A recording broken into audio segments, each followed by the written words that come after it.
All right, we're here. We are back on another Saturday night Shoot the Breeze episode of the Bitter Medicine Podcast. I want to thank everyone who's already here. I see the Pro Black Perspective is here saying we ready. So shout out to those of you who are here. Those of you who are on your way, shout out to you as well. We have some really good topics tonight.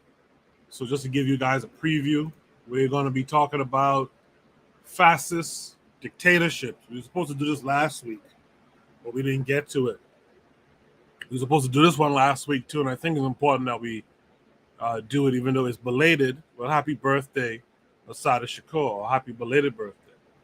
We're gonna talk about this. You know, this term we keep hearing that black immigrants are tethers. This is one of these Tariqisms. We have a prompt here saying that black people are tethers. We're gonna look into that a little closer. We're gonna talk about the other side of black economics and the problem that you see with black entrepreneurship. We're gonna answer the question: this is why blackness means nothing. Um, we're going to answer the question: did Kenan Thompson, of all people, knock out Mike Tyson? Um, We're going to look at the situation and answer the question if it's positive or negative for the diaspora. We're also going to look at the topic of FBA, or Black Americans who were enslaved in America, owning slaves themselves. And then lastly, you guys might be familiar with Jesse Lee Peterson, but we're going to discuss Cicely Peterson tonight. Those topics, all of them, will be hit during the night. I see Kevin Carre is there in the chat. Let me drop the link now for those who want to join the panel tonight. And on the other side of the intro, we will drop Shoot the Breeze topic number 1 tonight.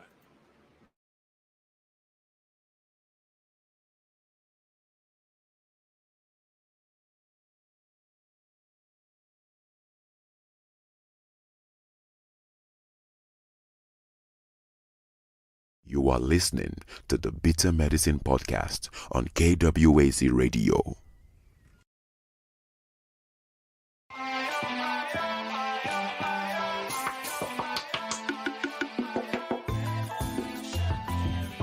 Welcome to the Bitter Medicine Podcast, where it's all about Black empowerment. Our show focuses on Black news and entertainment, arts, science, economics, history, people, and strategies that uplift, empower, and motivate Africans within the diaspora. And now your host, whose favorite color is black, Goku.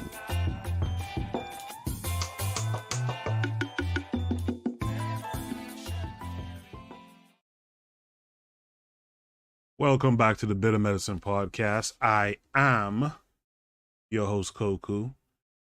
Just want to remind you guys before we get the show rolling that this show is part of a podcast network called KWAZ Radio. There are other shows on the network you are invited to tune into. This is D Webb with the Harsh Reality Podcast, asking you to tune in where we tackle the news of the day that affects our community, only on KWAZ Radio. Peace, family. This is Oni, inviting you to listen to the Pro-Black Perspective, where black problems are addressed with black solutions. Greetings, fam. Tune in to The Learning Curve with me, the Revolutionary Matron on KWAZ Radio. You are listening to the Bitter Medicine Podcast on KWAZ Radio. Yes, indeed. Welcome back to the Bitter Medicine Podcast. Saturday, I had to need someone here. Saturday night, Shoot the Breeze.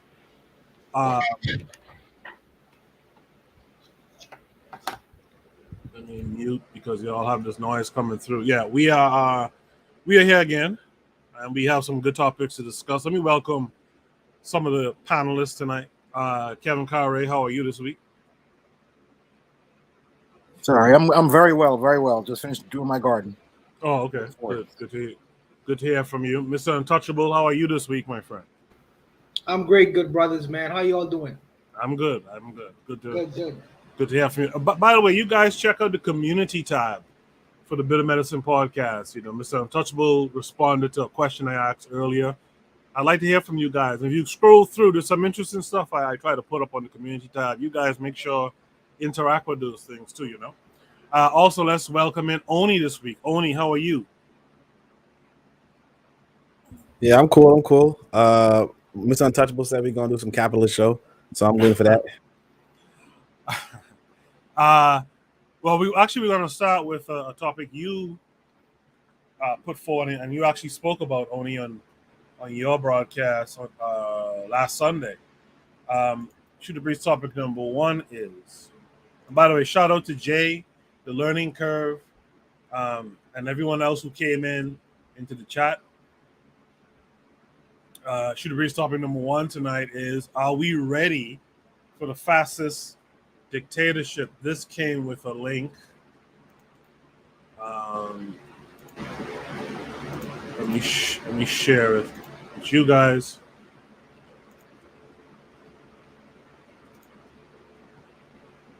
And we'll watch. It's a link to a Reddit post, but there's an embedded video here. You see right here. This white guy. So this is titled "This Horrifying Truth About What's Going On in Evangelical Churches in the USA." Now remember, the prompt itself should be prompt number 1 tonight is, are we ready for the fascist dictatorship? So watch it with those lenses on. Let's play it, and then we'll discuss. But it's so important that you watch it all the way through. This video is going to be a longer one, but it's so important that you watch it all the way through, and you will understand why once you start to see it. And I want to thank this creator for providing this video, putting it on this platform, doing my part to make everyone aware that this is happening. Please go give this creator some engagement. Prepare. So we'll read it together, okay? As a patriot of faith, I attest my allegiance first and foremost to the kingdom of God and the Great Commission. Secondly, I agree to be a watchman over our nation concerning its people and their rights for life, liberty, and the pursuit of happiness. Whereas we, the church, are God's governing body on the earth. Whereas we have been given legal power from heaven and now exercise our authority. Whereas we are God's ambassadors and spokespeople over the earth. Whereas through the power of God, we are the world influencers. Whereas because of our covenant with God, we are equipped and delegated by Him to destroy every attempted advance of the enemy. We make our declarations. We decree that America's executive branch of government will honor God and defend the Constitution.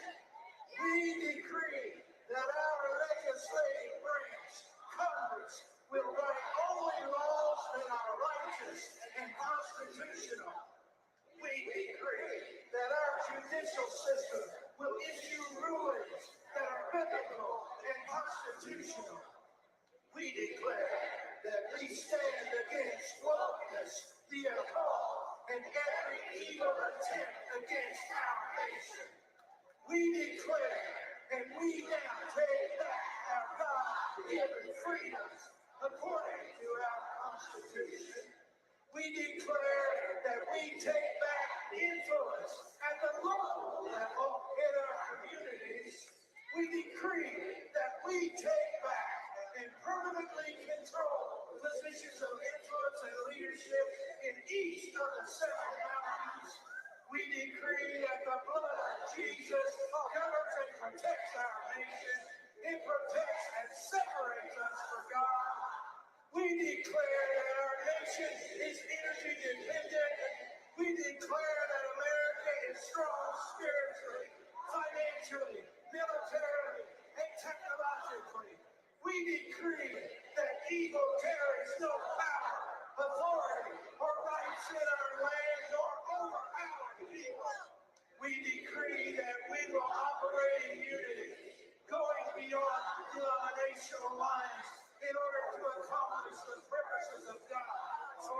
nation, and we decree that America shall be saved. That's their goal. Christian nationalism backing a theocratic dictatorship. These people are Nazis. They will remove the rights of everyone that isn't white, male, heterosexual, and devout Christian. It is the antithesis of our diverse communities in the US. We all need to get our asses in gear and go vote. And outside that, we need our politicians to stand up to this shit. Stop cowering and do something about these fascists. Interesting. Interesting. And you guys might hear some noise in the background. I have fans going because it is scalding hot out here in NYC. I want to welcome in Jay to the panel. Jay, how are you this week? Good morning. I'm okay. I'm okay. How are you? How is everyone in the panel and in the chat? I'm fine. I'm glad to see you. Thank you. Yes, sir. I'm glad I'm here. Yeah, it sounds like you might be eating, so I'll come back to you. Kevin Conroy, what say you to this prompt? Are we ready for the fascist dictatorship? Listen, most of our people are in this church anyway. They don't see that they're brainwashed. But what I'm seeing from this, I'm looking at both sides. I'm not looking at those people saying that stuff. I'm looking at this guy too.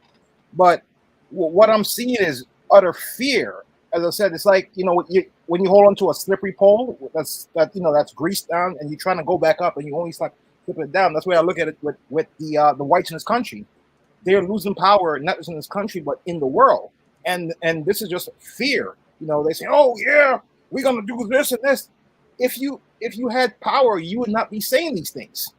Didn't at one point the evangelical church had a grip on politics? No one's going to these churches anymore. Yeah. What I'm seeing is these are old people, if not near middle age to middle age to old people. That's what I'm seeing. It's just fear. But at the same time, though, you gotta get your Second Amendment just in case, man. You gotta have it ready just in case. Thank you for that, Kevin Carre. Earlier, NYC Beauty said, "Greetings, family," and Kevin Carre actually was in the chat. He said, "Get the likes up, family." So, yeah, if you come in and you hear my voice, you hear the panelists, just hit the like button. It doesn't cost you a thing.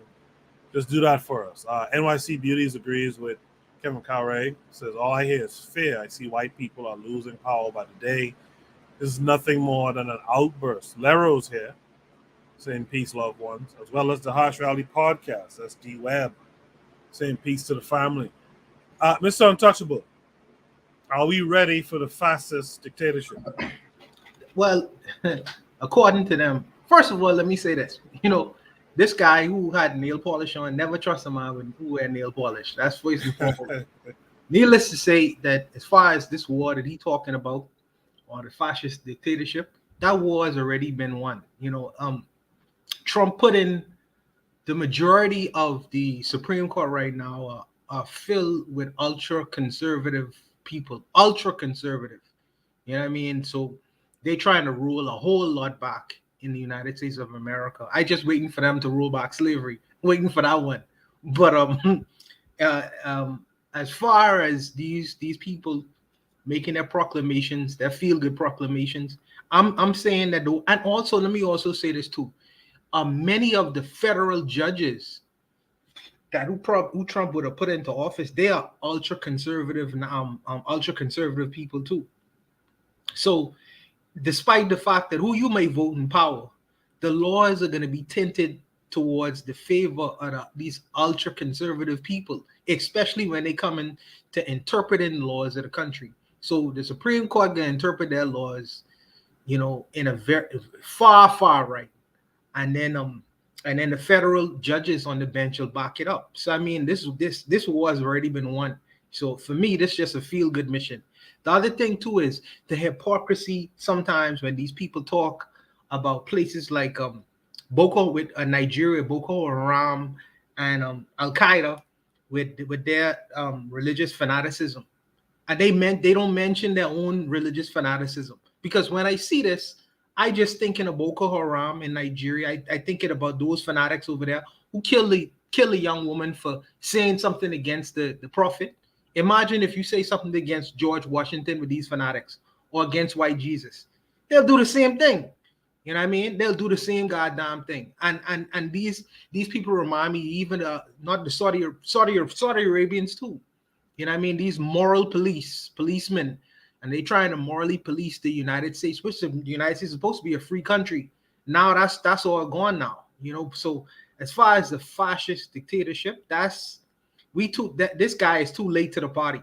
I'm thinking, because these people who hold high office right now, they are ultra conservatives. So forget about the politicians. Forget about the whole idea of sending a politician to office. These people are already bought off by these corporations, long bought off by these corporations. And your free vote, your free vote, is not going to weigh heavier than some lobbyists paying some politician hundreds of millions of dollars to get their specific laws passed. So as far as this whole idea of democracy and every vote is equal and on the same basis, that is, you are dreaming. But the fascist dictatorship, for me, he's late to the party, I think. Thanks for that, Mr. Untouchable. In the chat, NYC Beauty says Christian Wahhabism. I haven't heard that word in a long time, Wahhabism. In the chat, Kevin Curry 42 says you have to also throw in neoliberalism. Trigger Happy 262 is out there. He says they aren't losing power when we haven't gained an inch. And Jay, for some reason, said, I used to have arachnophobia. Spiders had it bad in my home. I'm just saying. So now let's go to Jay. Jay, what say you to this prompt and that video that we watched? I'm shocked. To be honest, I'm shocked because yes, I see it too. They are scared as hell. This sounded so desperate, so confused also. But yes, what Mr. Untouchable said, and the person that posted Christian Wahhabism. What I sometimes wonder is what history lessons did you have about Nazi Germany? Because Nazi Germany also started like this, this self glorification or this white glorification. The rights and the beautiful things that white people have created must be protected, and it's ours, and we have to water it again. This sounded like let's say 90, 30, 34, 5, 6. Next thing you're gonna see is youth movements, whites gathering, celebrating white families, celebrating white procreation. Is that what it's called? Creating white babies. Yes. Yeah. The next thing is all of that. In television shows, the United States is the molder, the maker of world views, right? And Germany was that in its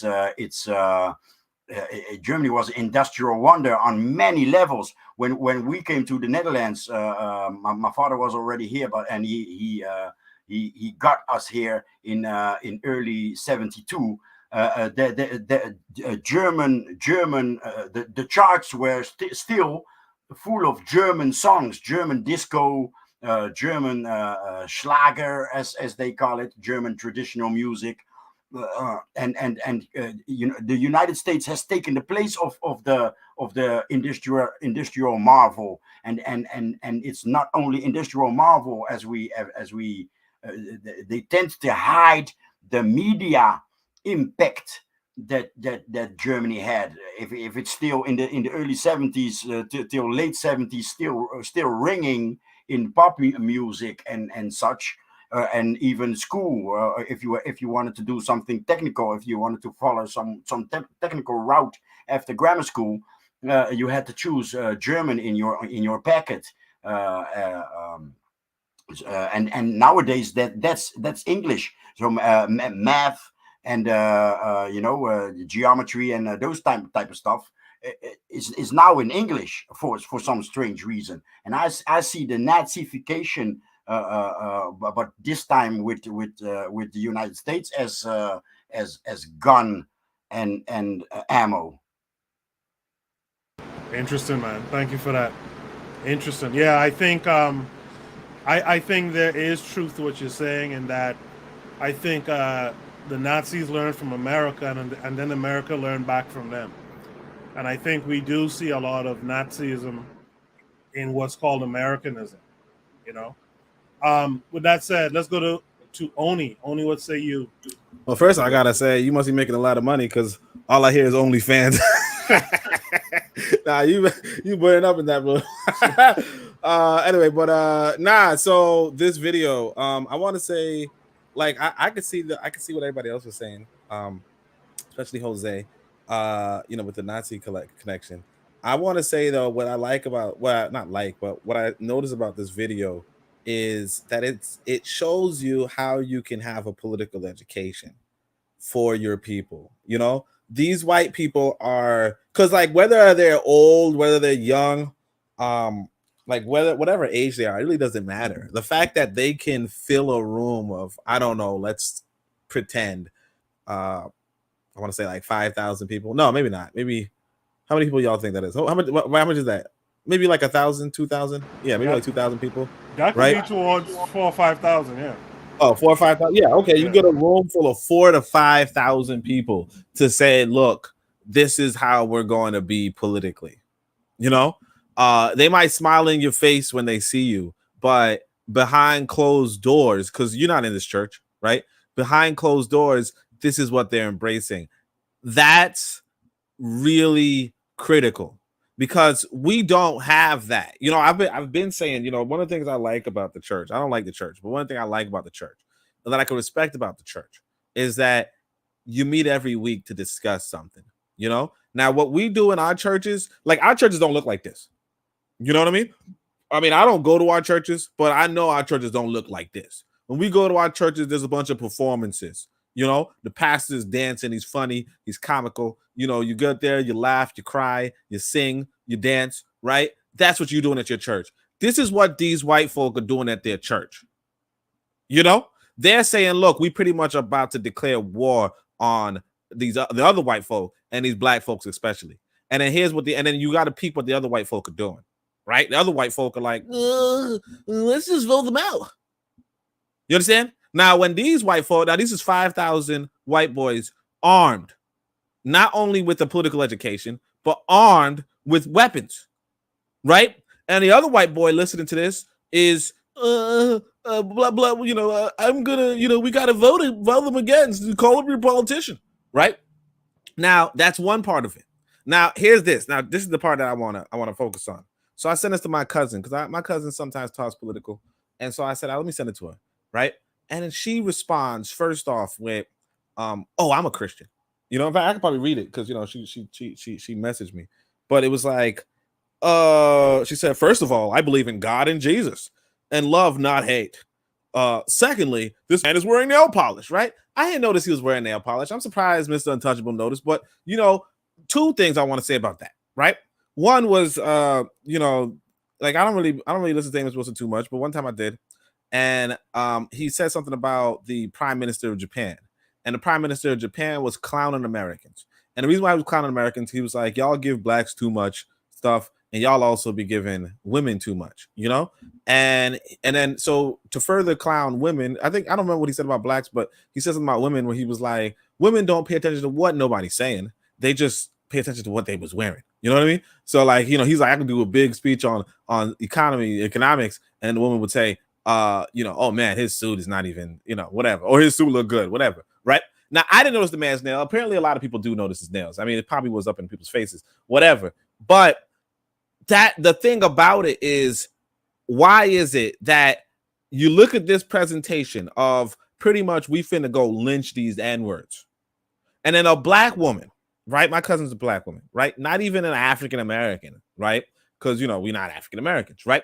But a black woman, okay, I see the apology now. Motherfucker put it right in your face. But a black woman is saying, that's the same, I have the same religion.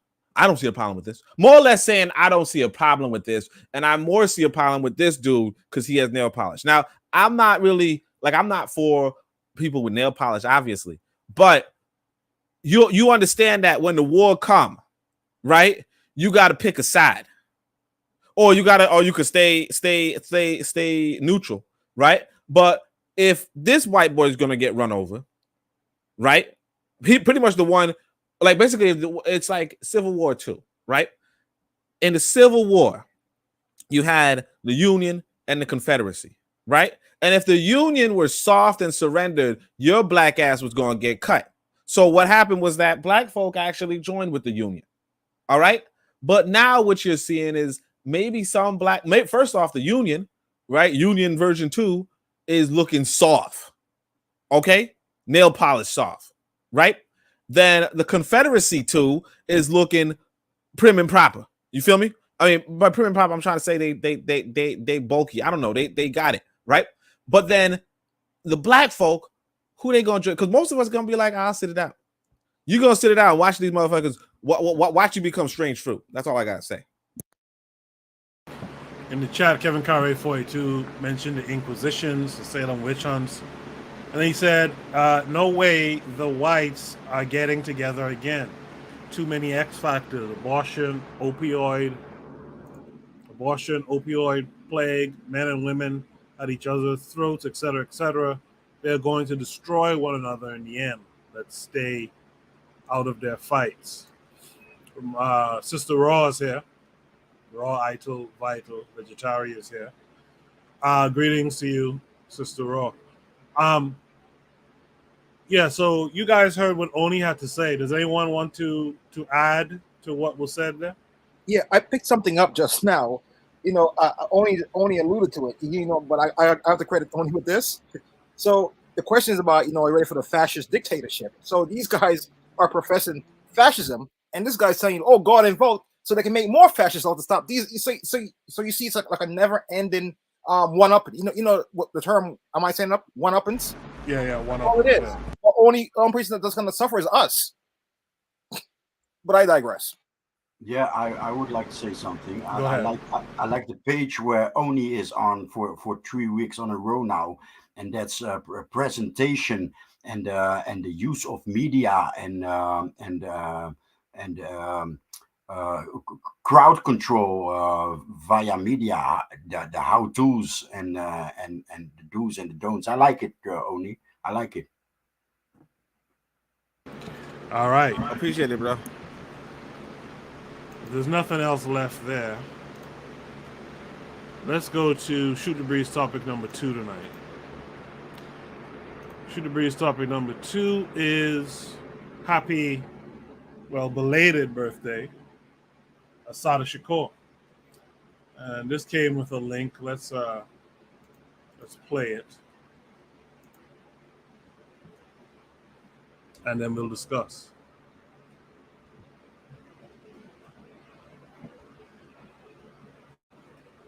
What's going on? All right. There it comes. Those are some of the headlines. This is Democracy Now!, democracynow.org, The War and Peace Report. I'm Amy Goodman. And I'm Juan Gonzalez. Welcome to all of our listeners and viewers around the country and around the world. We begin today's show looking at the case of Assata Shakur, a legendary figure within the Black Panther Party and the Black Liberation Army. On Thursday, she became the first woman ever to make the FBI's most wanted terrorist list. In addition, the FBI in the state of New Jersey doubled the reward for her capture to $2 million. Shakur was convicted in the May 2nd, 1973 killing of a New Jersey state trooper during a shootout that left one of her fellow activists dead. She was shot twice by police during the incident. In 1979, she managed to escape from jail, and she later fled to Cuba, where she received political asylum. She has long proclaimed her innocence. On Thursday, FBI Special Agent Aaron Ford spoke at a press conference announcing Shakur's placement on the most wanted terrorist list. He refers to Shakur as Joanne Chesimard, her original name. Openly and freely in Cuba, she continues to maintain and promote her terrorist ideology. She provides anti-U.S. government speeches espousing the Black Liberation Army message of revolution and terrorism. No person, no matter what his or her political or moral convictions are, is above the law. Joanne Chesimard is a domestic terrorist who murdered a law enforcement officer execution style. That's FBI Special Agent Aaron Ford. In a moment, we'll be joined by two guests, the scholar and activist Angela Davis, who faced her own murder trial decades ago, and Lennox Hines, Assata Shakur's longtime attorney for some 40 years. But first, we turn to Assata Shakur in her own words. In 1998, Democracy Now! Aired her reading an open letter to Pope John Paul II during his trip to Cuba. She wrote the message after New Jersey state troopers sent the Pope a letter asking him to call for her extradition. My name is Assata Shakur, and I was born and raised in the United States. I am a descendant of Africans who were kidnapped and brought to the Americas as slaves. I spent my early childhood in the racist, segregated South. I later moved to the northern part of the country, where I realized that Black people were equally victimized by racism and oppression. I grew up and became a political activist, participating in student struggles, the anti-war movement, and most of all, in the movement for the liberation of African Americans in the United States.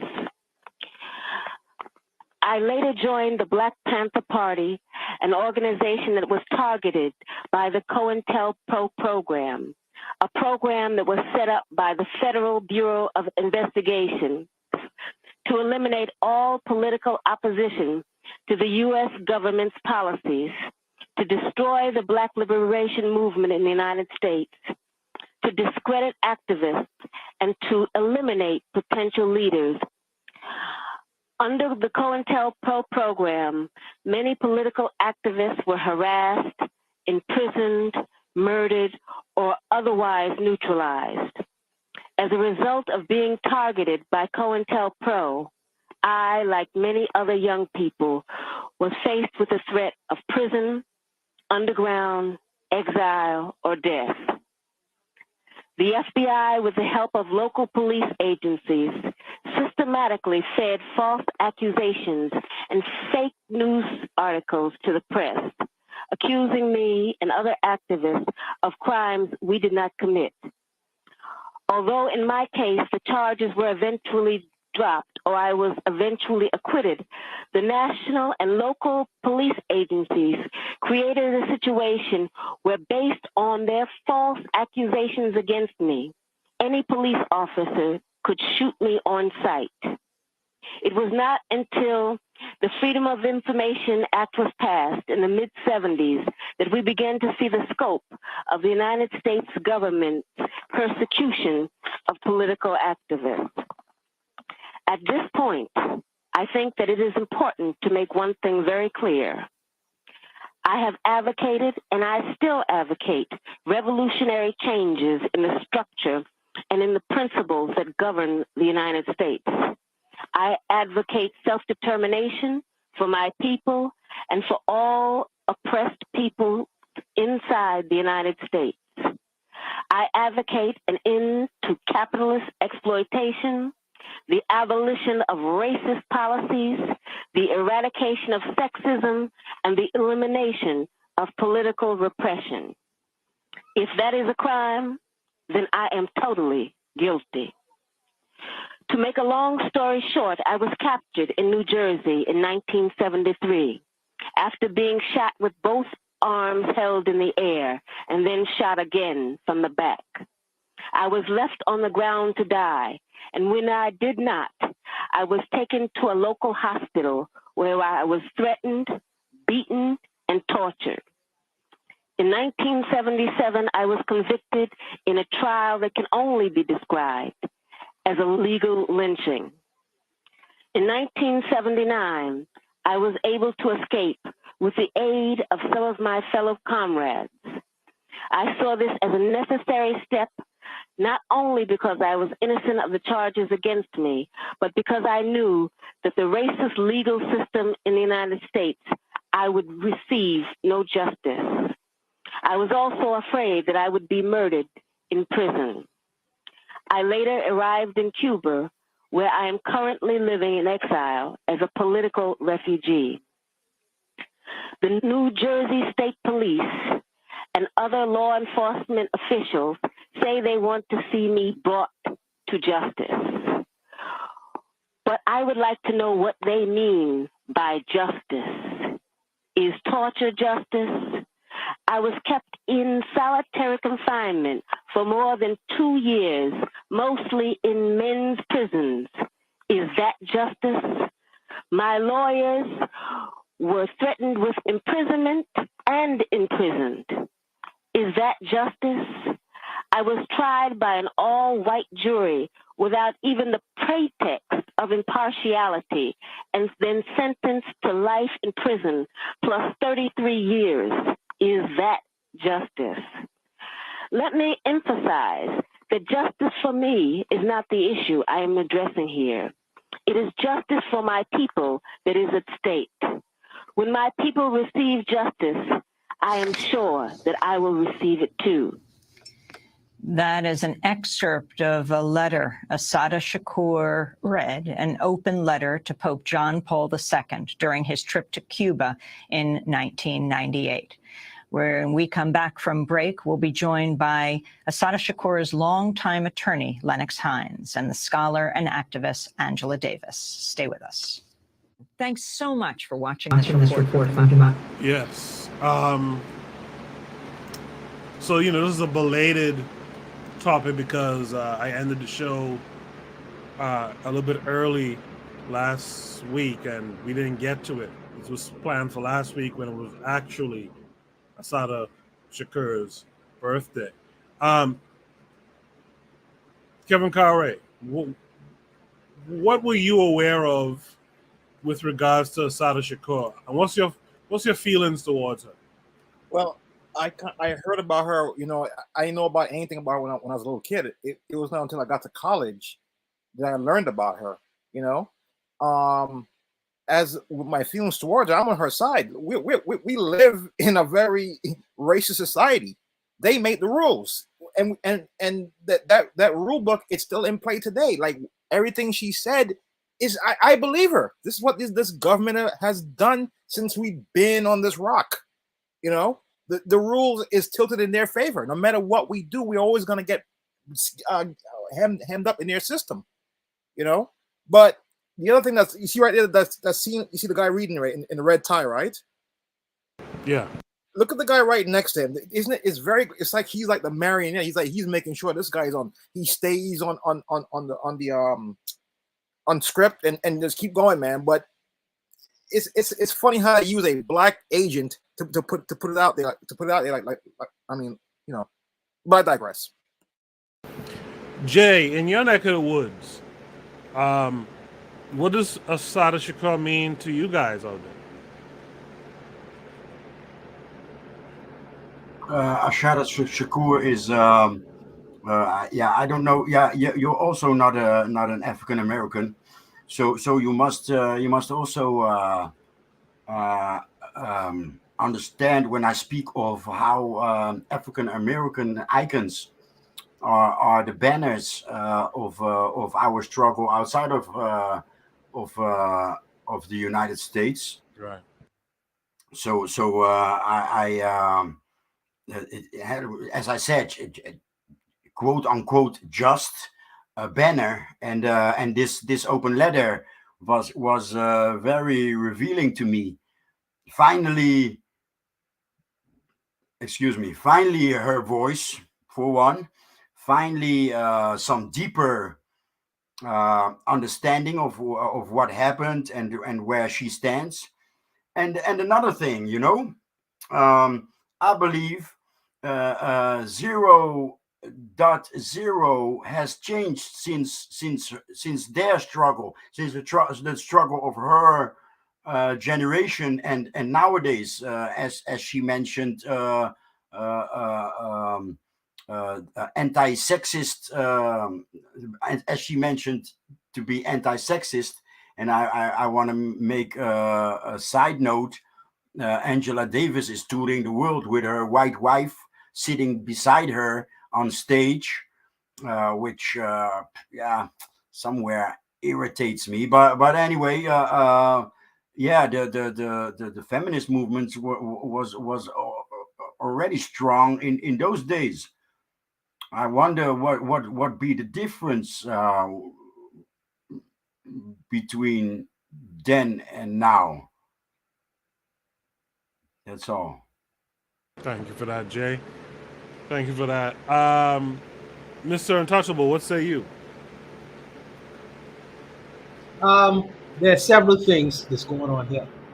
So let me just say, I try to make some points of it. If see the American government can't stomach, it doesn't seem like they could stomach the fact that Assata Shakur, well, Assata Shakur is able to freely live in Cuba. But imagine there are many Americans, many Black Americans, tax-paying citizens, who have to stomach the fact that the murder of Emmett Till, or the accuser of Emmett Till, I can't remember the lady's name now. She is permitted to stay alive, even though she was the person who pointed the finger for the murderers to kill the young boy. But the prosecutor just said that, hey, we're not going to prosecute this case. So some American citizens, in particular Black citizens, have to stomach that fact. Assata Shakur, she was supposedly at the scene of a crime, and she is freely able to live in Cuba. They say, well, she's responsible for the death of a police officer. That's questionable. And the problem with that is that even if that was a matter of question, if she was to go before the courts, she can't receive a fair trial. Because her name has been so publicized into the minds of so many Americans. How could she possibly receive a fair trial? As a matter of fact, the whole idea of having a fair trial in America is a joke, because we don't go into the court system and how that's designed, but you can't never really receive a fair trial in any court or judicial system, not only in America, but really worldwide. As far as her writing the Pope, now I'm confused about this. I'm thinking that she was a Marxist. So why is a Marxist writing the Pope? I'm confused about that. You know what I mean? I'm a little bit confused about that. Maybe someone could help me out with that. Why she would do something like that? Well, okay. As far as what else? I do hope that she dies. Because I think that Assata Shakur is in her 70s right now. Yeah, so I think she's 73 or something like that. Yeah, when she transitions, I hope she transitions peacefully in her space. You know what I mean? Freely. And I'm thinking that she's been in Cuba so long, she's embedded herself with the Cuban people. So they're not gonna let her outside of Cuba without a fight. So, and I know that she's probably built up so much solidarity there that's not gonna be just an easy victory. So I think that if somebody who wants to go and try to pursue her like Dog the Bounty Hunter and all them other clowns, they're gonna find a struggle in trying to get her out of Cuba. I know that for a fact. But like I say, as far as what's the truth and what's falsehood, when these people weave their narratives, like they got the black guy reading off a script, calling Assata Shakur a domestic terrorist, even though he is old enough to know better, he's gonna sing for his supper regardless, and that's unfortunate. We have many people like that. They like to say that, well, it's only non-FBA who does these kinds of things, but many people in America, would be willing to take that script and read off of the fact that this person is a domestic, his sister is a domestic terrorist, understanding what America is, in particular New Jersey, because they have a terrible track record. But I would just say, like I said, I hope she dies safely. I remember Robert F. Williams speaking on her behalf before, when he was exiled in Cuba as well. And I don't know. She for me, she looked almost like an older version of Asada Shakur, looked like my mom. So I have my own particular biases towards her, even though I'm not a socialist or a Marxist. You know what I mean? I sympathize with her struggle, and I've read her book, and I really do believe her. So I hope if she when she transitions safely in Cuba, safely. But that's my words on that. I appreciate that, Mr. Untouchable, and I agree with you too. I hope she always remains free, even when she departs. Oni, what say you about Asada Shakur? Well, obviously, happy birthday. Well, actually, I don't really celebrate birthdays, but I should. But I mean, I already said it. I don't know if she's the one who asked the Pope. I think they asked the Pope to extradite her or something like that, and then I think she wrote a letter when That's how I understood it too. Yeah, I don't know if she wrote the Pope, or maybe she wrote it in response to them writing the Pope. But I heard them say they wrote like somebody else wrote the Pope to like get her to out of Cuba or whatever, because I guess they thought Cuba was Catholic or something. I don't know. Yeah, but like, see, once upon a time I was like completely like, yeah, I totally agree 100%. But like the more I start to listen to both sides, like usually you only listen to one side, and I'm actually going to talk about this tomorrow. So tomorrow I'm going to really try to tackle this, Black immigrant versus Black American. I know it's tired, but it's a really interesting question, because there was this Black immigrant who said that, we tend to Black Americans tend to demand that we think like them, right? That we always think like Black Americans, and if we don't, then we're called all sorts of names, like naive, and of course everybody else is calling her a coon or whatever. But and I'm not saying she wasn't a coon, but it is something. So when Asada is talking about, look, I want to, I promote revolution, I promote the liberation, I promote destroying your capitalist system, I do all that, right? Once upon a time I would have been like, yeah, man, right on, sister, right? And it's not like I'm not like right on, sister, but for me to think that America wouldn't do what it was doing, right, like doesn't even add up. Like you hear this dude, right? As much as you could say, hey, he's a coon, he's this, he's being controlled, all that kind of stuff. He's accusing her of domestic terrorism and what another word he said? He said a domestic terrorism and whatever, like let's say violent uprising. The reality is this: I fully expect any country you go to, any country you're in, if you're talking about revolution, just out in the open, right? You're damn right they're not going. They're damn right they're gonna rush you into prison. Damn right they're gonna try to kill you. Very few states, and no, actually, I said this. I said this. What did I say? Oh, I said it on. I was reading. What was it? Chinwezu, right? I'm reading Chinwezu, and so these liberals will have you think that like Amy Goodman's one of those liberals, right? They'll have you thinking that, and ain't no wrong with calling for revolution, right? But here's this guy Noam Chomsky saying that Nicaragua had a really free press, and in Nicaragua, whatever how you say it, right? The press was such that you could like the Americans were paying for broadcasts and newspapers and all that kind of stuff that were calling for the destruction of the nation. And Chomsky's like, there's no way that America would allow that in their country. And guess which country is still controlling itself? I don't condone how they would treat Black folk for the liberation struggle, if you will, right? But I also do not pretend that they would not treat Black folk for, look at this, marching in the streets with weapons. If I were to do that in any country, name a country. If I were to be out in the streets of, let's say, Uganda, right, under Idi Amin, right? I'm out in the streets like revolution now, revolution today, We're gonna get rid of our fascist dictator, and we're gonna destroy their economy. You think Idi Amin is gonna be like, right on, brother?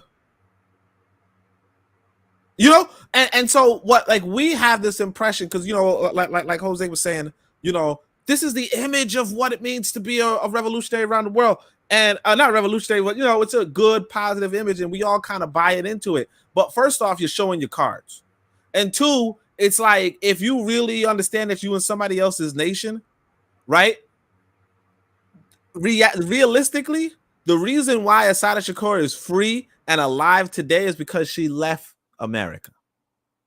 That's it. If she never left America, she'd be like those other political prisoners, even the political prisoners who freed her. She'd be like them, and she would die in prison if she is even in prison. Because, like she said, they stopped her and shot her in the streets. You understand? So if they went and shot her in the streets and she did nothing wrong, well, she did nothing illegal, with the exception of, like she admits, calling for revolution. You know? So I mean, anybody could say, well, you know, anybody can call for revolution. Yeah, sure. White folk can call for revolution, blah, blah, blah. But the reality is that, you know, like, revolution is not a joke.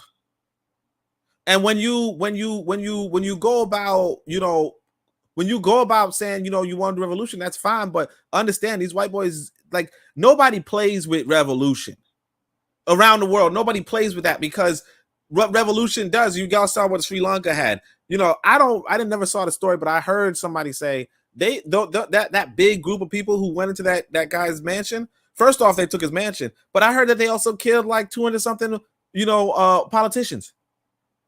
Like, revolution is, you know, like Malcolm X said, you know, if you're not about killing, man, take the word revolution out your mouth. And if you're talking about revolution, you better expect that. You know, if I go up and I say, look, I'm going to blow up this bank, right? You damn right these white boys are going to be like, oh, hold on a second, we're going to freaking gut you before that happens. And if I say, and then like, I was actually talking to this sister earlier. I don't want to, you know, talk too much time. I was talking to the sister earlier, and she was telling me she went in front of the court system, and, you know, like, let's say she's in England, right? Or let's say France, whatever, right? She in the court system in France, and they kind of just like, she had a good case, but they just kind of threw it out. And she's like, I can't get a fair trial against these white people. And it's like, well, no shit, Sherlock.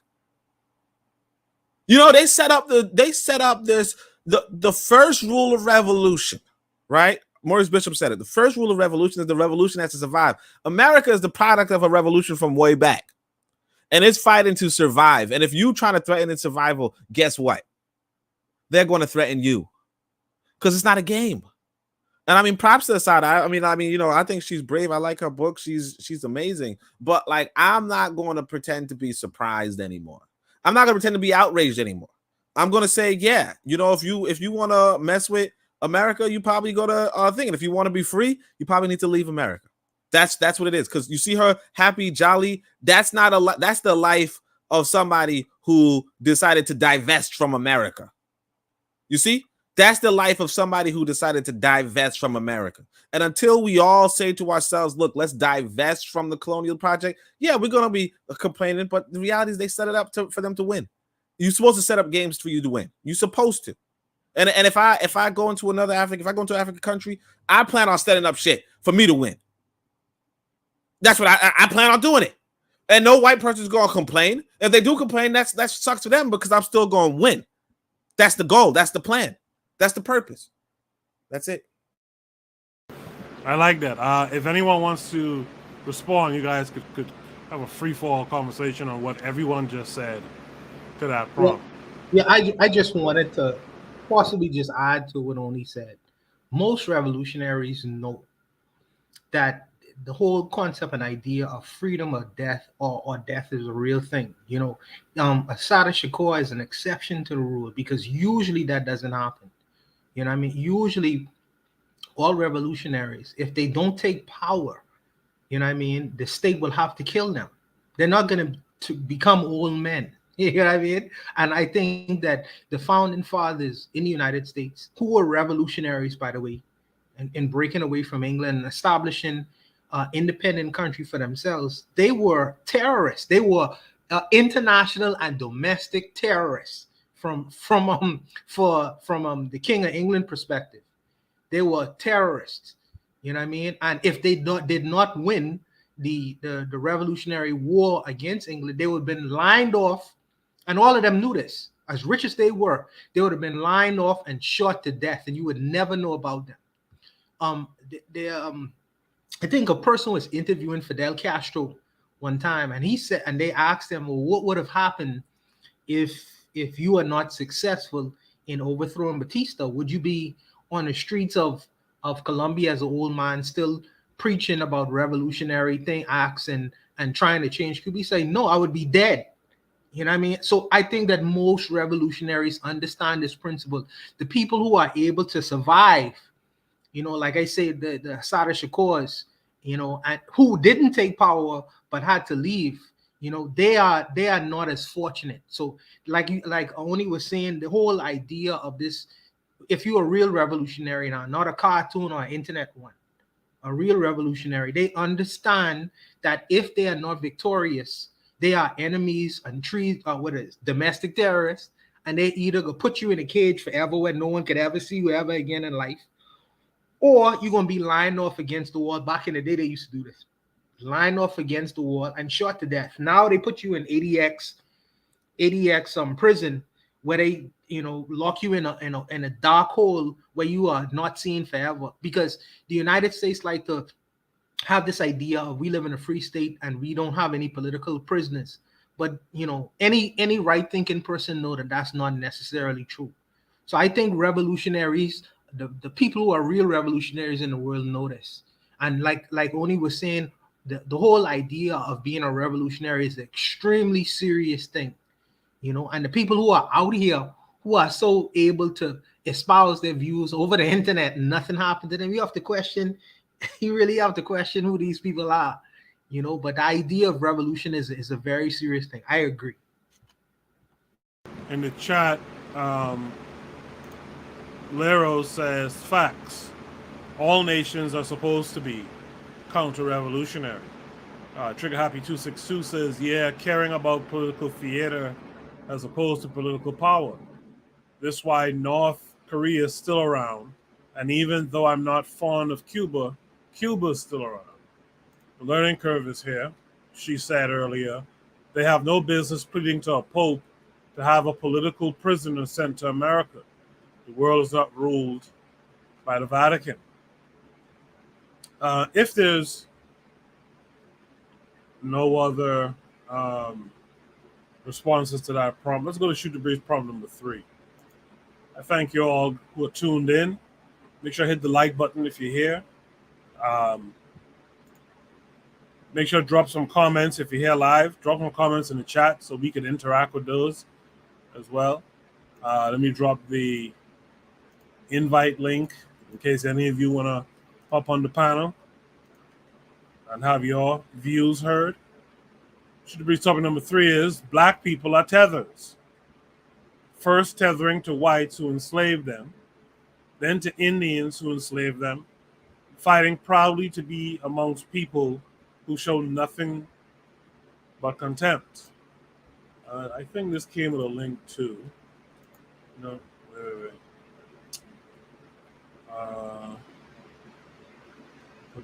I put the wrong link in there. Sorry about that. Hold on. Let me grab the.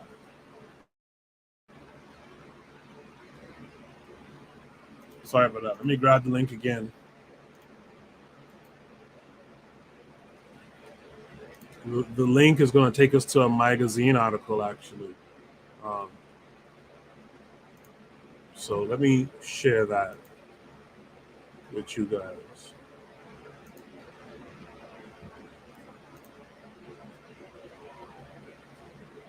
Let me share that with you. Sorry for the delay. I got something mixed up. I'm paying for it now. But here we go. This is an article in the New York Times, and the prompt is about blacks or black immigrants being tethers. Autumn presents Books, published in the print issue of The New Yorker with the headline, By Blood, Written by Philip Deloria. Read by Dion Graham. In 1979, an Oklahoma woman named Johnny Mae Austin stopped getting mail from the Muskogee Nation. There were no more announcements of meetings, notices of elections, or news of monetary settlements. The problem wasn't postal. Austin's Muskogee citizenship had been erased by a new Muskogee Constitution in which citizenship was defined by blood, words that named a fraught crossroads in Native and African American histories. The Muskogee people, also referred to as Creeks, were among the tribes that once enslaved people of African descent and that were required, in the wake of the Civil War, to accept them as tribal citizens. A tribal enrollment census around the start of the 20th century split the Muskogee citizenry into groups that were separate but by no means equal. One roll, the by blood roster, listed people of Creek heritage, while a second, freedmen roll, named Black Creek citizens, the formerly enslaved and their descendants. Austin's ancestors appeared on the second roll. With the new Constitution, Muskogee citizenship was reserved for those on the first roll, or their lineal descendants. And so Austin, after 47 years of being Creek, found her tribal identity legally and politically erased. As the journalist Caleb Gale recounts in We Refuse to Forget, a true story of Black Creeks, American identity, and power, Riverhead, Austin had filled the walls of her home with pictures of Black Creek aunties and uncles, interspersed with the teaching licenses of family members who had once led Black Creek schools. Her people, she recalled, grew up on Creek land, sang Creek songs, picked up curse words and jokes in the Muskogee language, and felt that they were Creek to the bone. You'd hear similar stories from other people of African descent who had grown up among the so-called 5 civilized tribes: Muskogee, Cherokee, Choctaw, Chickasaw, and Seminole. Yet the Muskogee by blood decision was followed by similar restrictions issued by other tribes. Here were people whose ancestors had been enslaved by, married to, and emancipated from Native Americans. Many of them settled among Native communities and shared language, culture, and children across multiple generations. They'd been accepted as members of those communities, even recognized as such by the federal government. How could their expulsion possibly be justified? The 19th century white Americans who designated the 5 tribes as civilized cited, in support of the honorific, the fact that the groups maintained long-standing trade relations, had an interest in education and Christianity, adopted formal constitutions, and enslaved African people.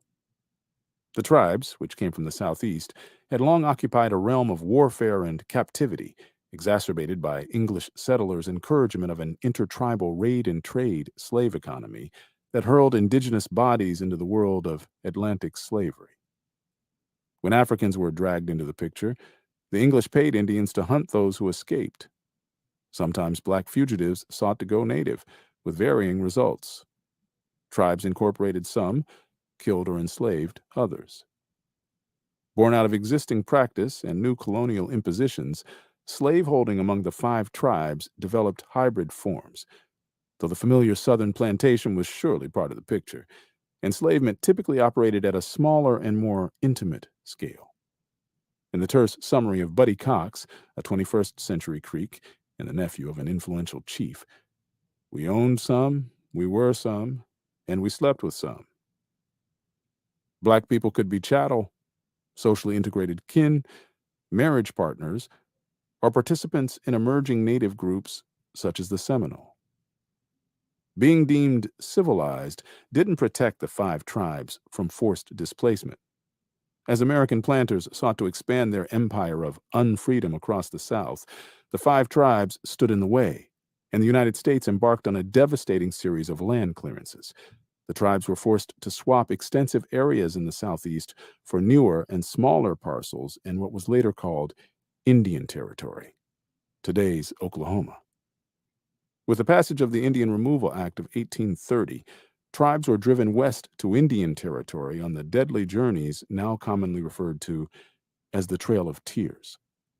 As the historian Elena E. Roberts recounts in I've Been Here All the While, Black Freedom on Native Land, University of Pennsylvania, the 5 tribes were effectively compelled to become settler colonists themselves, displacing native groups in the West. They also brought with them enslaved black people, thus further extending the reach of American chattel slavery beyond the Mississippi. In Indian Territory, what had been a set of highly varied, sometimes kin-adjacent forms of enslavement began to harden, and Indian attitudes and practices edged closer to those of white Americans. The Civil War intensified divisions among the 5 tribes, several of which fought civil wars of their own, imperfectly aligned with the American struggle between North and South. After the war, the United States pointed to a series of Confederate treaties that the tribes had entered into, necessitated perhaps by the Union's early withdrawal from Indian Territory, and declared all previous agreements null and void. In 1866, the federal government demanded that each of the 5 tribes sign new treaties, which reduced Indian lands by half. The treaties also followed the logic of Reconstruction in the South, freeing enslaved people while requiring tribes to establish new political relations with them. The Seminoles proved most open to black citizenship, the Chickasaws and the Choctaws the least, with the Cherokees and the Creeks somewhere in between. In this post-war landscape, Roberts suggests, citizenship may not have mattered as much as belonging, effective ties to community, family, and geography. For instance, Chickasaw freed people, though never recognized as citizens of the Chickasaw Nation, nonetheless remained committed to living among its members and places. It's where they felt they belonged. The 5 tribes made room for freed people on their lands, while the federal government opened much of the land ceded in the 1866 treaties to the formerly enslaved. As members of tribal nations, freed people may not have received a mule, but many acquired much more than 40 acres in what amounted to the first and most effective reparations program in American history. The practice of native dispossession often proceeded under the theory of native protection. Even the 1830 Indian removal policy was justified as an effort to safeguard native people from rapacious whites, distancing and segregating them for their own good. The same went for the General Allotment Act of 1887.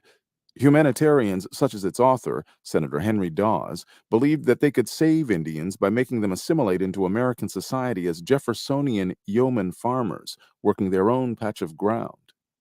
In Dawes' scheme, collectively held reservation lands were divided into parcels ranging from 40 to 320 acres and distributed to individual Indians and to Indian families. The remainder was sold at cut-rate prices to white settlers who would live among them. Dawes meant both to disaggregate Indian land and to desegregate it, bringing in farmers who would model civilized agrarianism for their Indian neighbors. Although the 5 tribes were initially exempted from the allotment law, Senator Dawes himself showed up in Indian Territory in 1894, leading what was unsurprisingly called the Dawes Commission, which successfully pressured them to accept the policy. The net result of Dawes' allotment campaign was that some 90 million acres passed out of Indian control, not in large-scale treaty concessions, but in small increments, as private native parcels ended up in white hands, often through fraud or coercion. It's no coincidence that the campaign arrived during the era of boarding schools, in which Indian children were forcibly removed to be educated away from their cultural roots, or that it overlapped with the civilization regulations imposed on Indian peoples between 1883 and 1934, which criminalized everything distinctively native, including dancing, ceremonies, and long hair, and punished infractions with starvation and imprisonment. If some measures of the allotment age were later reversed, others continue to exert an influence generations later. Among them were the separate membership rolls that the Dawes Commission produced, and that, 8 decades on, stripped Johnnie Mae Austin of her Creek citizenship. It might seem perverse that in 1979, with the memory of the civil rights movement still fresh, Indian tribes began to restrict citizenship on the basis of racial difference. But in 1983, the Choctaw Nation joined the Muskogee in excluding the descendants of freed people. And in 2000, the Oklahoma Seminoles imposed racially restrictive rules as well. The Cherokee Nation followed suit in 2007. The Chickasaws had never recognized freed people as members at all. The exclusions cast a harsh light on anti-Black racism among the 5 tribes, whose members seemed all too ready to formalize racial distinctions in tribal policies, constitutions, and legal decisions. These striking inequities shape Gale's account of the Black Creeks, where Roberts draws upon a complicated personal heritage, including Chickasaws, Choctaws, freed people, African Americans, and whites, to explore a post-Civil War reconstruction situated in Indian territory rather than in the South. Gale, drawing on his experience of growing up Black in Oklahoma, offers an account that celebrates African American success. We Refuse to Forget narrates a family history, sketching a series of individual stories that will lead to Johnny May Austin. Genealogical histories thrive on founding figures. In Gale's story, that founder is Cal Tom, a Black cattle drover and a translator for Creeks who refused to speak English. During the Civil War, as the leader of a group of Black Creek refugees, Cal Tom stepped out of the translator role and into tribal leadership, negotiating with Union Army officers and later traveling to Washington, D.C. to advocate for the rights of Creek freed people. Steadily establishing himself as a prosperous farmer, rancher, and mill owner, Cal Tom left behind the kind of accumulated wealth seldom seen among Black families of the 19th century. Nor was he alone in his eminence. His relative, Legos Perryman, a large landowner, served as a district judge and as a member of the Creek House of Warriors and the National Council. From 1887 until 1895, he was the principal chief, taking up the burden of negotiations with the federal government. Cal Tom's grandson, Jake Simmons, prospered as a rancher, and his son, Jake Simmons Jr.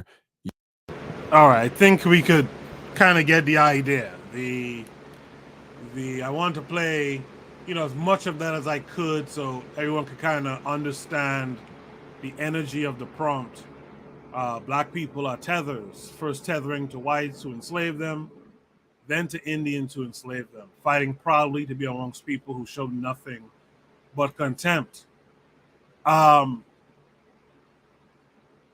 Yeah, so I wanted to play enough of it so folks who probably not familiar with American history could kind of understand how things were and came to be now.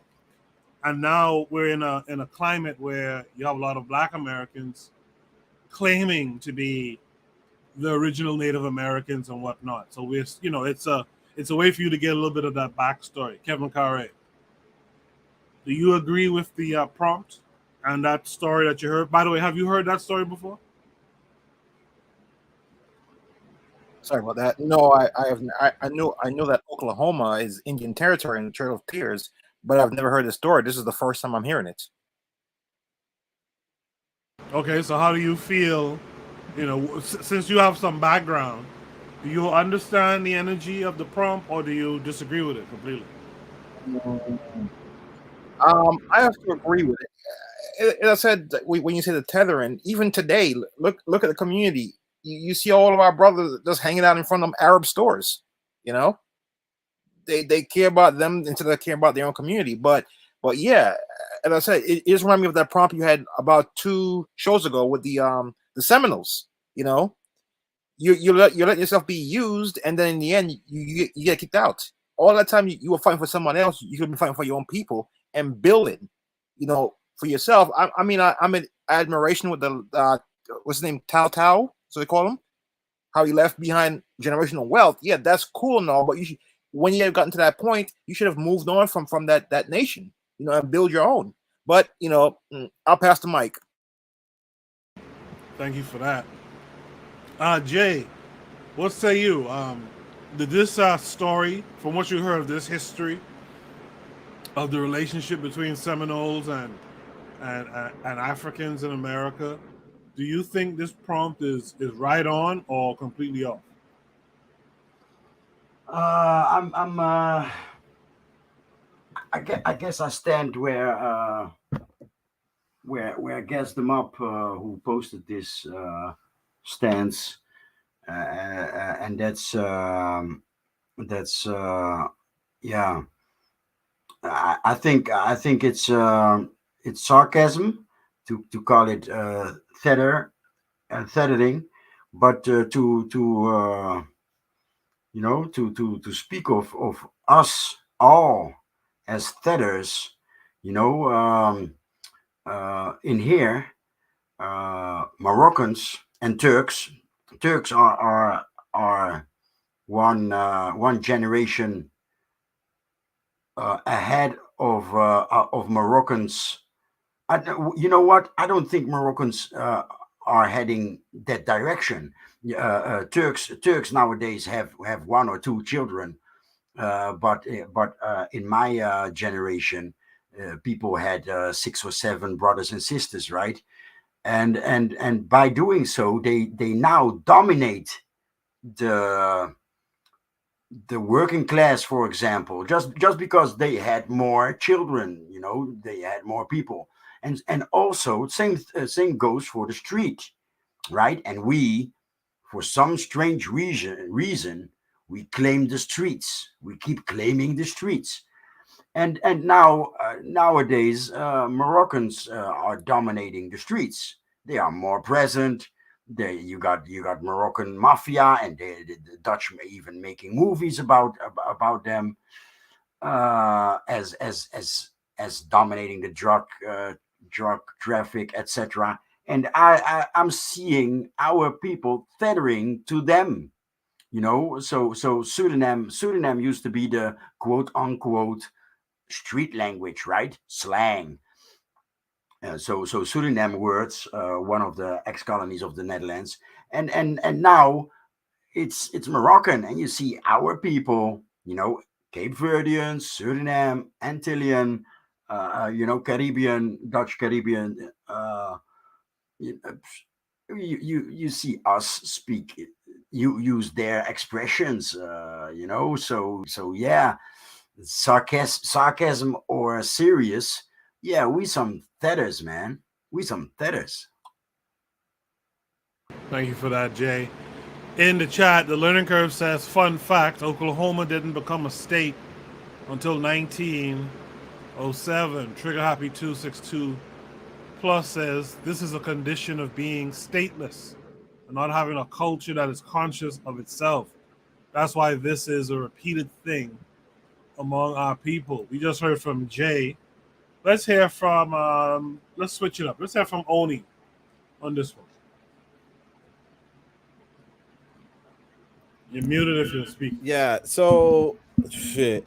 I was there was like some thread today where somebody was like, why do people call us like they're like, like AD West Polk were like, oh, y'all call us Akata, probably a Nigerian word. And somebody said, well, how is Akata worse than, tether? Like how is somebody saying you're a stray cat, worse than you mocking them with that, movie reference. I think the movie reference is pretty funny. It was funny like the first time I saw it. I didn't expect it to catch on and be like unreplaced, but black people as tethers. I mean, yeah, the word coon is a word that white folk came up with to make fun of black folk for just acting like them. You know what I mean? So there's this song called Old Zip Coon, right? It goes, the tune is the ice cream truck tune. So, in America, there's this ice cream truck tune that goes, right? Whatever. And so the song goes, Old Zip Coon is a Lord and scholar. Old Zip Coon is, whatever. I heard it song.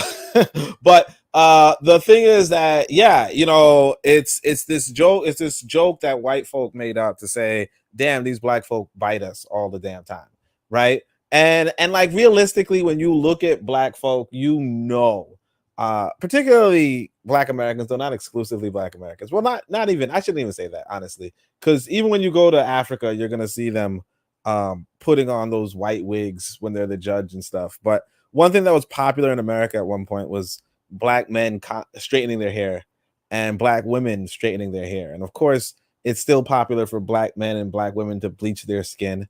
It's still popular for, I mean, like if you're in America and you dress, in fact, if you're in any Western land, really, and you dress in a traditional way, you know, you're like a clown. In fact, if I go to Africa right now and I'm like, hey, I'm gonna dress like a native, they're like, we don't dress like that, you know, like pretty much.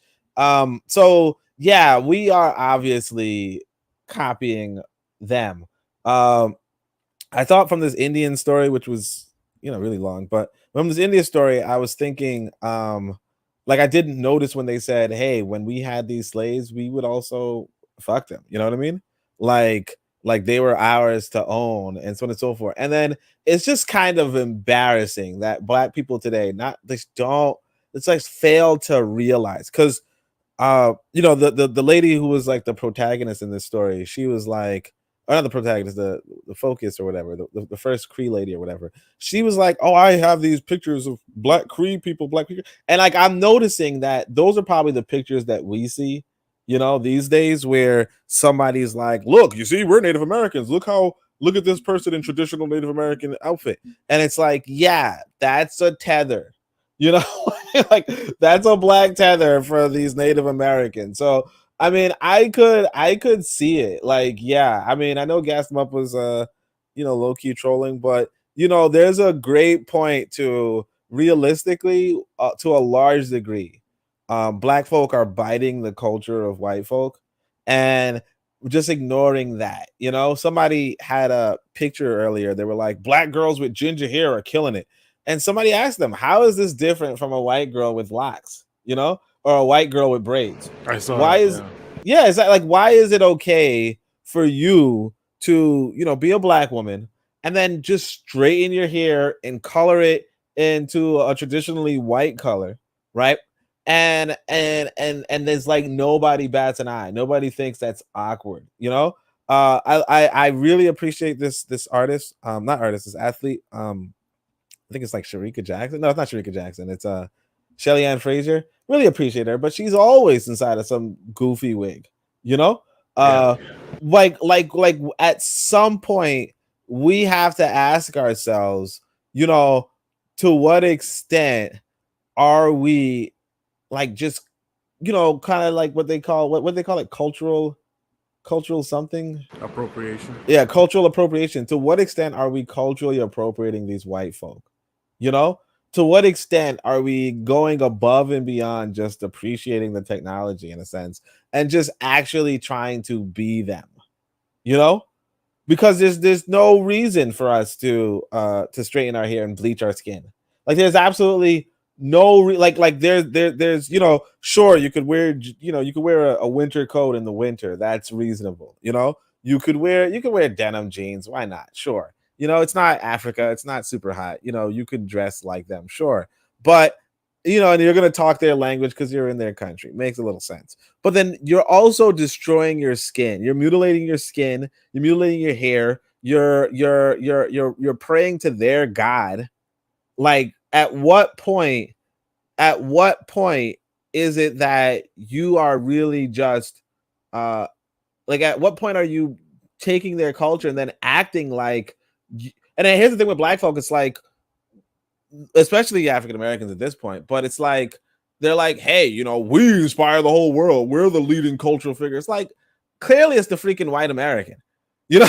Like, clearly it's the white American, because you're biting the dude, right? And you might, yeah, sure, you might wear bigger jeans, you know, you might wear baggy jeans at one point, you might wear skinny jeans at another point, and believe me, these white boys are wearing skinny jeans at one point, the rockers, whatever, and we were like, that looks queer as shit, and then we started doing it, and we're like, oh, we're so cool, and we set the trend. Like, at some point we have to just, you know, kind of come to terms with, you know, realistically, like we are biting this white boy. I mean, sure, we could say the white boy kind of forced it on us sometimes, but like the whole bleaching your skin and straightening your hair, like, the white boy is laughing at you. And like I said, you guys could look up the song Old Zip Coon. The white boy is literally mocking. This is an old song from like 19th century. You know what I mean? And he's mocking black folk for just trying to, like, just dressing up like white folk and trying to eat like white folk, but they eating possums and shit. You know, like it's a real thing. You know. I bet Oni has a cover band that performs, you know, that old Coon song. It's all ain't bad, man.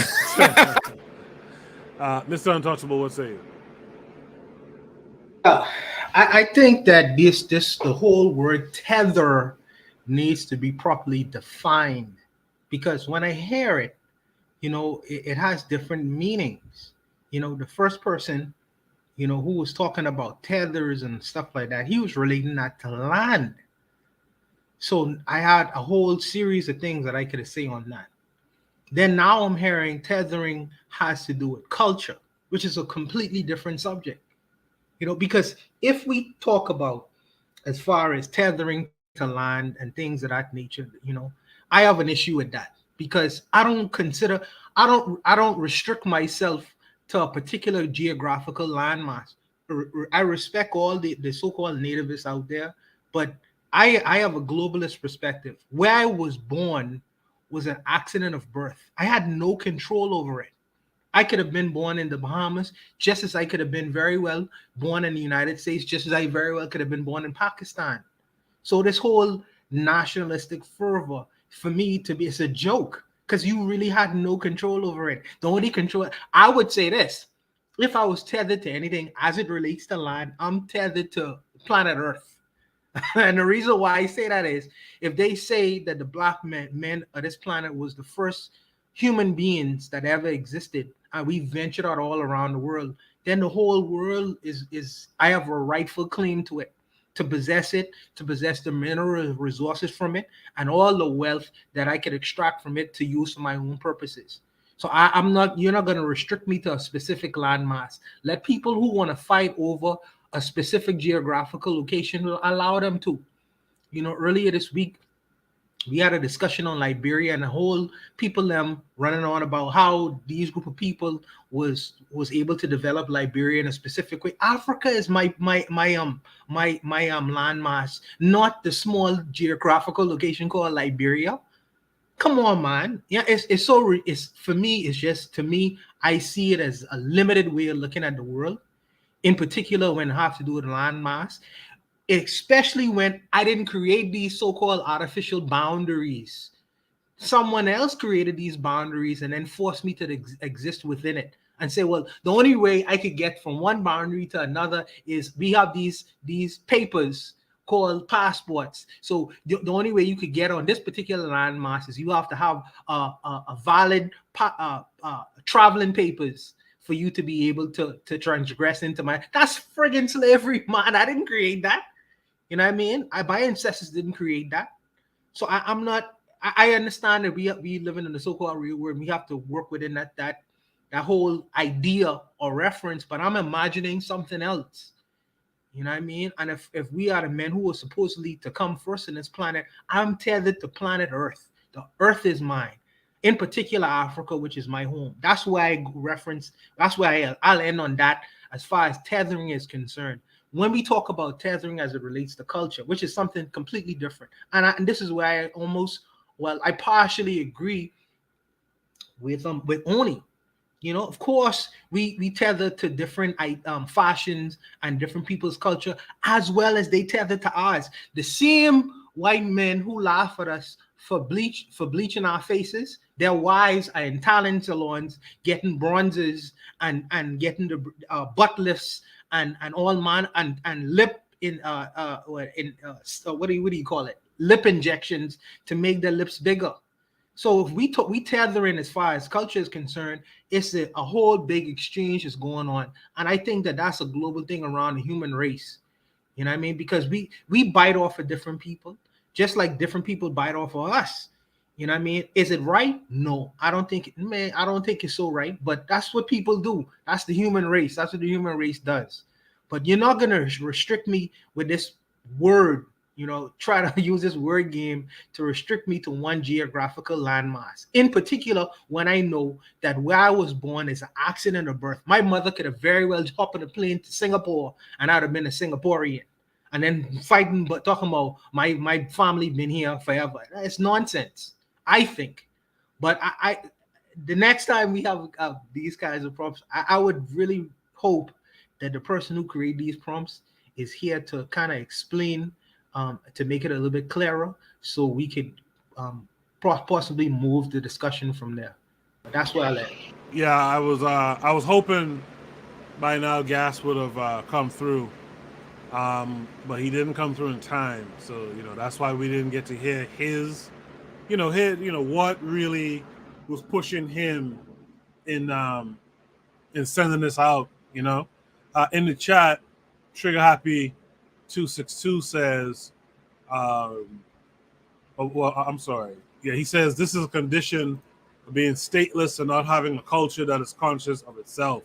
That's why this is a repeated thing among our peoples. Erzulism says the Europeans stole that wig from Kemet. It was mentioned a couple times about the white judicial wigs that black countries still carry on with from colonial times. Provide triggers for evolution. I think this is the first time I've seen this person here, so I don't know if it's a he, she, them, but thanks for being here. Provide triggers for evolution says, I have a friend in Senegal who wears turtlenecks. I don't get that in a hot climate, and they only wear their African garbs on Fridays. Trigger Happy 262 says, LOL, they will make the silly argument that straight hair isn't exclusive to white people, LMAO. Trigger Happy goes on to say, I'd like to also make another argument that there's always been the debate that black people within imperialist countries are nations as opposed to nation states. Provide triggers for evolution says dressing European on the continent is a good example of how we drive the European/Western economies. Trigger Happy 262 says, I don't even think black people are nations because even nations that don't have a nation state have collective consciousness.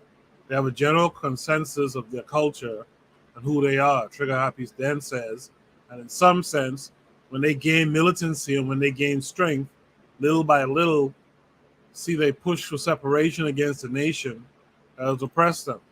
To give examples of internal colonies that are culturally conscious, Palestinians have a party that resists against Israel. The Mojave, the Navajo has a citizenship system. Catalonians want to separate from Spain. Lero says, yes, I still don't know what tether means. Trigger Happy 262 says, when we look at the collective consciousness of black people in America or black people in Brazil, there are many Africans, but these Africanisms, there are many Africanisms, but these Africanisms are not clear to the general population of people. Those Africanisms are disassociated from the indigenous homeland, which breeds the identity crisis we see in some parts of the African world. Sure, there are marginalized African groups within populations that are understanding of who they are, but they are marginalized and not systematized. We have to be honest in that there are either 2 to 3 sections of consciousness for black people in America, extending to other places as well, either to be American, to be in a lost tribe, identitarian groups, or to be African. The African has to be the way to go because it's what is unique to us. Otherwise, this will be a repeated problem. Provide Trigger says, I am a she or her. Well, thanks for that. Lero says the Trigger Happy, exactly, subjective nationalism. Based on that criteria you mentioned, I don't think African Americans can claim such. All right. Well, you guys heard some of the comments from the chat, particularly from Trigger Happy and others. Does anyone want to comment to what Trigger Happy or any of the commenters in the chat had to say? Yes. Well, before that, well, hold on. Jay.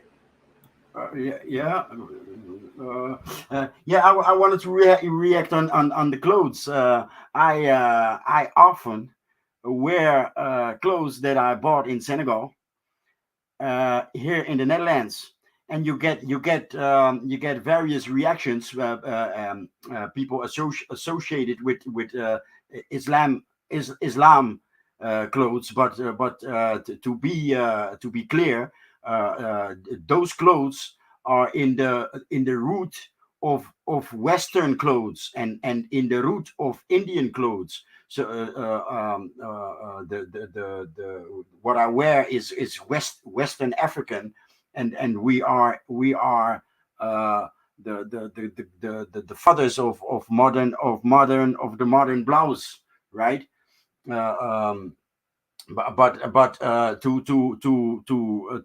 react on provide triggers for evolution, nonsense. In Senegal, about 50% of people in the streets were traditional, and especially in the village, it's 75 or maybe 90% that wears traditional.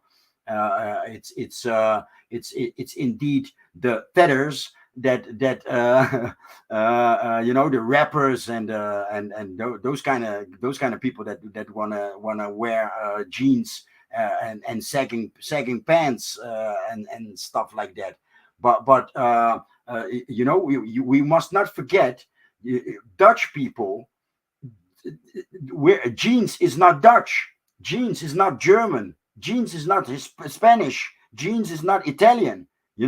So all these what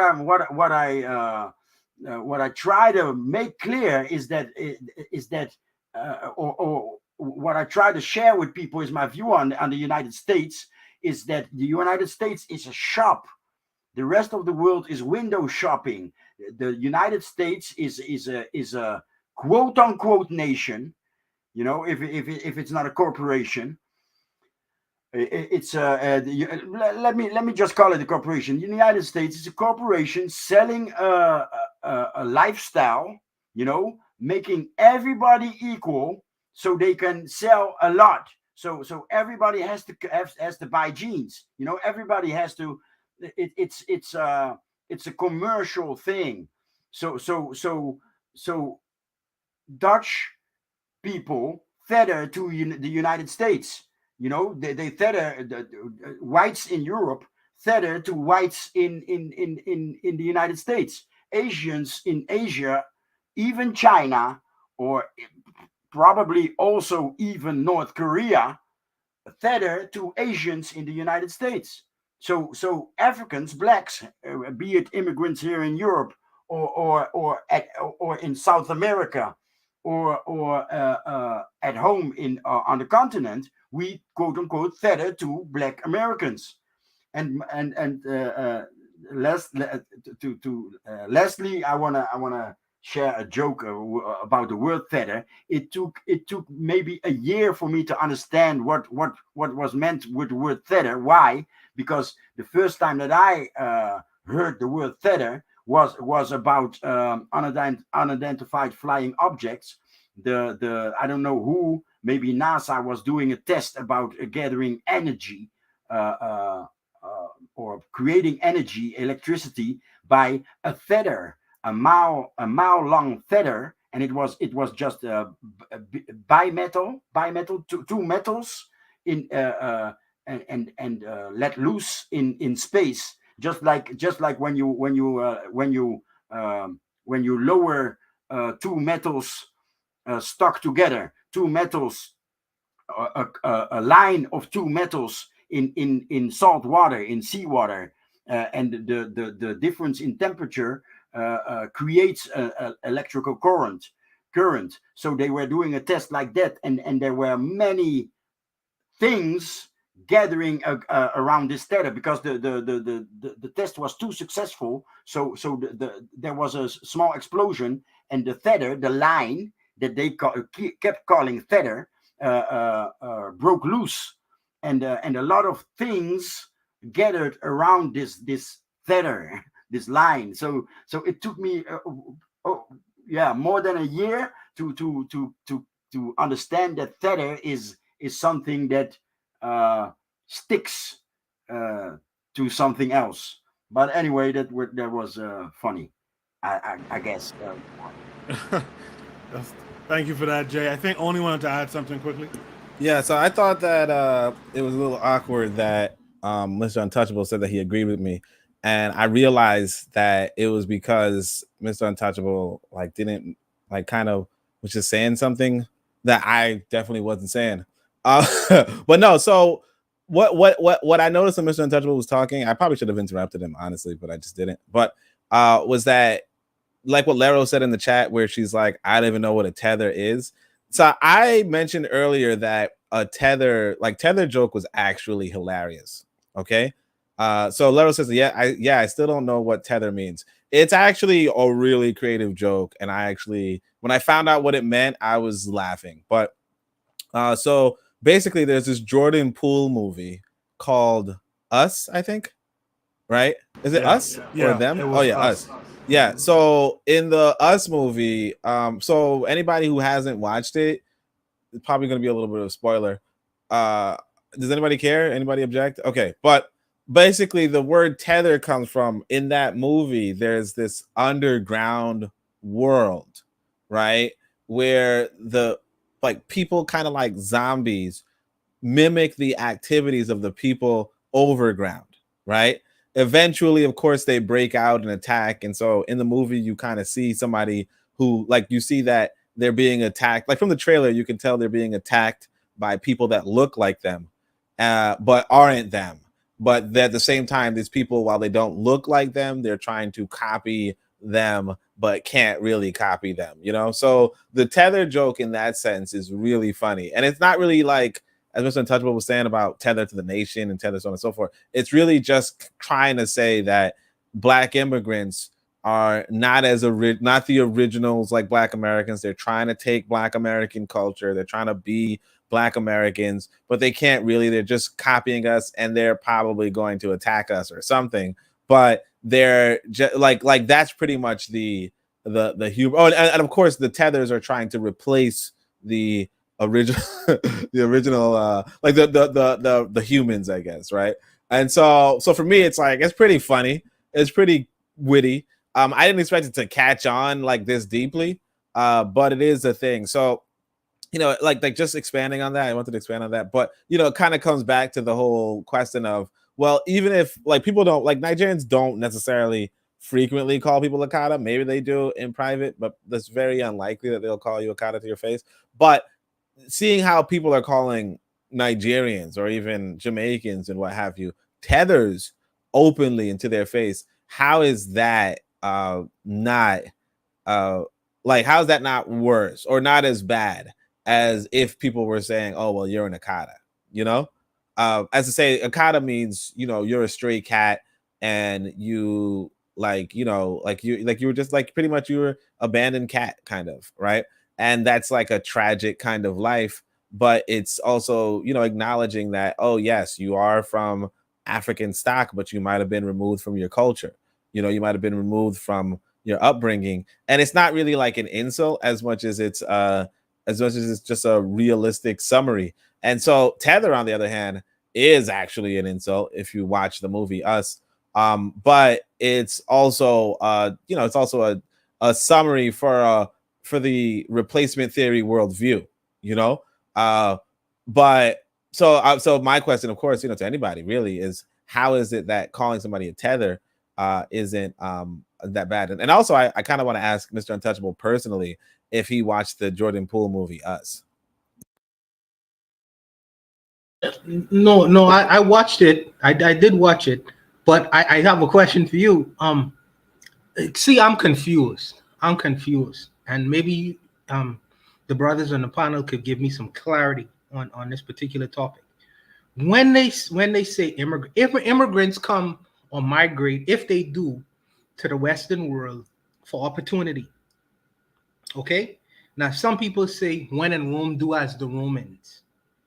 And I'm asking myself, is Black American culture American culture? Because the people who come from other countries try to assimilate into American culture. Why they do this? For better opportunity. Imagine if you will,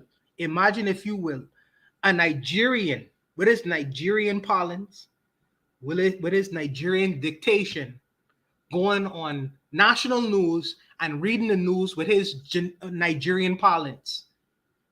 They would never put him on television, because the people who he's appealing to is the so-called American public. They used to a specific parlance, Americanized parlance of English. So he can't necessarily be himself, coming from Nigeria, reading the news. He have to speak in a parlance that sounds similar to the people, to the viewers. So he have to speak in an American parlance. So even if he have to mimic that, that's the way he gets ahead in America. So if that's copying or tethering, he has to do that to get ahead. But are Black Americans specifically calling that tethering? Because he's just a tethering or assimilating into American culture to advance himself. So if that's copying what American culture is supposed to sound like, maybe he is. Maybe that's a tethering. No. So just to clarify, no. So tether is like in the movie, it's not like there's no such thing as tethering. They're calling us tethers. So they're saying that like essentially Black immigrants are trying to replace Black Americans. You know what I mean? Replace them in doing what? And like you're trying to be the rapper, you're trying to be the actors, you're basically trying to replace them culturally, but it's nothing to do with white Americans per se. It's more so saying that you want to be them. You know what I mean? We want to be Black Americans.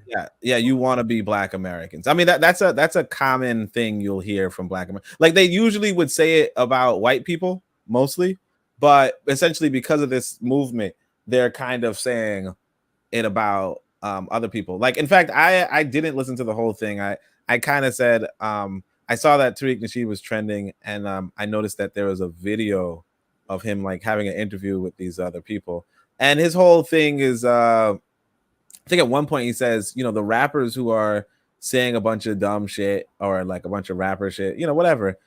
He's like, most of the rappers are now immigrants. They're the ones who are doing the negative propaganda. At some point, earlier I heard him, pushing this idea that a lot of the violence in Black communities are actually perpetrated by Black immigrants, kind of thing. So a lot of it is kind of trying to scapegoat everything bad about America with the Black immigrants. It's not true, obviously, but it's a good tactic to kind of make it so that quote unquote Black Americans are like the best thing under the sun, and then Black immigrants are like the worst thing. But no, it's not like you're tethering off of other people. It's that you are a Black American tether. Well, not you, because you're not an immigrant to America, but basically like something like me is just trying to, like kind of like, let's say if there's affirmative action going on, I would, claim it. And that's like, to them, that's wrong, obviously. And then among other things. So it's like it's basically like, since you saw the movie, it's like what those underground people were. That's what the tether is. Okay. So Oni, on anyone listening, they say, and I don't know if this is true, they say that America is a free market economy. That's what they say. So people who have a particular skill or trade to exchange, to some person who may want to buy that, they should, the person who have that skill or whatever, they trade their skill for whatever reason to get, financial resources, benefits, etc., from it. If I come into another territory and I am able to access these things through my talent, through my skill and whatever, how am I replacing Africa? If I'm only 4 million immigrants, how am I going to replace 45 million African Americans? I hear what you're saying. You trying to give logic to a hate group. This is a hate group. This is a group that's funneling money to Tariq Nasheed. That the whole purpose is to get exactly. It's his hustle. When you hustling, you don't have to be truthful. It's like you asking, well, how? Like it's like you going to the church and asking the pastor, well, how does it make sense for a man to walk on water?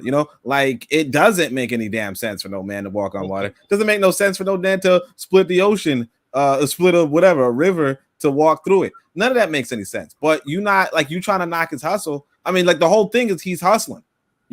He's collecting tithes. So the you're bringing logic. You making sense. It is ridiculous. It don't make no damn sense in real life. But he's like collect. Yeah, he got like the dude collected $1 million from 100,000 backers, man. Oh no, maybe 1,000 or 10,000 backers. Like the dudes more money right now too. Yeah, he's collecting money on like I just saw the he has a new thing called American Maroons where they're like doing some kung fu shit through the woods killing white folk. This never happened, but you know he collected 100. How much he collect? Like maybe another $100,000 for that. You know, it's a hustle, my guy. You know, it ain't even like nah. And so the whole free enterprise thing, that's not even a thing. Like that's not a thing to them. What it is to them is that they built this country pretty much by themselves, and all of us kind of came along afterward, and we're now pretending to be them for the benefits that they alone should have. And it's not a realistic image, but it's a good piece of propaganda. I want to say this. I know Mr. Touchable saying he got it, but I want to say this. I was interacting with this app. So somebody on my Discord went on to said, "Hey, look at this app, right? This application where you can like the AI will write a copyright, you know, like we'll write an ad for you or like a passionate speech for you or whatever." And I gave the AI, said, "Oh, immigrants are taking our job," or whatever. And the AI came through and made this nice, passionate thing. You know, it made a couple of blunders before that, but it made some passionate thing about how you would motivate people to join your movement against immigrants coming after you. And it's kind of the same thing that Tariq Nasheed is saying, in the sense that he's just making a good emotional appeal so that you could feel good about your lineage, right? And feel bad about other people. And you put all the blame on other people, even though you know damn well it ain't other people, right? But you put all the blame on other people so that you could feel better. And then when you're feeling good and you feel like he's pushing the message you want to hear, he's gonna get tens and hundreds of $1,000s to give to his white baby mama or his white well, yeah, whatever. You get what I'm saying? So that's it. Let's welcome in Azuli to the panel this week. Azuli, how are you this week? I'm hot as hell. My boule, I don't know why it's not raining, but I'm hot as hell.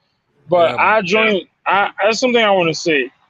The immigrants that come over, though unwillingly or involuntarily, they do usurp the American people on the way. Meaning that when you get immigrants that come, a lot of time when they vote against the people that were there before. Even though sometimes I'm saying that like those new immigrants that are coming in, pretty soon they're not gonna need the black vote anymore, because if we let you end the country from all of this, you gotta come back and vote for us. So I could understand part of the argument that they say that. So I could say that if Haitian immigrants come, they just vote and don't really care about the freaking policies, how it's gonna affect their own people, because they come to America, they get to own the car, get a house, which probably was more difficult for them in Haiti. So I'm not gonna say that they don't have some points, but it's not only towards the black immigrants. All immigrants do that, especially if a political group lets them in, like they did for the Afghanistan, the Ukrainian. All these people are gonna vote in favor of the Democrats later on. So, and another thing I wanted to say is about that whole tether thing. They're using tether, but you know the tethers in the movie Us were the bad people, right? The tethers wasn't the good people. The tethers took the original, put them in, like when we watched the movie, Lupita Nyong'o, the one that went downstairs by accident and got stuck there for 30 years, is the original. So the mere fact that they're using tethers like that, they're using it the wrong way. The tethers and us are the good people. The people on top are the one that usurp the tethers and are on top now. If you understand what I'm saying. So that's what I wanted to say. I appreciate that. Nah, I'm gonna say I don't understand what he's saying. What are you talking about? The tethers, the tethers are the bad people. The tethers are not the bad people. Lupita Nyong'o, when she was a kid, she went down there. Yeah, she was a tether. No, she was originally a regular person. She got lost in the tether world, and now she's kind of like leading the tethers against the original people. Urzula, you gotta fix your sound. Yeah, that's what I'm saying. She was a tether. The one that we see is a tether. But I was not trying to spoil the movie. My man turned to a cyborg. Yeah, I gotta mute. For some reason, I can't mute his mic. But Zuli, you gotta work on your sound. He integrated into the machine. Into the matrix. You gotta fix your sound for me, all right? In the chat. Can you hear me? Yeah, 1 second. Just hold that 1 second. In the chat, I'm a Bookman is with us. I'm a Bookman says they're calling anything in which Black immigrants mimic Black Americans and present themselves as Black Americans as tethering. Kevin Carre reminds everyone to like, share, comment, subscribe to help this channel grow. Lero says these are the same people that lie on their own ethnic group and erase their own history out of Afrophobia. There's no logic to their talking points. Amo Bookman says there's a commonality between the FBA ADOS movement and the hashtag Put South Africa First movement in South Africa. In an economy dominated by whites, there are lots of Black losers looking for scapegoats. And that right there, to me, that's the tweet. Forecast is with us saying, hey, what's up, y'all? Y'all say what's up to the Forecast and each other. Jay greeted Forecast. Urzuli, go ahead. If your sound's fixed, go ahead and finish. What I was saying is that Lupita Nyong'o's character, when she was a child, she was the original, and she got lost down there, and the fake one switched place with her and went upstairs. The fake one was pretending to be the original one. Yeah. So technically, if we're gonna look at that, all the tethers that are downstairs were the original one. That's what I'm saying. No, only Lupita made the switch. Bro, you don't. So Lupita, okay. I'm not. Yeah, Lupita made a switch with the girl, with the original. So then the Lupita we know was the tether. Yes. But like she made a switch early on. So that they kind of gave that away when she came back up, and it was like, why can't you talk? Or like, what did you see down there? But like realistically, as a tether, she couldn't even talk. Right. You know. So she they taught her pretty much how to talk. So it's not that everybody made a switch. It was just that Lupita herself made a switch. So she was a tether.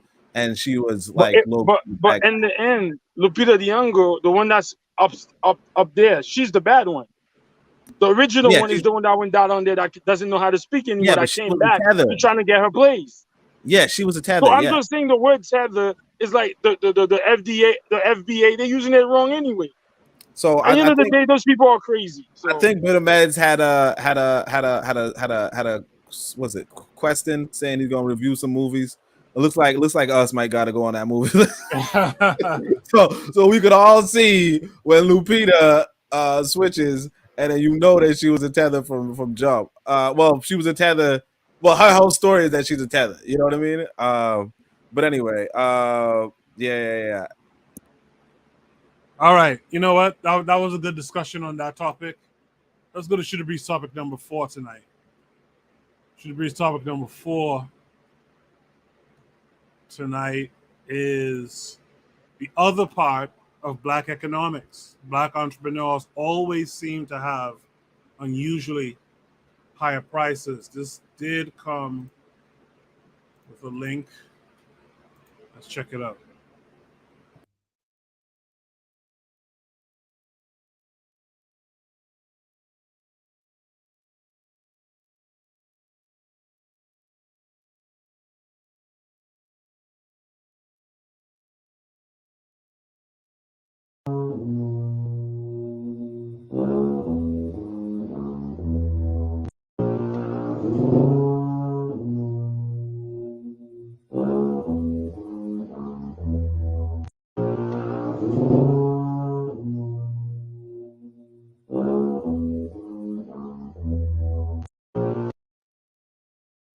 Yeah, so I let it play a couple times just so everyone could make sure to catch what it's saying. The prompt says the other part of Black economics, Black entrepreneurs always seem to have unusually higher prices. Kevin Carre, you're a Black entrepreneur. Do you think this is accurate? And if it is accurate, why is that the case? Well, it's not so much the higher price. It's it, how should I say this?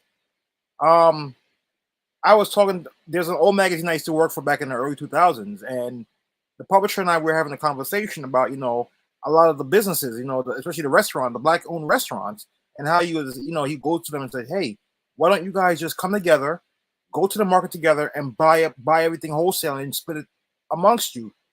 And he was saying like it's like they refuse to do it. They want to do it themselves, and that's why everything becomes so expensive. On top of that, you got to pay for labor, the overhead, all this stuff. It's not so much it's expensive. It's just black people are just taxed higher. People see us, they want to charge a higher fee. Like I remember in the 90s, they were saying like sometime to deliver things in black community, there's a tax, because they were scared of getting robbed or whatever. So they had to up the price. So when those prices get upped, guess what? It's passed on to the customer. But you know what? I'll yield the mic here. Yeah, you are correct. It's a chain, and you have to pass off the costs in order to maximize on your profits. That's just what it is. Jay, I think you're also an entrepreneur. What say you to this? Yeah, sometimes I am, sometimes I'm not. But I used to when I did t-shirts, and I think I'm going to do it again. When I did t-shirts, I was very cheap. And I heard you, Kevin. I heard you. Black people wanting to do everything themselves. It irritates me, and yeah, we should do group economics. Yeah, we should buy together, and yeah, we should do that. But for some strange reason, a lot of us want to do everything ourselves. And when I was doing video, it affects the result. The result is half baked because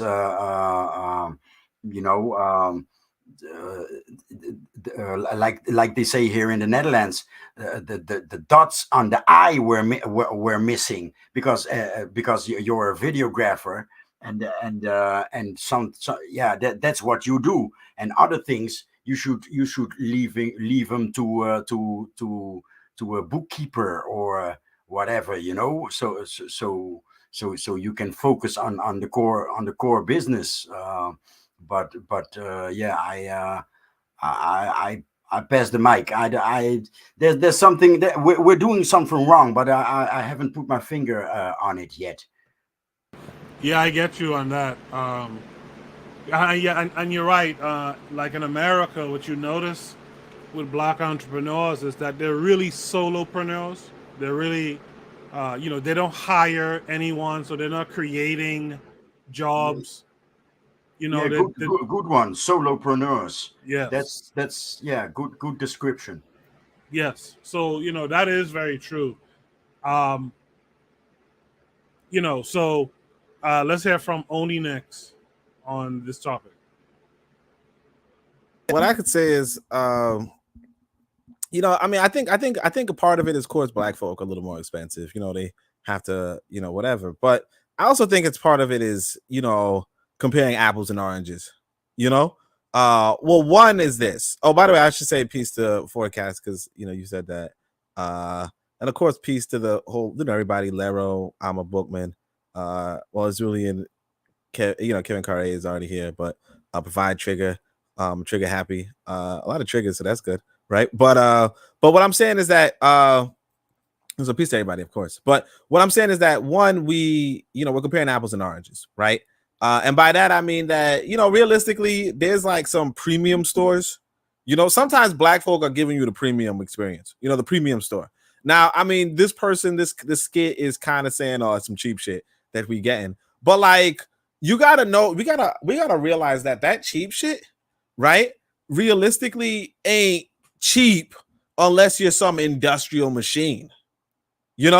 Unless you're some it's like with a shirt. The shirt you wearing. You could say, "Oh man, that shit would cost me like 14 cents." Yeah, that shit would cost you 14 cents if you have a $1 million machine to print shirts. You know what I mean? But if you gotta knit that shirt, it's not gonna cost you nobody's gonna knit that shirt for 14 cents. You know what I mean? Like nobody's gonna hand make that shirt for 15 cents. So when you're talking about like obviously, the food he's showing is particularly cheap, but it's different if you like you got this, you got the mozzarella sticks, right? Mozzarella sticks could be cheap if you just buying them frozen, or you getting them transported to your restaurant frozen, right? Just like fries, if they pre-cut, that's cheap too. If you got a machine to cut it, that's cheap too. If you got a machine for bread, all that kind of stuff. But the real thing is this, that if you were making those mozzarella sticks, right, that's gonna cost you more.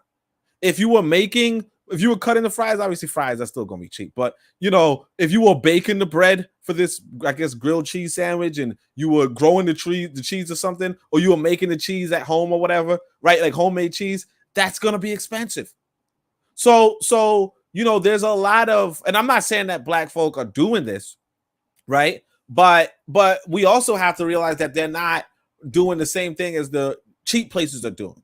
So the cheap places, like, your fast food restaurants, they're getting their supply frozen already. The Chinese food, which is cheaper, obviously, they're getting their food frozen already, right? I could tell y'all this, like I got this Jamaican store next to me. They are buying the shit from the grocery store. You know what I mean? They're not even like, sometimes they're getting in like, wholesale supply somewhere else, but I seen them in a grocery store that I was at, buying a whole case of chicken. That's not the best method to do it, but what I'm saying is that if you're doing it like that, it's going to be more pricey. Because now what you're doing is you're paying for extra labor to get this food. First off, to make that delivery. Second of all, to get the food cooked and all that kind of stuff, which is different. We are comparing, and here's the thing too. It's like if you go to these white boy stores, like there's this store, I don't buy from it, obviously, but like they're like, oh, you want a burger? You can get a burger for $30. You understand? Now they're gonna tell you, oh, it's a custom, homemade goat cheese, not homemade, but custom goat cheese and this and this and this, vegan, blah blah blah. But it's $30 damn bucks for a burger, and nobody's saying, oh, with these white folk, look, we can't support these white businesses. White people are going for it, and like there's other stuff where they like gold dust they steak and all that shit, and white people are going for that shit too. So it's like, it's part of it is apples and oranges. You comparing, the industrial, food, enterprise to the homemade, the home craft food enterprise, and you're not gonna win. Like I said, there's this Haitian spot near me. They cook this mac and cheese, and oh my gosh, good shit, right?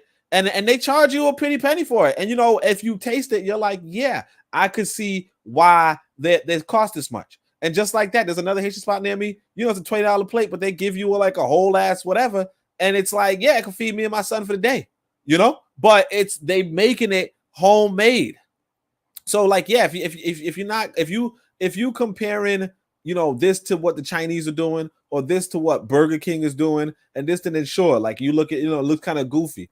But if you understand that if they're making the mozzarella sticks themselves, if they're making the bread themselves, if they're growing the potatoes themselves, that's going to add up to the value. Yeah, we get that, but I think you're being honed in and super specific about the food business. What is the case though when we expand this just across the board, generally speaking, right? Why does it always seem that black entrepreneurs always seem to have unusually higher prices? Well, I mean, see, my thing is that I noticed that black folk, they tend to try to charge you the same that white folk charge you. You know what I mean? Absolutely. So I think that's what it is. But and obviously, a lot of us kind of like, well, I don't want to pay that white boy price. You know what I'm saying? Like, I don't want to pay that white boy price. I'd rather pay the cheap price. But I think a lot of people are gonna charge you, like they're not going like I said, like it's apples and oranges, where it's like, a lot of us are looking for apples, right? But they know that white folk are doing oranges. Because like I can say this is, no disrespect to this brother, but I needed an artist, and this brother was like, yeah, I could do this artwork, but it's gonna cost you so and so and so. That's the market rate. You understand? And it is the market rate, but I wasn't, I can't afford no artist, like I couldn't afford an artist. So it's like, but then of course, there's going to be white folk who are going to go way below the market rate. And if you looking at it from like at the end of the day, it goes back to like realistically, we as Black people do have a save money mindset, and a save money among Black folk mindset, right? Because and that's kind of how this white boy was able to colonize the planet, like Jay was saying about how all over Europe they're wearing jeans. Why are they wearing jeans? Because when they were making the jeans by their hands, right, it cost them too damn much, right? But jeans, you have a factory, you could print them shits and sell them for like $5, and make a profit. But you can't do that with real stuff. And then Black folk will come along and they will probably print the jeans, the same way as the cheap way, and then sell it at the cost of what if I were to home make this jeans, or maybe they might home make the jeans, and and then again nobody could afford that shit, like you have to, like, technically you should be selling to white folk for that, but that's it. Let's welcome in Brother Bakari this week. Brother Bakari, how are you? Brother Bakari, I'm great, man. I'm here. Great. Can you hear me? Yes. We got you. All Brother right. Bakari, did you catch the prompt? I ain't catch the prompt. I heard what y'all was talking, and that what made me come on here just to talk about this little business thing right quick, right? Right.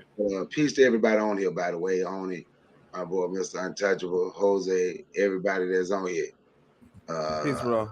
In the chat, But sometimes we don't talking about the high prices. So sometimes we don't check what the market is going for. And I'm gonna give you an example because I know you just said Oni was being specific, talking about the restaurant. So, but that's what I'm about to talk about too. Like I had this one guy and his food was good, right? But you got 10 wings, fries, and 10 wings and fries for $15, right? 20 wings by itself, just 20 wings by itself was like $23. Now you could go up the street, down the block, and I thought just walk to this Bangladesh guy who I didn't go to. I stuck with the brother till I found another black and get 20 wings, fries, and a 2-liter soda for $21. So then I found another brother who was selling the same thing: 20 wings, fries. Can I just quickly interrupt there? Yeah. In the chat, Lero mentioned that she doesn't really see the higher prices from Black food spots. To be honest, when I used to pay attention to it, to me, the difference was the white food spots gave a drink. Like you just mentioned, the 2-liter soda. Like to me, that was always really the difference in the price. The prices were similar. It's just like, McDonald's, you're gonna get a large drink with that, and in the Black spot, you're gonna buy your own drink or whatever. Yeah. But go ahead, Bakari. But sometimes, like we don't check what the market is calling for, right? Then sometime if you're in certain industries, it's sold to us a little bit higher. So we have to sell it a little higher to make money. Or if your clientele is Black, if we honest, we know how we are. Sometimes we raise the price. When I had my electronics store, I raised my price on everybody, right? But I'm gonna raise my price. Most of my clientele was Black. I'm gonna raise my price so they can haggle me down so I can get what I really want, to make them feel like they have a deal. But then sometimes they would say that something must be wrong with it. It's not high enough. I don't think it's the fact that our prices are sometimes too high. I think sometimes it's just difficult. Black people selling to Black people, certain things to Black people, right? Like I like island food, Jamaican food. I like all that stuff, right? I was only just mentioned a Haitian spot, right? I was at this Haitian spot last Sunday. Food was awesome. But goddamn, oxtails with rice and peas, was damn $35. I know the oxtail have gone up. Now the food was awesome. The food was great. I didn't get the oxtail, but I'm just saying. But it's and when you said across the board, And when you go across the board, a lot of times it is a little expensive.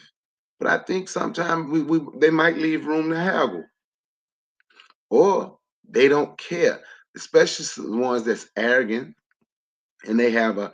I've dealt with some that have a lot of white customers, and they'll tell you, "Don't pay it." That's why I advertise to white people anyway. So it's just strange sometimes dealing with one another, us dealing with one another in business, because sometimes the customer is looking for the black business, the black customer is looking for the black business to be perfect. I raised my prices when I was in pressure washing. I gave that business to my son. I raised my prices on white people all the time. And you could talk to some now, and they would tell you, I have never paid that much for pressure washing in my life.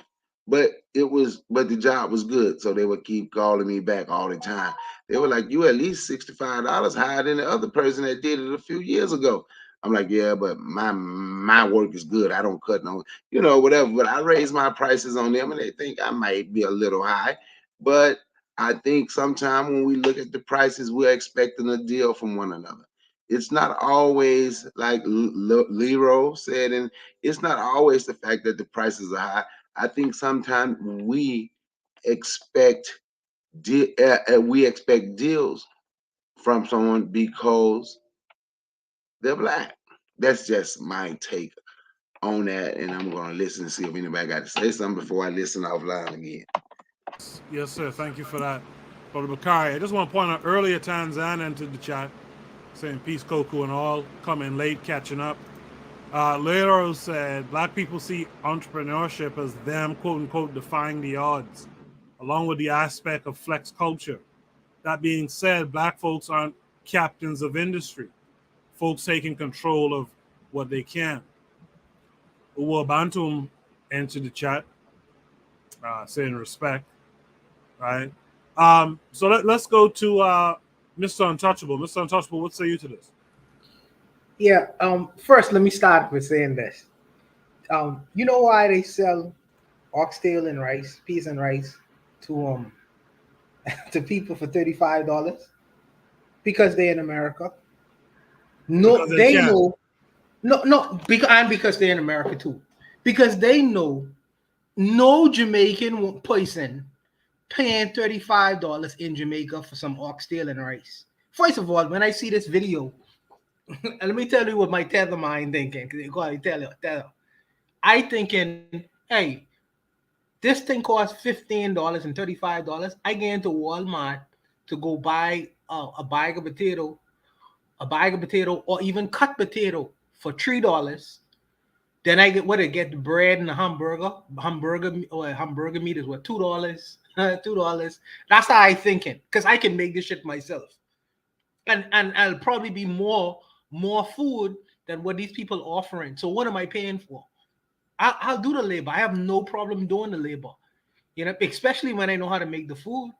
So I would never do that. But I think the issue is, as far as it's called, what your brothers was talking about earlier, it's called a chain, that we don't have as far as buying in bulk and wholesale, and actually owning the factories that create these things where these people could buy in bulk at a cheaper cost. We don't really have access to these channels, and I think that we could, but we shoot ourselves in the foot when we distance ourselves from the so-called immigrants or people in different countries. Because if I could get some cheap Haitian rice, and I know Zuli, the way they make rice in Haiti, I get Zuli because he get the connect where I could get the Haitian rice and import that shit and sell it at a discount in Haitian restaurants where I don't have to charge as much money. You know what I mean? I don't have to do that. If I'm trying to make a pair of jeans and I know that the gourd is much less than the dollar, and all I got to do is rent a space and buy some some sewing machines to make so-called knockoff Levi's jeans, and then pay the people them for doing it much more than they would have made in Haiti, but much less than I'd have to pay them if they was workers in the United States of America making the same jeans, mind you. You know what I mean? Give them $100 American dollars or 1,000 Haitian gourd, and then import that joint back into my store, my store in New York City, and sell that joint. I could be still undercutting. This is the connect the Chinese have. This is the connect the other groups of people have that we try to distance ourselves from, because they making their products in China and India, and then they selling it in the United States stores because they have that connection. They've never broken it or wanted to, because they understand America as a business. And I think that sometimes we try to, when we break our connections with our international brothers and sisters, we shoot ourselves in the foot because we find that we are not able to compete. And I feel like that's the way you are able to compete, because you can't compete buying from retail stores the bread and the potatoes and the hamburger meat and things of that nature. No. That's, to me, that's you really shooting yourself in the foot with that. You have to go outside just like everyone else does and import and then sell it at a competitive rate. And I feel like sometimes with the businesses, with our entrepreneurs, sometimes they make it all and try to get as much as possible in one sale. That's ridiculous. You want repeat customers. You want them to keep coming back forever if they could.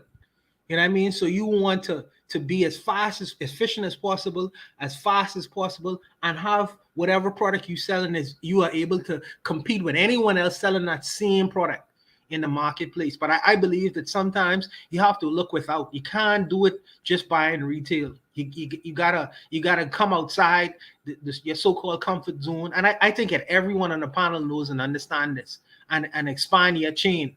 You know what I mean? Whether you try to build relationships outside of the circles that you're in, you're not gonna get in that Chinese chain where they buying shit wholesale, because they see you as a competitor. So you're better off going to the Africans or even Absolutely. the Caribbeans. You know what I mean? Because I'm getting there, Zuli. Because I know he knows somebody in South Florida who getting it from friggin' Port-au-Prince, where they paying minimum prices, importing that joint, and is able to sell it in American stores at a rate that's competitive with everyone else. And my food just as nice. I just think that we shoot ourselves in the foot, not looking outside globally. But that's just me. Before we go to Zuli, yeah, the pro-black perspective is saying something in the chat that I think I should say on air. You know, if you come in late to the show's already an hour or two in, you're not going to watch from the beginning and catch up to the show. Like, that's just not going to happen. So you just got to come in and just move the slider as far right as you can and just join the live conversation. Right? So don't try to catch up if you come in late. Just listen to the present current stream. I'm a bookman. Yeah, go ahead. I just wanted to quickly say this. I remember when I was trying to get into the arts game, you know, where people buy art, you know, like pictures and things like that. And I didn't realize that Haiti had so many artists. You know what I mean? And they create these brilliant landscapes, and then they sell these art paintings in Haiti for less than nothing. You take them same kind of like pictures and drawings and things like that and sell that shit in South Florida, you get thousands of dollars. You know what I mean? Because they have a bustling industry in Haiti, but it's just that they don't have the market and they don't have access to the market. So who have access to the market? African Americans or people who have access to American markets. You could say, and white folks, black folks, people love these kinds of artworks in their home. And I just think that, like I said, I think that we need to expand our nets sometimes. But I'll end there. Wait, can I add to what he just said? You just inspired me on something. Think about what you talk about art, right? I was just thinking of something. Let's say I go down to Haiti and I buy a lot of that art. I come back and sell it for thousands. But instead of selling it, I can go around to the different galleries and like, hey, look what I have. You know, something new here. You know, I know the person that does this. We can work out a deal here where we can make your gallery for like 2-3 years exclusive, you know, presentation and sellers. And, you know, we can split it 70-30 where the artist gets 70, you get 30%, or somewhere down the line. But you can make industries around that now, where you have an agent, you have lawyers, copyright, all that stuff. That's what I'm gonna say that's what the Jews did for like certain industry when they live in certain communities. Their industry revolved around each other because if one goes, all of them go, and that's why we gotta start thinking again. Be like that. But I digress. Sorry about that. In the chat, I'm a Bookman says it's what Oni said. Black people are not implementing the systems and technologies that lead to economies of scales, which will lower prices. She goes on to say, and because we are often solo entrepreneurs, on a shoestring budget, we often can't afford the tools that would lead to economies of scale. With that said, Erzuli, what say you to this prompt? The notion that it seems like Black entrepreneurs always charge more. I think, first of all, I'm going to say this. I think it's intrinsic, it's innate in us for Black people to bargain. In America, we lose that. We can't really bargain. You go to a store, it's a set price. But if you're in the Caribbean or maybe in Africa, maybe in South America, you could go to a store. If the store is selling the shirt for 100, you'd be like, yo, man, I'll give you 85 for it. Or something like that. And sometimes people budge, but in America, like if you go to Macy's and all of that shit, the price is set. So I believe that a lot of time Black people hype up their price to make themselves feel, because I think the capitalist movement is like the more money you think you pay is the more quality, which is not true. All these big businesses those Caribbean big businesses in America, yo, the same freaking ingredient are cheap as hell, the same as the Chinese. When you have a business in America, you get a special card that you could buy yourself wholesale. There's Jetro in America. There's Costco in America. Jetro, I think, is for people who own big businesses. So food-wise, they use the same Maggie that's killing you, the same Caribbean food that's giving you diabetes. It's the same product. So what I'm going to say is that the food tastes good, but I do think for example, Goku, there's the Ito place on Nostrand Avenue, which on by Flatbush, right? Yes, I don't know sir. if you ever went there. I used to go there all the time, but the pricing, man. The pricing is over, and they're not even giving you organic or nothing. It's just regular. Yeah. So what is the point of that? So the ingredients are the same as maybe some of those chain fast food restaurant. What am I paying extra for? I get it. Sometimes maybe those food are like you could buy it and just heat it up. But sometimes these restaurants, they don't cook the food right away. They have leftovers and all of that. I do believe that the reason why we see it is that a lot of Black people, we bargain a lot. And I think in America doesn't allow that. Like you can't go to like a Macy's and be like, oh man, I'll give you 300 for this, even though it's 350. Even though 300 might be the real price, but because they need to make a super big profit, they hype up the price. So I do believe that. And another thing, Mr. Untouchable said about, they destroyed the Haitian rice thing. The Haitian use the same. The only Haitian, if you know people down there, you could get rice or whatever, but you can't get it wholesale like the way you could get it from a store here. So the rice economy is destroyed. The Clinton destroyed the rice economy in Haiti. The rice you're getting in Haiti is the same rice you're getting here most of the time. So I'm just gonna say this is like I do believe that sometimes they have the price higher because I think people have this notion in their mind if it's more expensive, the more you could pay. And also sometimes like Brother Bukhari just said, if you're selling your shit for $5, people are gonna look at your shit. Is there something wrong with your stuff? So I don't know if it's. I think it's a trick that the capitalist system play on the customers. So I don't know, but I know in America, like the rice, the oxtail, you get businesses, you could buy stuff wholesale. That's why, like me and Coco, that store I told, when I'm hungry and I don't have food, I go there. Sometimes it's overpriced. So that's all I have to say.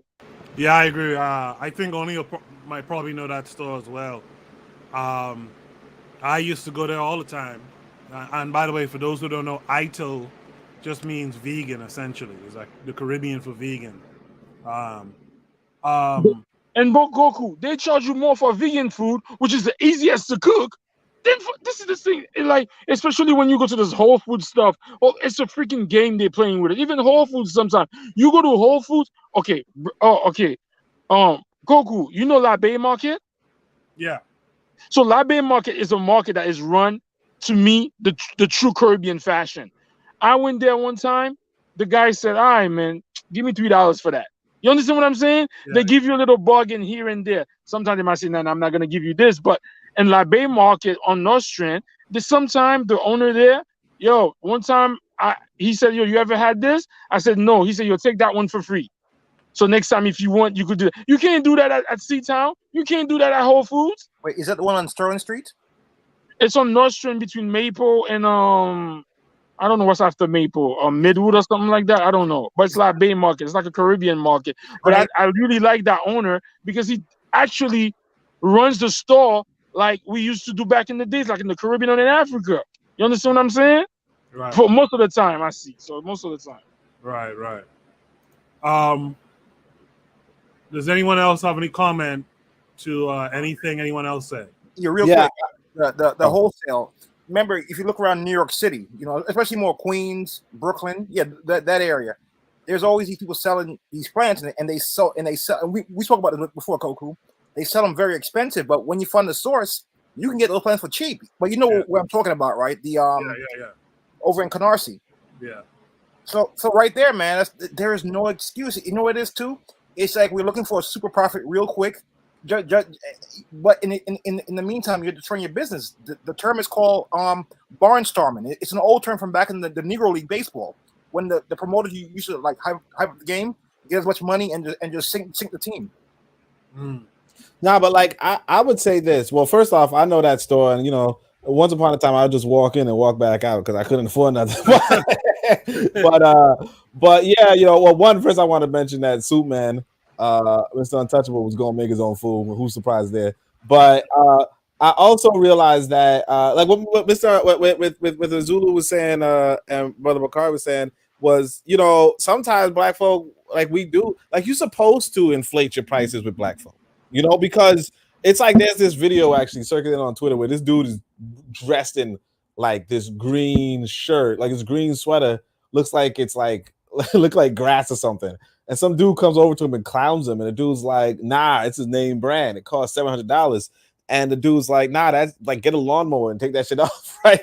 But the thing with that is that we do associate costs with value, and that's like another thing where like what the Julie was saying was, if something is like, if somebody says, "Hey man, here's a steak, a steak plate, and fries, and a drink for $5, you suddenly like, wait, hold on. You know what I mean? Like, why would a full steak, 8-ounce steak or whatever, and full plate of fries and a drink cost only $5, so like sometimes, like I could see us, putting up the price, because that's another thing too. It's like you communicating that, hey, my shit is worth something.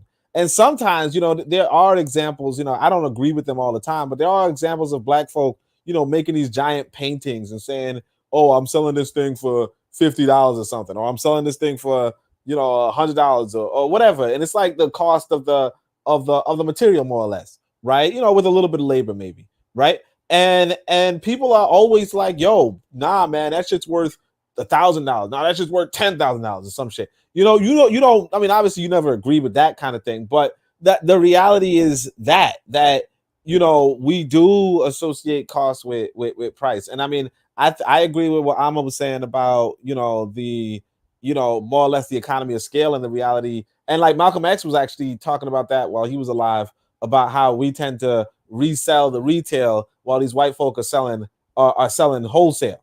And when you selling or like we reselling retail while these white folk are doing retail. And when you reselling retail, you have to charge more.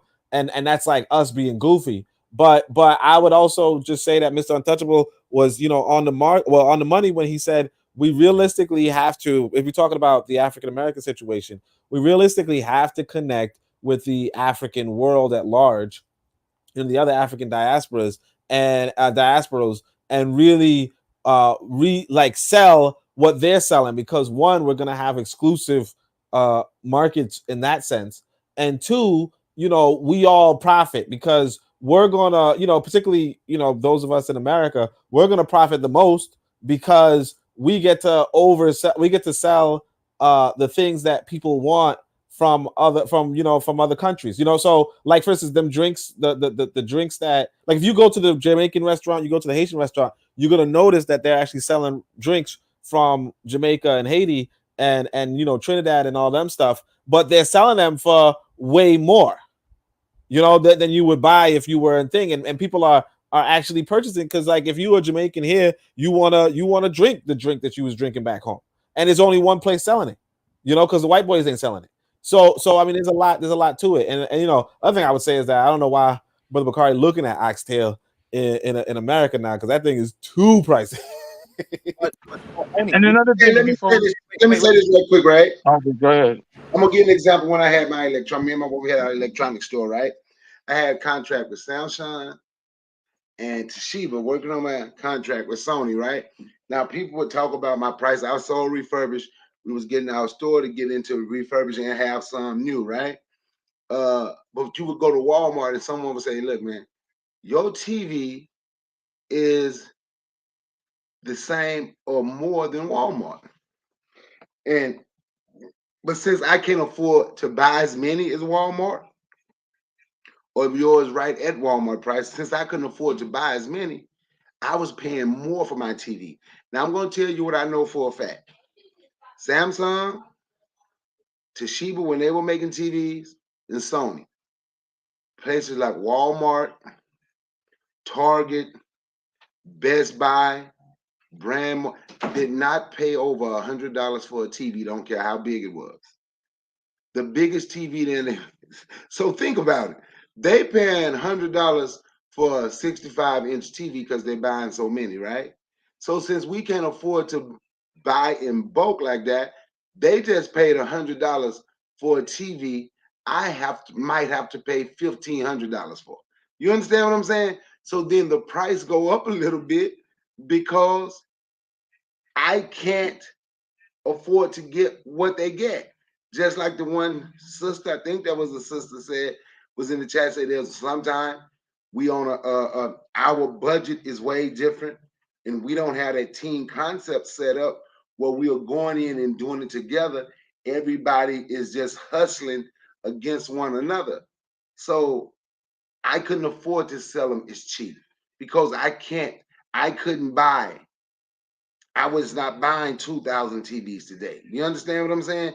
They're buying 2,000. I can afford to purchase 10. You see, you understand what I'm saying? Yep. In order to make a profit, I had to raise it up a little bit. That's all I wanted to say. Yes, sir. Before you go, sometimes I think also a lot of the black-owned stores play on our string that we're black Yes. and know that their prices are exuberant. But hey, man, this is black-owned. Pay an extra $100 for it, especially around Brooklyn and this new gentrified Brooklyn. Everybody seems to want to put black-owned in this stuff. And as a black person, they will up the price, and then a lot of us are going to support. Oh, it's a black-owned business. Meanwhile, the economy is shit. So stuff like that. So I do think sometimes they play they're trying to play that heartstring and pull your heartstring because it's black owned and to get black people to buy and stuff like that. So let's welcome in Tanzan this week. Tanzan, how are you tonight? I'm good, thank you. You're welcome. Firstly, $32 for a plate of food. Are you kidding? I would not pay that no matter who was selling it. I am not paying 6 gallons of gas for a plate of food. No way. But I guess things are worse out there in New York than out here. But yeah, the quality of black business products is abhorrent. And unfortunately, we still should support our black businesses, of course.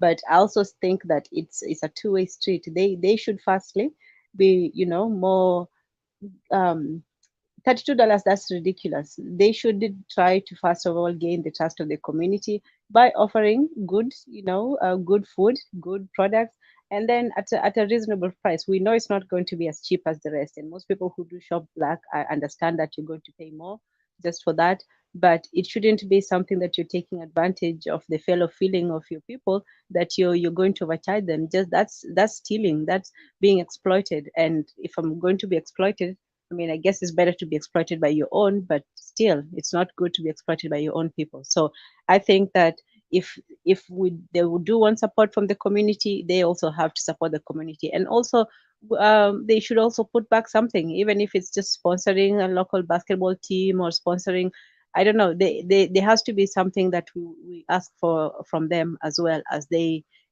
ask from us. So that's it. Thank you.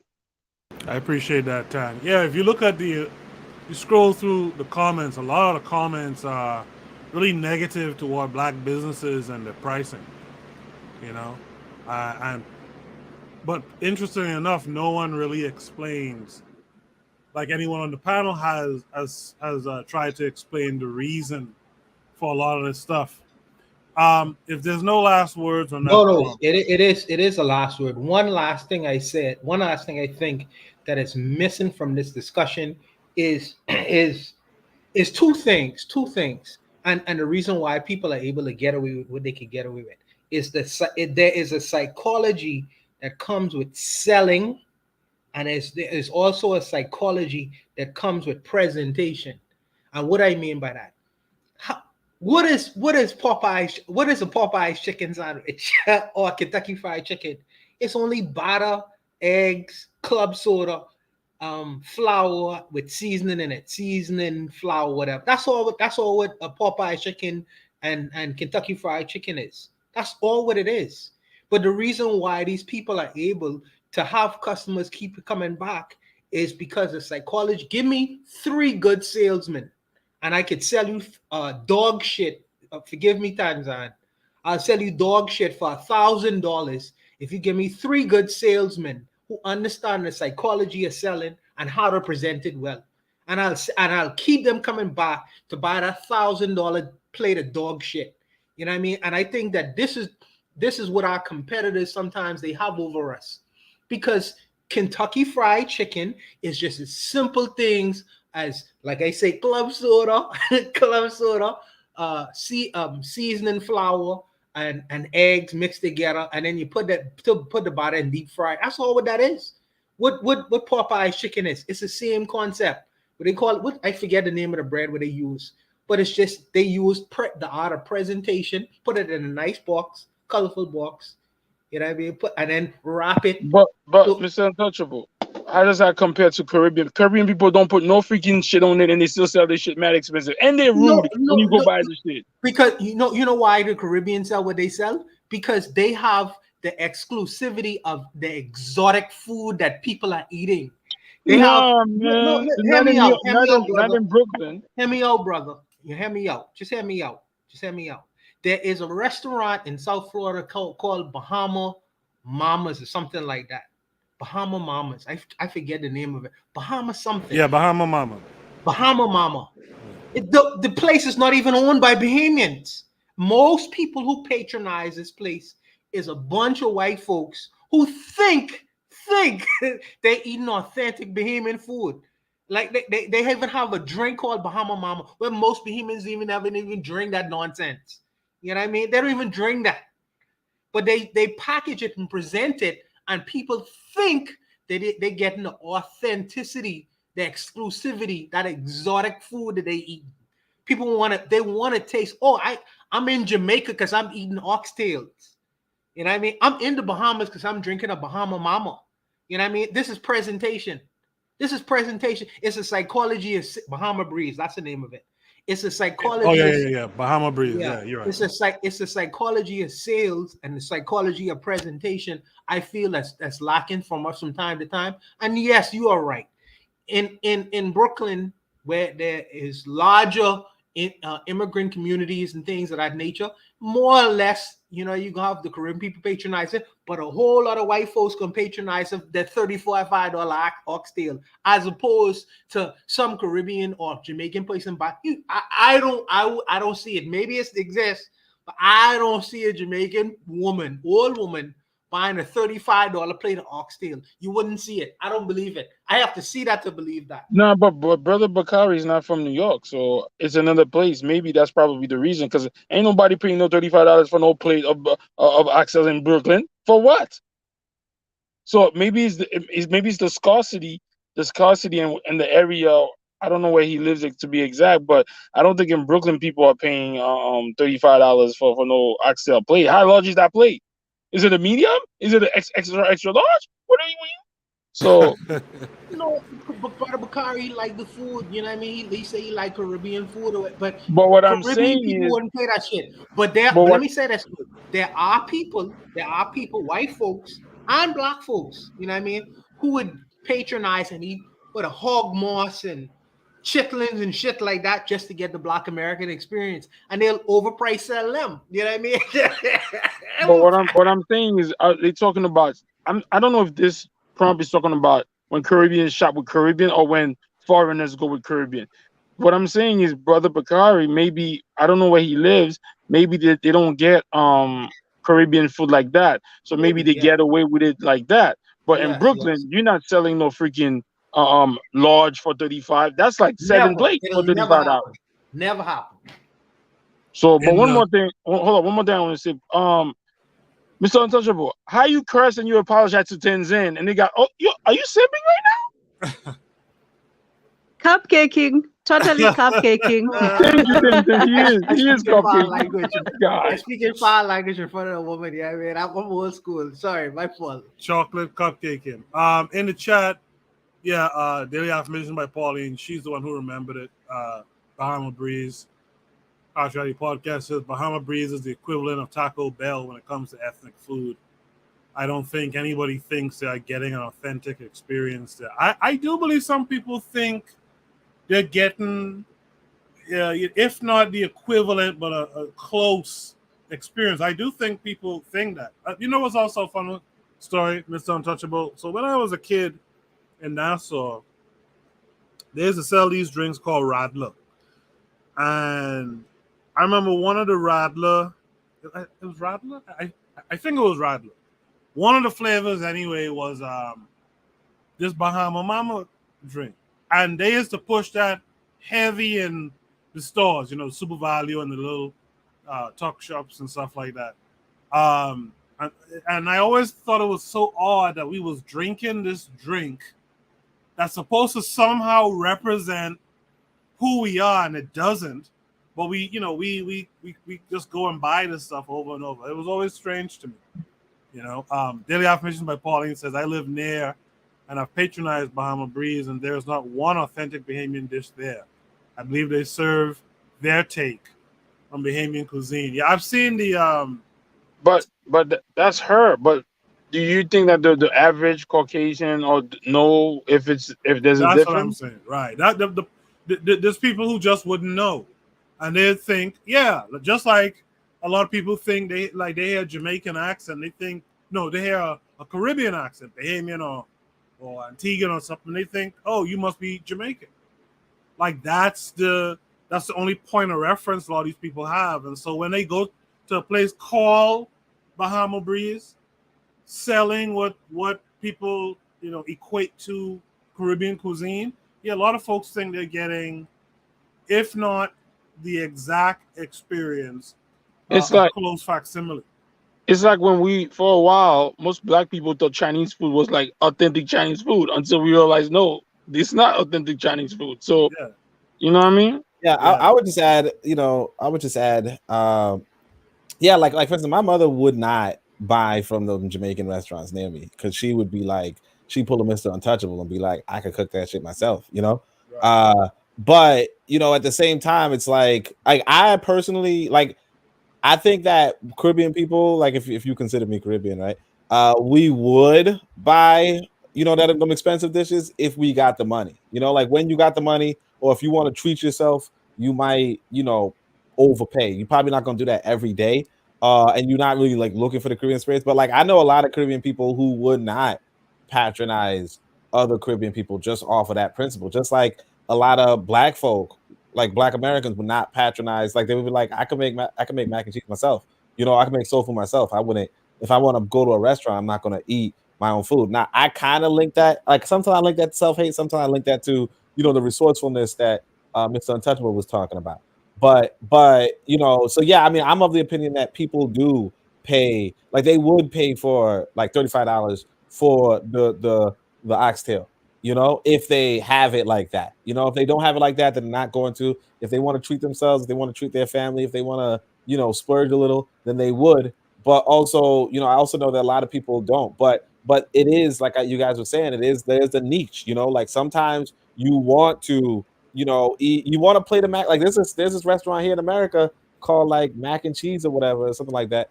I'm sorry, in Brooklyn, mac and cheese restaurant. They just sell mac and cheese and people will mess with it. There's like a seafood place that was a lot of money and I mean it closed down, right? The one on the junction. But yeah, like that was a black owned restaurant and it was like, yeah, we're gonna like we're selling to, like, it's like what Mr. Untouchable was saying about marketing and sales and the reality of, sometimes you want something that isn't McDonald's and you don't want Burger King, you want something different, and people are willing to pay more for something different, understanding that this is a niche market, and it kind of links back with supply and demand, and that supply and demand is also why oxtail is so expensive, because like realistically speaking, like the supply isn't there.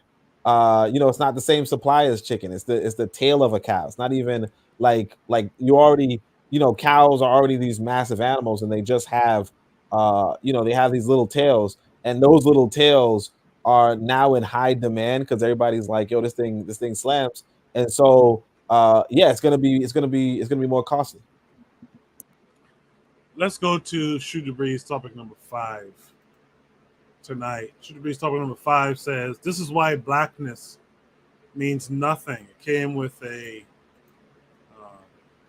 link as well. Let's check it out.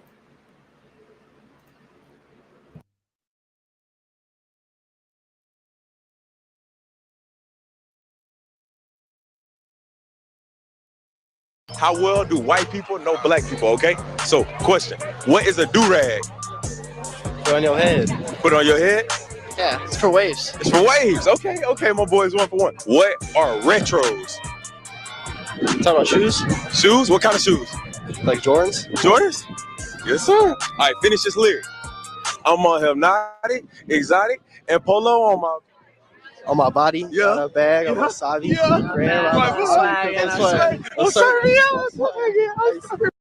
right, we trying to figure out how well do white people know black people, okay? So, question: what is a do-rag? Yeah, that's an interesting man on the street topic. How well does white people know black people? And the prompt says, this is why blackness means nothing. Some of you who are on a certain email chain might recognize this prompt. If Jay is still there, let me know. In the meantime, I'm still here. I'm here. All right, Jay, let's start with you. Does this video make you think that blackness means nothing? That's a harsh description, but I thought this video was embarrassing. Talk about it. It's back to the Tether conversation. It's pop culture, and pop culture is it's shameful, man. It's shameful. Stop it. Put something else on. No, I'm kidding. I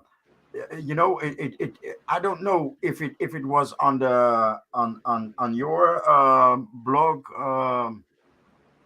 site that I reacted with. This makes Africans. Yeah, I don't know. Maybe this one was supposed to be supposed to air last week because it's a while ago.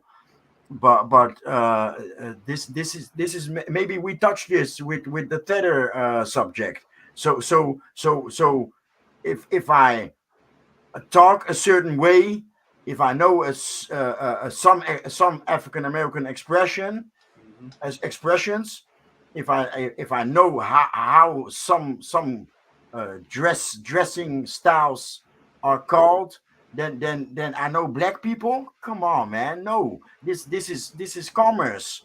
This is commerce. This is something that is sold to us black people worldwide. Like, this is how you behave. You know, you're an athlete, you're a baller, you're an entertainer, or you're a criminal.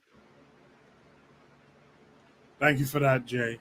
In the chat, Trigger Happy 262 says two things. It shows that black culture is often picked up by America and magnified to be profited. It shows that we don't necessarily control it, and that some elements of black culture is not entirely black, nor are they black creations. Goes back to the idea of cultural consciousness. In the chat, Tanzan said it's not that it means nothing. It's not that blackness means nothing.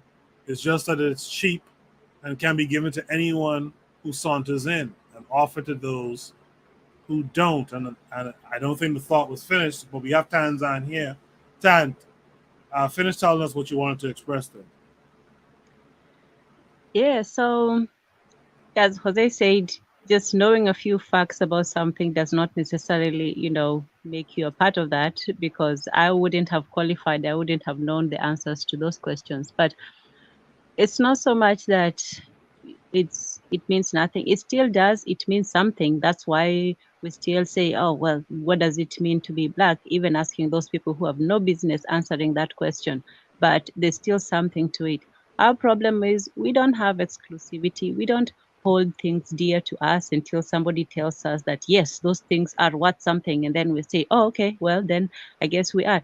So this is just another sad attempt at validation, at white validation. And if we don't get that approval from them, then we don't feel like we're doing something. If you go around asking this question, so what if some random child knows these things? You're supposed to be going to your people and educating them, and not just telling them things that they know, but sharing knowledge. But we feel that, and this happens even in Africa, we're so proud of our culture. Only when the Western people come in, that's when we dance and put on the gear and all that stuff. But amongst ourselves, like, well, they that's just that. So yeah, it's the same pattern of us. And when I said that we offer it to anybody can come in and they will be welcomed. We think, oh, we're being hospitable. No, we're just showing our desperation. So people come in and they can go to all those. Why do you think that they go in and take pictures of those, African children with the flies? Who allows that? Who wants? Even when somebody comes to your home, do you want to show them your nakedness and your poverty and all that? Why do we allow that? We want not just their pity, we want their validation. We want to be seen by them. If they don't see us, we're not there. Yeah, I'll end there for now. I appreciate that, Tanzan. I like those points you made. Kofi is here, y'all. Say greetings to Kofi in the chat. Daily Affirmation by Pauline says, by the way, sitting in the living room is 3 generations watching this podcast. Thank you for that. She says the discussions bring awareness to our younger generation. Half Jolly Podcast earlier said exactly. People don't know the difference between pop culture or trends and actual culture. Customs, traditions, societal structure, etc. are what make culture, not commercialized trends. Let's hear from Kevin Carey 42. Kevin Carey, what say you to this? Well, first off, I really don't care about this. I'm too busy building. I won't say what I'm doing, but I'm too busy building and educating the younger generation, younger photographers coming up, teaching them what to do, how to portray your people. Always put your people first. That's all I care about at this point. My time on this earth is finite. I can't be worrying about this idiot going around white people going. That's on him. I got better things to do and think about. But I'll give up the mic. Trigger Happy 262 says, but it also shows the case that black cultures are a lot more visible to other people compared to other cultures, because black cultures, once again, are often appropriated for profit and patronage. Let's go to Oni here. Oni, what say you to all of this? I would say for this. Oh, by the way, greetings to Kofi and greetings to Daily Affirmation. Daily Affirmation. That's really good though. 3 generations. That's powerful. But what I would say is, well, Well, I would say it this way. What if a Mexican person walked up to you and was like, "Hey man, what's a sombrero?"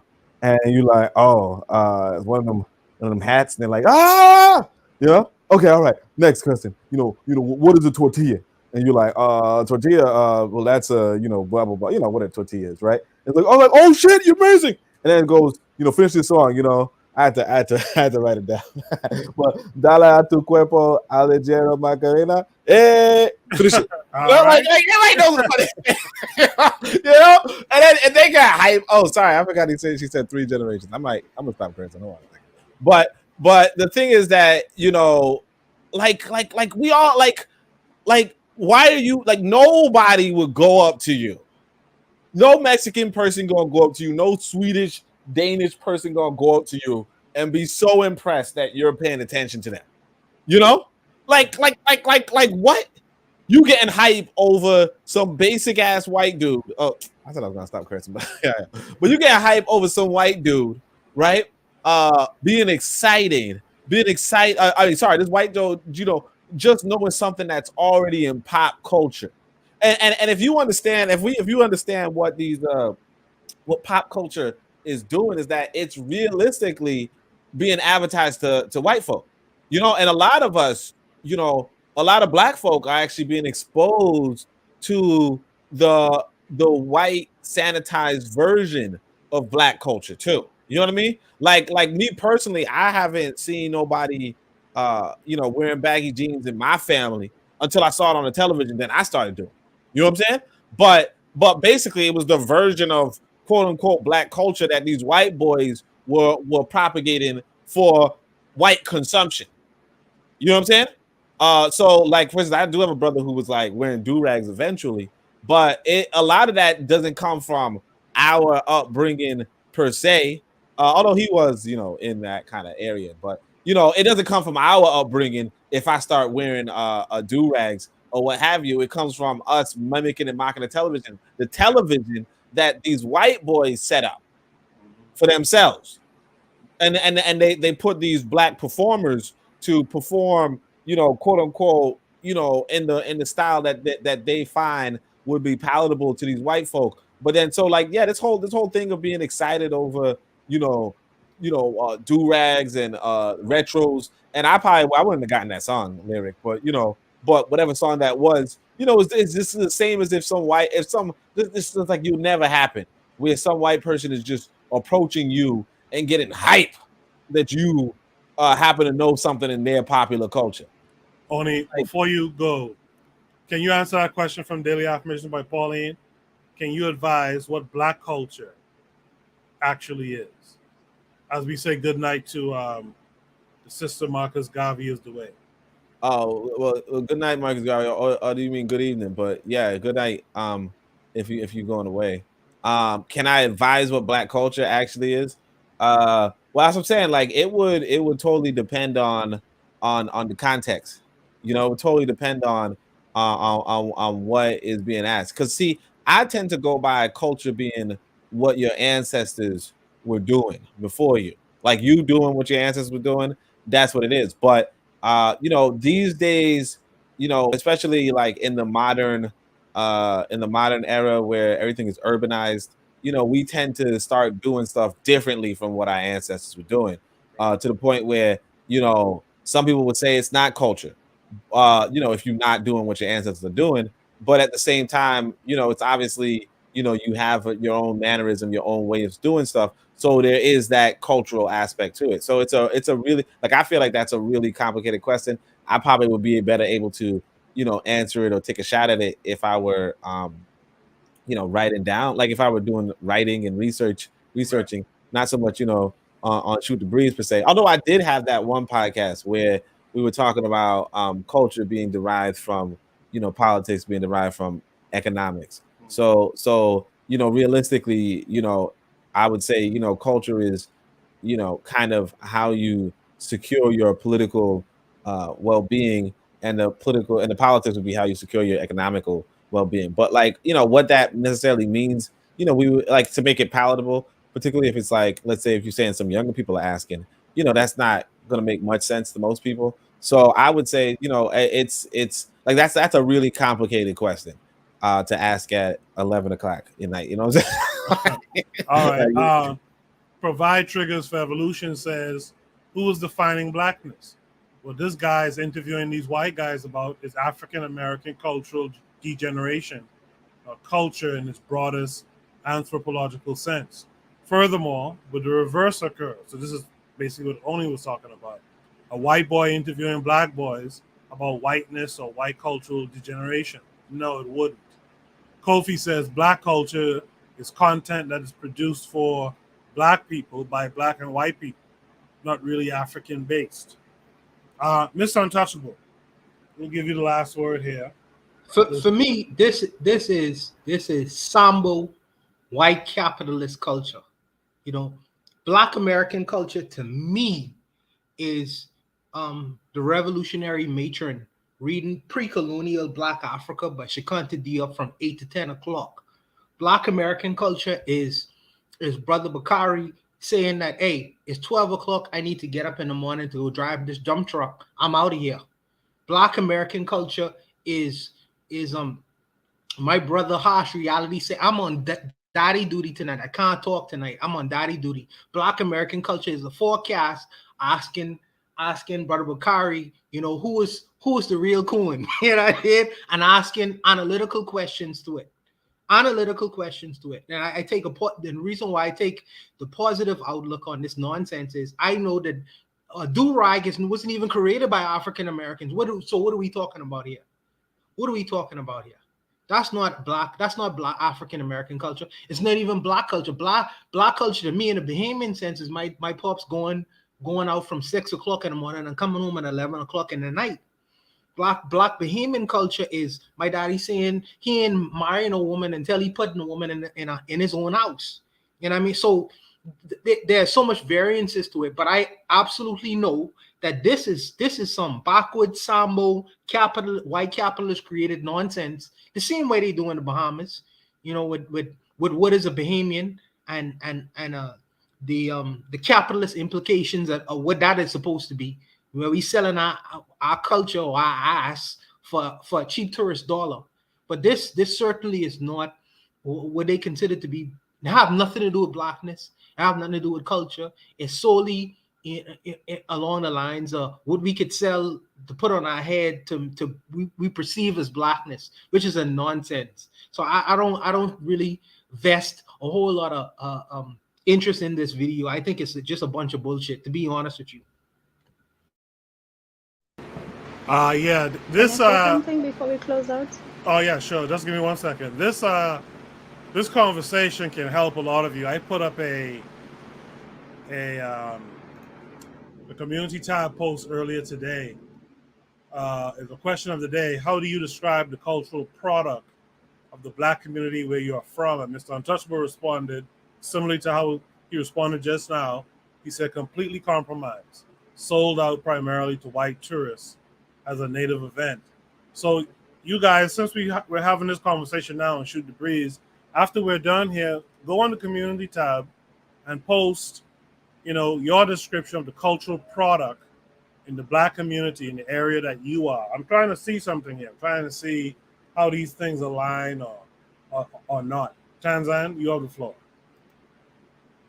Yes, for me, I'll use Matthew Arnold's description of culture as the best of what people have to offer for themselves and for the world, but for themselves first. So for me, it's the best that we have to offer. It's not the degenerate, it's not the backward. So if I look at the culture and music, I'm going to look at the best that Black America has to offer. And that for me was, during the Afrocentric time. I think Brother Kamisi Fox did a whole program about that, when it was positive, when there was creativity, when there was progress.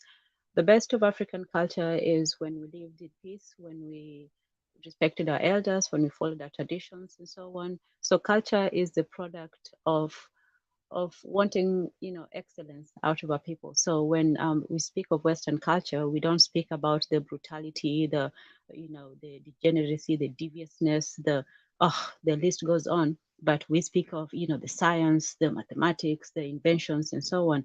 So for me, when I speak about Black culture, this is not Black culture. This, rap music and, asking about do-rags, that's not culture. That's just, how do you call it? The stereotypes. Yeah, that's how I'd call it. And stereotypes is just something you associate with a certain group of people, good or bad, So no, we're not talking about Black culture here. We're still just talking about Black stereotypes. How well do you know how to stereotype a Black or African person? So if you're an African person, you stereotype, oh, they're poor, they're backwards in a village, they're naive, they're, all these things. But if we talk about culture, we should speak about what elevates us as a people, not what, just stereotypes us. And what we identify with is what we create, the good things that we create. So that's how I view culture. Thank you for that, Tan. Your volume is kind of jumping around a little bit, just to let you know, Tan. Did I hear from Ozuli for this? Sorry.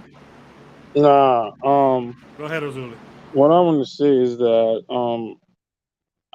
maybe that young man. All right, I'm gonna use one of Mr. Untouchables when he saved the Tiara Mac the other day, the twerking thing. I'm gonna use the same similar kind of. I remember when I was younger, I was on the Parkway, and there was like a Haitian stand, and then there was a Caucasian brother there, and he started speaking Haitian to me. And at the time, I was maybe young, and I was amazed. I was like, and the way I was like, I was amazed, and I was like, in a way, kind of, I've never seen a Caucasian person speak Creole the way he spoke it. But after I left the table, I was mad at myself for being like for letting that validate my culture, because I know he learned the language to probably steal natural resources more. You get what I'm saying? Yep. So this young man right here, I mean, I guess he's high, but a lot of the young people now believe this is culture. So, like, to me, African American, even with like soul food, they say when you go down south, like people from everybody cooks like that. So, what is really African American culture? Would I say jazz? Would I say the blues? Would I say R&B, rhythm and blues, hip hop? Even though rap came from the culture of so much oppression, that was a way for African American to tell their story. Is that Well, even culture? the forecast made a point in the chat to mention that culture is more than just music and sports. But then if we use that, but we can't, like, what's more culture, like how you speak to your parents, Caribbean? Like if you go down south and you meet other black people from back in they were very respectful. They acted the way we acted towards elders. So is that really, like, I don't understand what's culture, like education? Because the education is very American. Sports is very American. Like, so I don't know what's a specific African American culture besides hip hop, besides the music. If we want to say how we interact with each other, like our syntax or ebonics, yeah, that's part of the culture. The way we carry ourselves, the way we with the swag that we have, yeah, I guess that's part of the culture. But like, I don't understand what it's more than music, more than what's culture. The way you eat, the language you talk. We African Americans speak English. It's the syntax. The syntax is different. When you go down south, sometimes Caucasian people speak the same way as black people do. The soul food stuff, they cook their food the same way. That's what they said. So what is something that's intrinsically African American besides the music? I don't know. Besides the music and I guess they want to say like the FBA, we always swag. We just everybody's carrying our swag or whatever. Like, I don't know. But Tenzin said, and even in the culture, we got to take the good and the bad. We can't just say, I'm going to take the good or this is American. We have to take both. You know? So I In the don't know. chat, the Harsh Ali podcast says Black American culture is still in an infantile stage and honestly confused as a result. A stolen and confused people still trying to find its way. If you ask me, Trigger Happy 262 says, honestly, that's also another issue.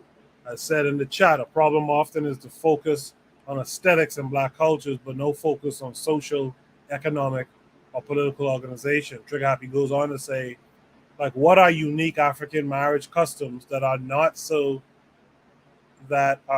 European at all, or marriage protocols?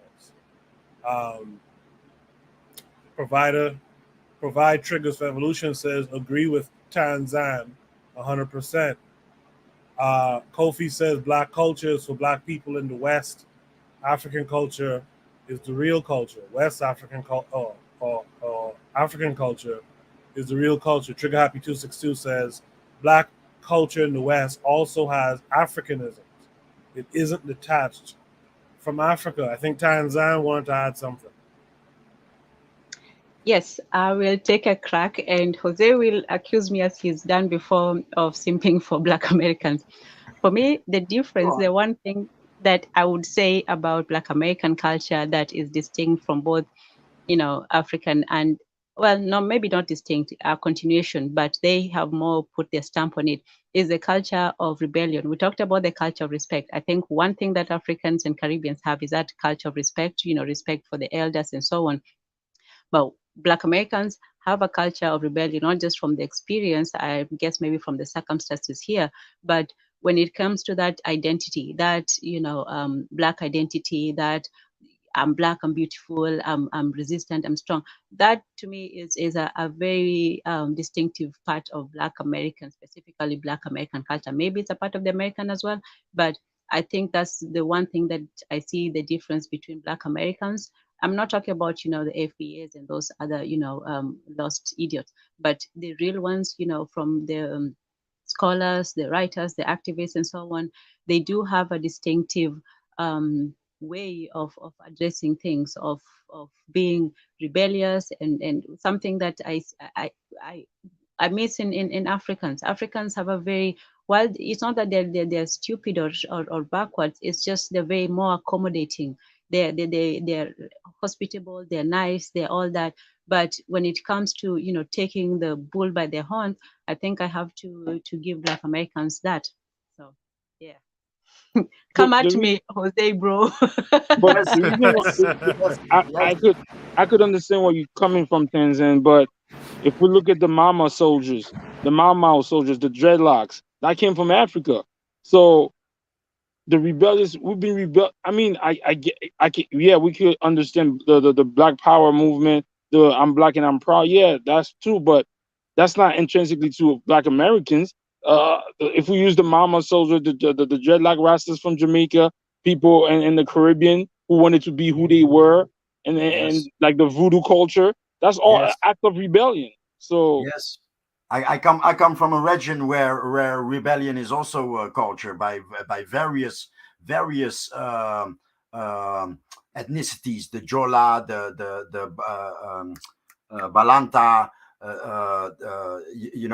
I mean Amilcar Cabral, Guinea-Bissau and Guinea-Conakry, the rebellion and anti-colonialism lives, But if I may, Kofi said something striking that actually puts everything together. I believe he said Black culture is for everybody. When you are rejected, you go to Black folks, and that's not particularly Black culture. But do you know how Black culture is called here in the Netherlands? Urban. Urban. So blacks in the United States, they moved from I hate, okay, plantation. Sorry, man. I was looking for another word for farmer and village life, but anyway, they moved from the south, from the plantation to the urban plantations, the factories up north. Sharecropper. Yeah, sharecropper. Right. Thank you. So Black Americans moved from sharecropping in the south to the urban plantations up north in the factories, right? In Detroit, etc. And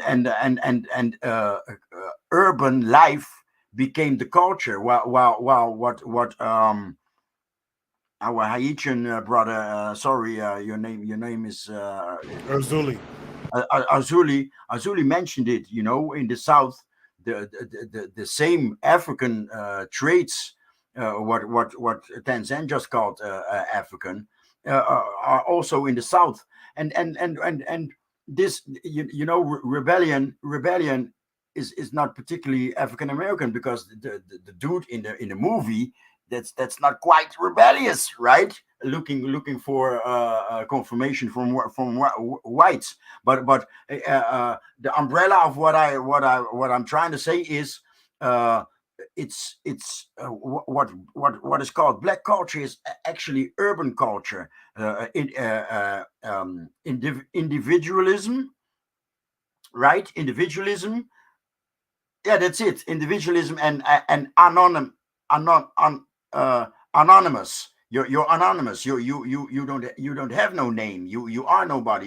You're the neighbor in a flat with 50 other families, right? So how can you keep your culture? How can, of course it's lost, the traits that we, I love to talk about our people. I'm not an African American. I've never been in America, and I never will. But we, our people, lost our traits by moving to the city. I hate the city here in the Netherlands. Also, I have a love-hate relationship with Rotterdam, this port city. My life is moving in and out of Rotterdam. When I'm tired, I move to the suburbs. Where I live now is where I lived for the longest, because I'm getting old, of course. So moving is not my favorite sport anymore. But I'm a village boy. And culture doesn't flourish in the city. Genes flourish in the city, right? Urban lifestyle. And I'm sorry to see our people call that black culture. It's urban. It's city culture.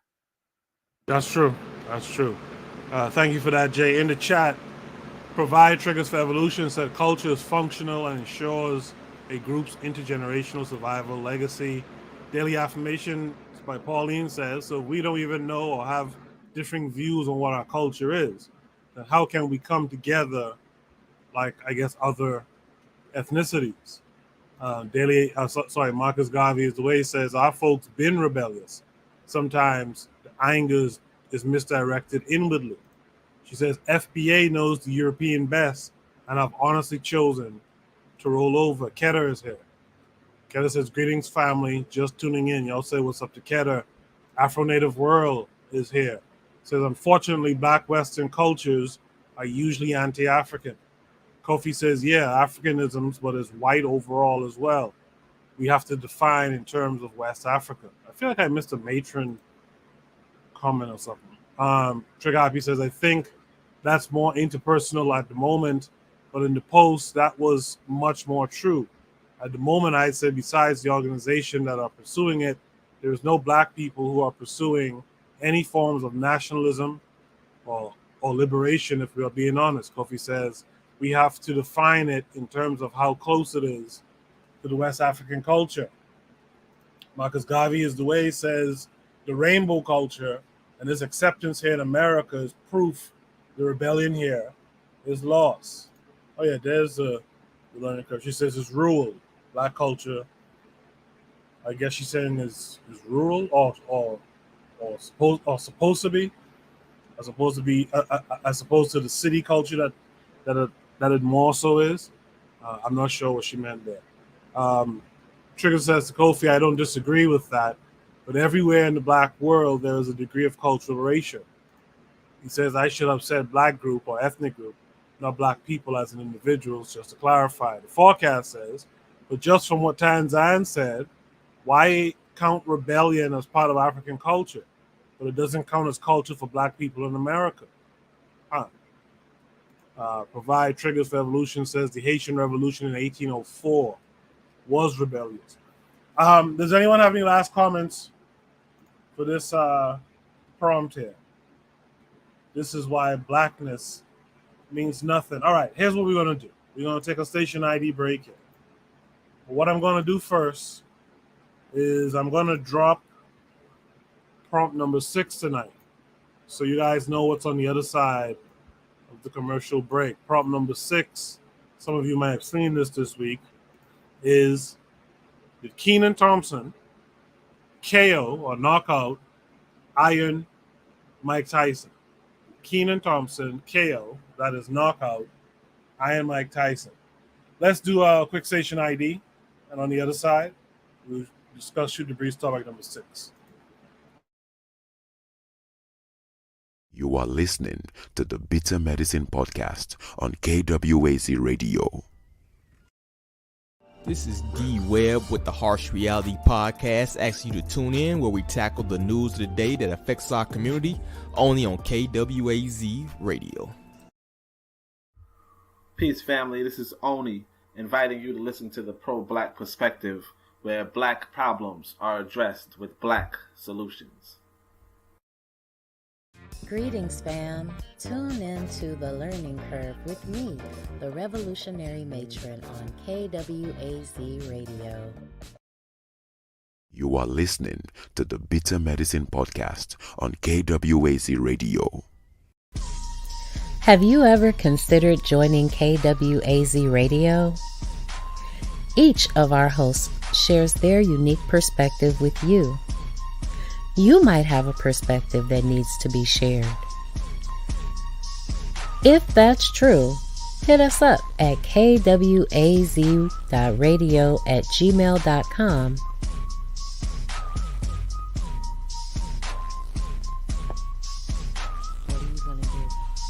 What are you gonna do?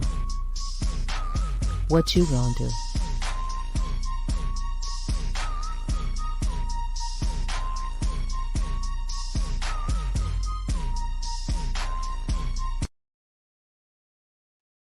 Yes, indeed. So we're going to end the show at 1 a.m. Wherever we're at, whatever prompt we reach to, leading up to 1 a.m., we'll end there, just so you know. I also put up this poll about if I did more Black empowerment movie TV reviews, would you tune in? And I like how some people drop it cold and say no, but that's a minority. The majority of people, 86%, say yes. And the reason why I bring that up is because, well, to be honest, that's one of the popular things that's done on YouTube, and I'm trying to get the reach of the show, to be larger. So reviews are always good, and I think we actually do need more Black empowerment or Black power type of reviews of things that are supposed to be Black cinema or Black media. And the way I envision it, it'll be more so, a review of the actual film, but throw in, some mentions of some highlights of like propaganda and how they use imagery or, and text and vocalization, to push a certain propaganda on you and stuff like that. So yeah, I'm thinking about doing it. There's this movie that's out now called Nope, from the same guy who did the movie we were talking about earlier, Us and Get Out. I'm thinking about doing that and doing a review. So, it seems most people are kind of down for it. I think I'll try it with that. It won't be a regular thing because we don't always have, as Black people, quote unquote, Black productions being pointed out. But I noticed that there was this TV show, which is the sequel to an old David Bowie movie, The Man Who Fell to Earth, that was basically centered on a Black cast. In fact, one of the guys in the cast, actually, Mr. Untouchable, is portraying badly, but is portraying a Bahamian guy, right? So, and no one talked about it. Like no one, and it's beautifully done. The acting is pretty cool. And no one was talking about it. So that's why I put that poll up, just so you know. Maybe I could get Razuli to come on sometimes and break down scene structures and stuff like that as well. Shoot the Breeze topic number 6 tonight. Keenan Thompson, KO, Iron Mike Tyson. So this came with a link. Let me drop the link, and then we'll discuss it.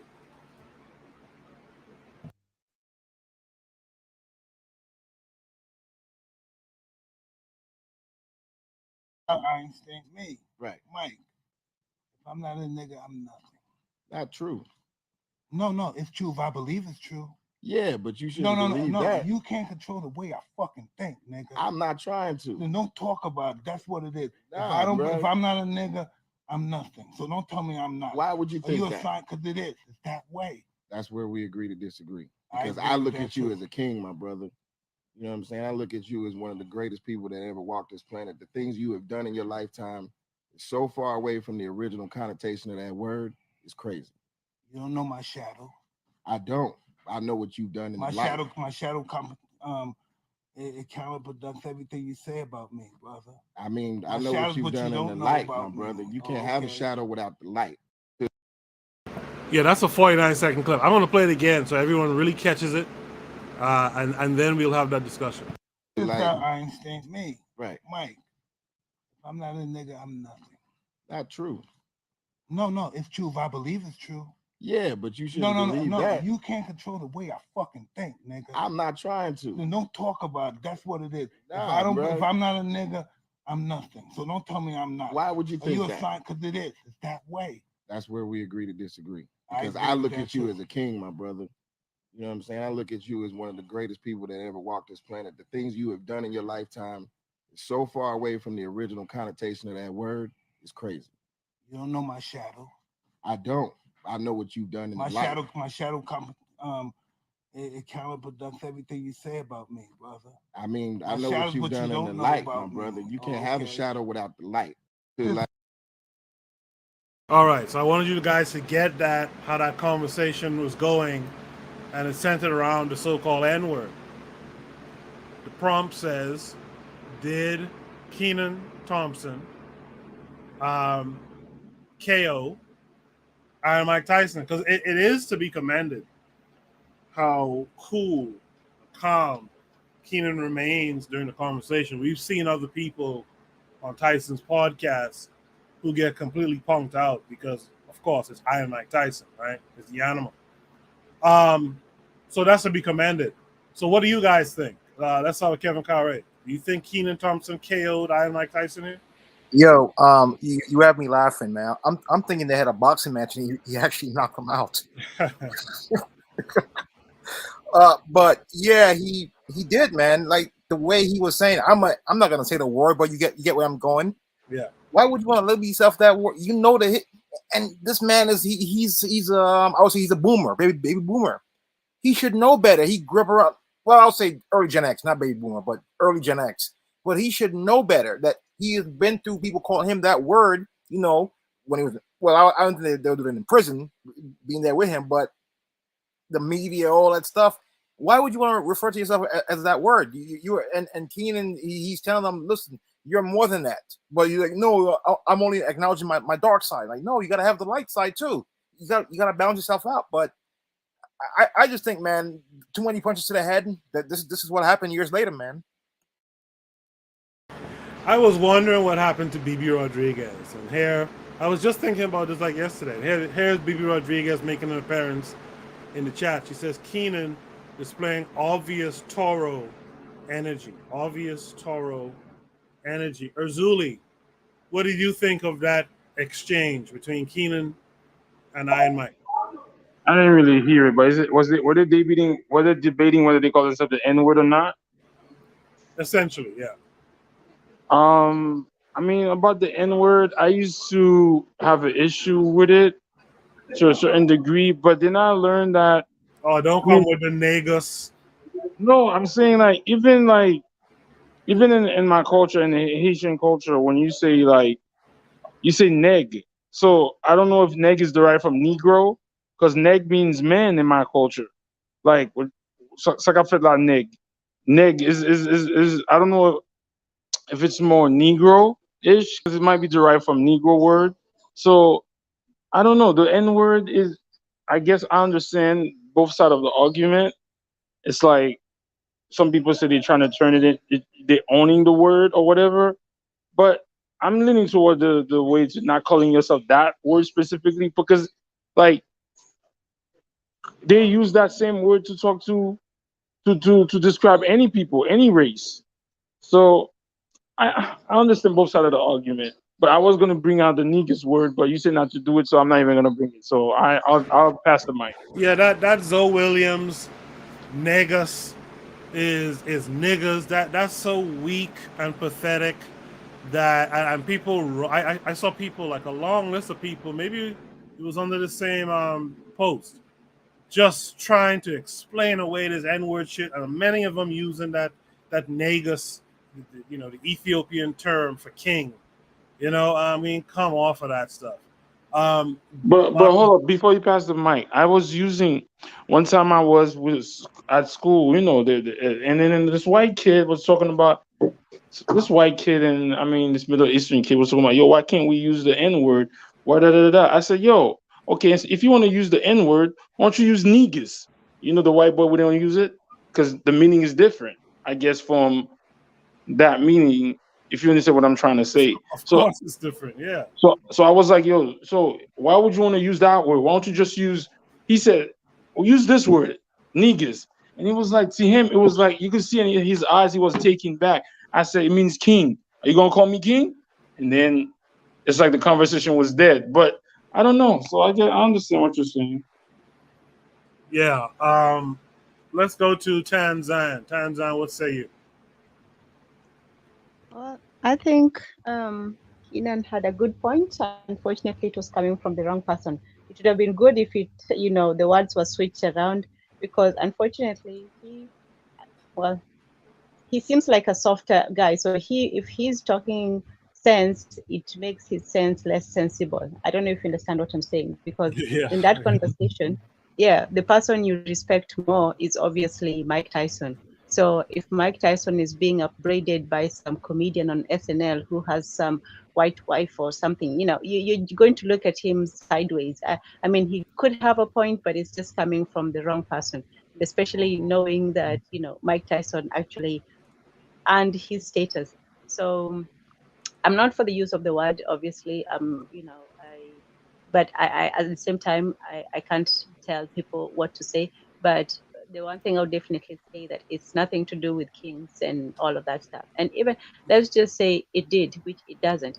Even if that was so, it was only the kings, and even the term Negus Nagash, it means king of kings. So it was only a few people that term was used for. So you can't tell me that people, Ethiopians were going around calling each other kings, because that would completely lose the meaning of the term. So no, there's no. And then also this, you're looking at an East African, almost that's on the border of an Arabian civilization versus West African, dealing with those people, those pale savages. So no, it's not the same thing. And to me, it saddens me when people try to to make what do they say, to make shit look good, spraying gold on it.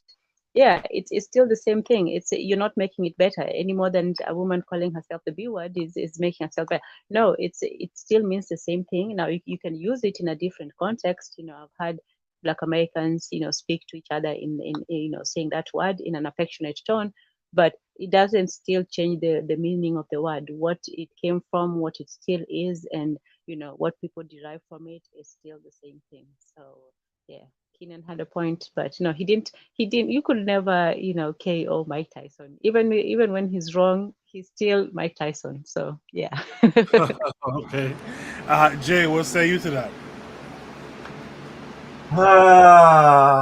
Deep side. So we're talking about, and coincidentally, I come after Tanzan. Let me drop this noise. Coincidentally, I come after Tanzan that earlier spoke of the rebellious, rebellious side of African Americans. I am a Cape Verdean, and I live in the Netherlands. Right? I grew up in the Netherlands. I came here when I was 2. I'm 52 now, so I'm 50 years in this country. This country was occupied by the French and the Spanish, and of course the Germans, but that's late. All three. By the way, all three tried to make one Europe, but anyways, one of the two, or either French or either Spanish, I don't care. about their history that much. But one of them used to call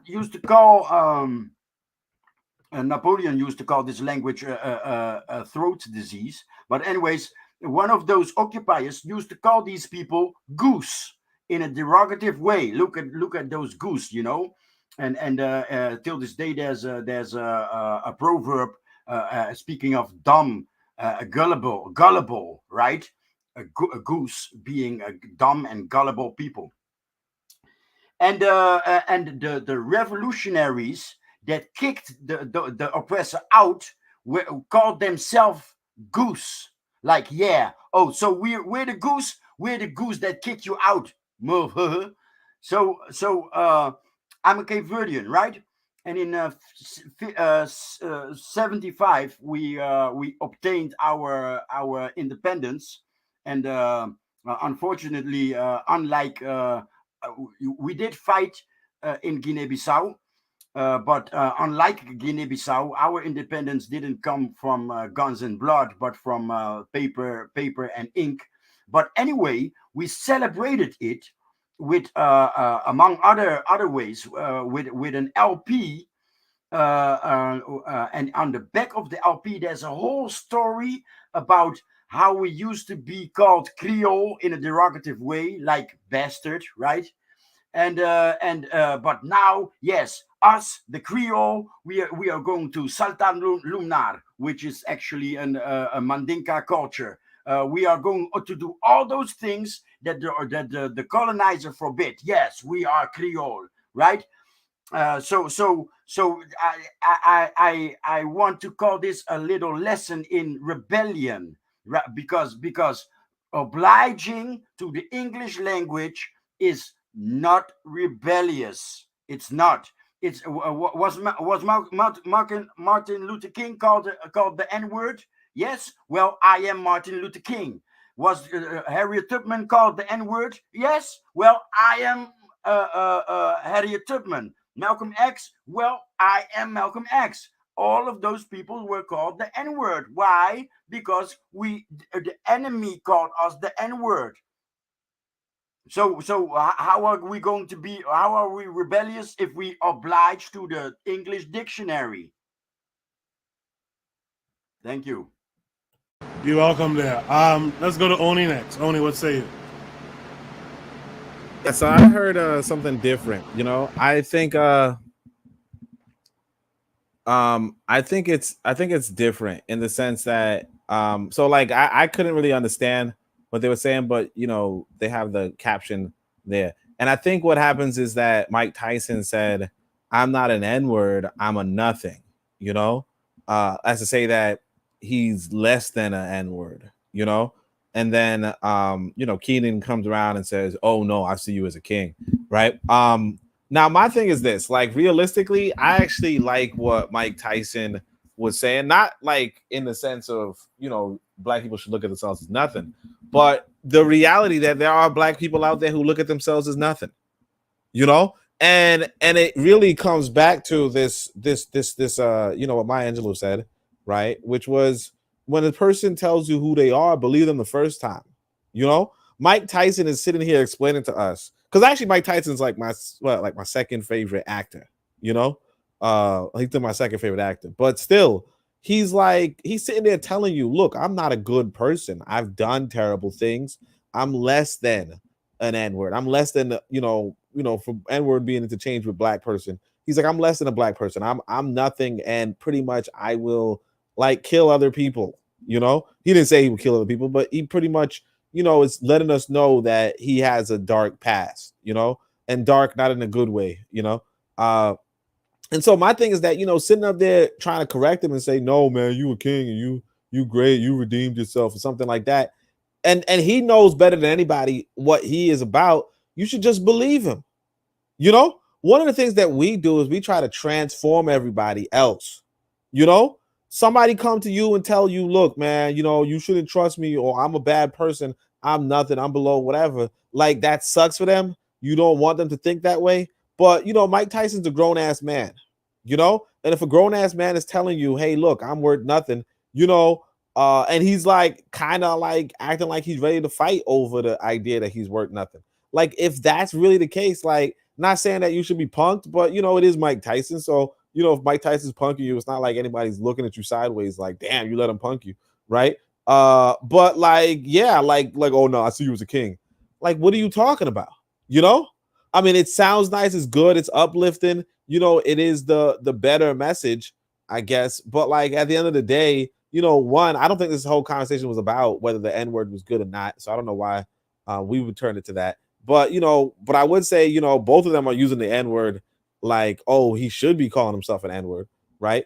But the other thing is that, you know, realistically, like if he, like I said, if he's saying that he's less than, like if he's saying he's nothing and he basically shouldn't be valued and he's not, so on and so forth, just believe him. He's still a good actor.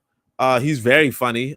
He got this cartoon that's pretty good. I mean, it's not funny, but it's you know, comical for what it, you know, just coming from Mike Tyson. So like I would just say, you know, I actually, like, I know how it looks good for on part of Mike Tyson, but I would say, nah, you know, I actually think Mike Tyson has a right to look at himself as if he's nothing, and the rest of us should just agree. Right. In the chat, the House Ready podcast said if Mike Tyson says he's an N-word, then yes, sir, Mr. N-word, right? You go along with what Mike tells you. Kofi says the N-word was rebranded by black people in the 1980s. Look at song like Every N-word is a Star. The problem comes when it is used outside of the African-American community. Marcus Garvey away says the white man do irredeemable things all day, and we love them. Tanzan says Brother Bakari looks like Mike Tyson. Difference is Brother Bakari is not and does not like the N-word. Forecast laughs at that. KW7 says Mike Tyson is a product of the American N-word factory that Del Jones talked about in 1997. Right? Mr. Untouchable, what say you to what you saw? Yeah. So I have a few things to say on this particular topic, but I'll try to make it brief. First of all, never argue with a person who is a slave or have a slavish mentality. One, why? Because it's very dangerous. Very dangerous. Number two, it's unproductive. And number three, it could be unpredictable what could happen. You know, Harriet Tubman made a statement back in the day. She said that in her lifetime, she freed thousands of slaves. And she said that she could have freed thousands more, but for if they realized that they were slaves. And Mike Tyson have a slave mindset. And sometimes I remember watching this movie, The Matrix. You know, I think that Lawrence Fishburne said that they don't necessarily like to pull people out of the Matrix at a certain point because the reality of who they really are can't necessarily take. So they become really destructive to themselves. You know what I mean? And I think that this is a dangerous thing because he is trying to bring him to the reality of who he is as a human being on this planet. And this man with a slave mentality can't take that. And he was really and truly, you know, the aggression that he had with, don't tell me I ain't a nigga, don't tell me I ain't a slave. You know, he was about to jump off of that couch and show him that he was really the real big slave on the plantation and beat this man up to a pulp to show him and prove to him how much a slave he was. It's very dangerous. You know, you don't argue with people when they content with their station in life in his mind, even if he's $1 million slave. Because we have a lot of these people running around here who are multi-million-dollar slaves. I remember working on the Family Islands. And this is what really made me stop using that term, because we live in the so-called metropolitan country. Well, the island that I live on, where people from all walks of life come to the island, and we have so much access to the internet and modern media. And when I went to the island to do some work, I realized that where there was less international and outside influence, the people, how they would relate to one another, they would use the term brother. That's my brother. Yeah, that brother crazy. Or that brother go and do this. or I had a sister man, she hired ain't no good. They don't really use the term nigga. I've never heard it. In fact, I've never heard my father use the term nigga before. Never. Maybe because he was an educated man. I don't know. But I've never heard him relate to another black person within the term nigga. He used to say fella. He used to say fella. He used to say that brother crazy or whatever. But he never used the term nigga. I was saying that to a cousin of mine. Like when we were growing up, I never remember hearing no one say the word. Not one time. Not one time. So so I find it interesting how I pick it up in living in the so-called modern world, but I decide to put that word down. I may use it from time to time because I'm a victim. No, I'm gonna say victim. I hate that word. I have been influenced and conditioned just like many other people, but my attempt is to disabuse myself of these kinds of negative terms because I am not a slave. And I won't refer to myself, my person, my agency as no nigger. You know what I mean? Let them keep that word. You know what I mean? Call me God Almighty if you confused about the terms. You know what I mean? Call me God Almighty, but I refer to myself as a human being on this planet. You know what I mean? And I'm not gonna accept that term, and I'm not gonna accept other people calling me that term. Let them keep that. Let them keep that. Refer to me as another name. You don't call these names and things like that. But if he want to fight for that nigga term, let him, permit him. I think that Kanan Thompson was wrong for disputing that and getting into an argument with people who want to wear the title of nigger because they will kill you. You know what I mean? They will kill you if you was to try to remove that title away from them. And some people, I'm telling you, man, they become very, very dangerous and vicious when you tell them that they you know what, you shouldn't be no slave no more, you don't have to be no slave no more, You whisper that in their ears and they become they call the term, Dr. Francis Cresswell used to call the term cognitive dissonance. And I don't want to play that game. You know what I mean? So I believe that he shouldn't really have gotten into this argument with him. You should leave him in his station in his life and his mentality. If he wants to be a multi-million-dollar slave, then permit him to. There are many of them out here, and you just need to let them, allow them, whatever their station and whatever their self-concept is about life, leave them to that. But I'll end there to be brief. BB Rodriguez in the chat says, very good POV, Mr. Untouchable. Yeah, I think Mr. Untouchable only kind of killed that problem there. Marcus Garvey says, LOL, my 14-year-old son says the same. Call him God. Urzuli, I'll give you the last word. Keep it brief. Another fault. I'm a very huge Mike Tyson fan, but I think the issue with this issue is that Mike Tyson hasn't forgiven himself for what he's been through. To me, Mike Tyson is one of the greatest of all time, but due to his choices and mental state, he didn't live up to that. But I think the reason why he's saying that is like, maybe Mike Tyson has done things that we don't know. So Mike Tyson hasn't forgiven himself, his parents, his childhood trauma. So even though Mike Tyson speaks nowadays like he has changed, but internally, he's really hurt. So that's why he's fighting for that word. Like, don't tell me I'm not, because he has maybe the grind that he has to go through. So I don't understand it, but I'm not gonna shit on Mike, because Mike, whether or not Mike was if he's a big slave, a king slave or whatnot, but Mike was one of the greatest, and I think he's hurt. That's why he's acting like that. All right, thank you for that, Azuli. Let's go to Shoot the Breeze topic number 7. Before we do, I'll just add one thing when it comes to the N-word. For me, I say that there was a difference between an N-word and a Christian. It's all the same, concept. Tan, your volume is dropping really low. Can you fix that? Is it better now? It's much better now. Yeah, okay, go ahead. Yeah, so I was saying that there's little difference to me between an N-word and, Christian, Muslim, all these things.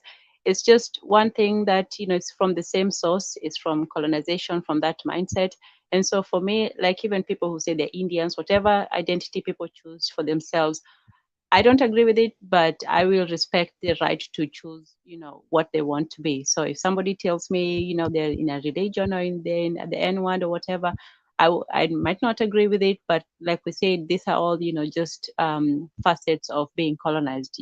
Kenan can't be too much on the, high horse, because he's also colonized in other ways. So for me, that's just one manifestation of it, but I don't look at it differently as people who are religious or who are still, on that, white board, white train. So that's it for me. We can move on. Hold on. I think the reason Mike Tyson was so angry at Keenan, I don't think Keenan recognized his trauma and really went to understand. He said, "Nah, oh, you the greatest," all of that. But I think that's what Mike Tyson was really mad about. I understand my trauma, where I'm coming from. And Keenan was like, "Nah, you the king, you this and that." While Mike Tyson is really hurting on the inside. All right, yeah, I wanted to say just quickly, well, two things. I'm pretty sure Mike Tyson is saying that he's a nothing, and he's not saying he's the N-word. But the other thing I want to say was that, when Kofi says that the N-word was rebranded in the 80s, what was really interesting, and actually more interesting, because I just found the book online, but there's this book called From Superman to Man by J.A. Rogers. It's probably from the 60s or something like that. But he's recording, in this book, yeah, it's printed in 1968. He's recording how black people in America are calling themselves the N-word. And, this white boy is clowning them for it. Like in the story, there's a white boy who's like, "Oh, why are black folks saying that?" And J.A. Rogers is saying, well, it's mostly like the poor and the underclass, So it's interesting because, a lot of us didn't even know. That's why I was saying about, how TV is kind of giving us this popular culture, because a lot of us didn't even know that black folk were calling each other the N-word, like going back to the 60s and before that, right? And probably the 20s and whatever, right? But because of hip hop, a lot of us think that we are starting to rebrand it and that we have some sort of, method to the madness. But the reality is, the reason why we're calling each other the N-word is because of hip hop became so popular that all of us are suddenly talking like the like what we hear in the hip hop music. But realistically, it used to be that like maybe like poor black folk, somewhere in some far away ghetto might have been saying that stuff, but most black folk weren't really on that speed. But now today, it's like every like more or less like you could get like 90% of, well, maybe not 90%, but like 90% of like black folk in cities at least. Oh, yeah, probably like maybe 75% of black adults are using the N-word like pretty regularly. All right. In the chat, Marcus Garvey's the way he says that rebranding, quote unquote rebranding, is BS. She said Mike Tyson can just find a therapist. Keenan is not it. Let's move on to Shoot the Breeze topic number 7 tonight. Shoot the Breeze topic number 7 says, is this a positive or negative for the diaspora? Is this a positive or a negative for the diaspora? This takes us to an article, I believe. Let's see. Yeah, black residents signed resolution to create an African People's Militia. St. Petersburg, Sunday, July 10th was just another day to some people in St. Pete's black community, partly cloudy, but eventually lots of sunshine as usual. One exception to the mundane was the meeting at the Uhura House at 4 p.m. A group of, I guess, this link. I hate opening links like that because you don't know what to expect. Okay, so I guess this is the full article and it's about these people in the picture. So a group of people ranging in ages from the black community were there to discuss the recent burning of the red, black, and green Pan-African flag in the Uhuru House parking lot. The flag burning happened on July 2nd and was treated as a minor incident of quote-unquote criminal mischief by the police. The police did announce the arrest of a 19-year-old black teenager who the police claimed said his motive was that he, quote, hated socialists, end of quote, and was tired of driving by the ugly flag. While the flag burning incident showed the sheriff showed the self-hatred and service to white power, colonial capitalism by a black person, the incident was not the only topic on the agenda. Community members also discussed the May 10th massacre of 10 black people by a white nationalist. We can't see your screen, by the way. I mean, it's fine at this point. By a white nationalist teenager at a grocery store in Buffalo. The conversion then turned to the June 17, 2015 massacre of 9 black church members in Charleston, South Carolina by white nationalists.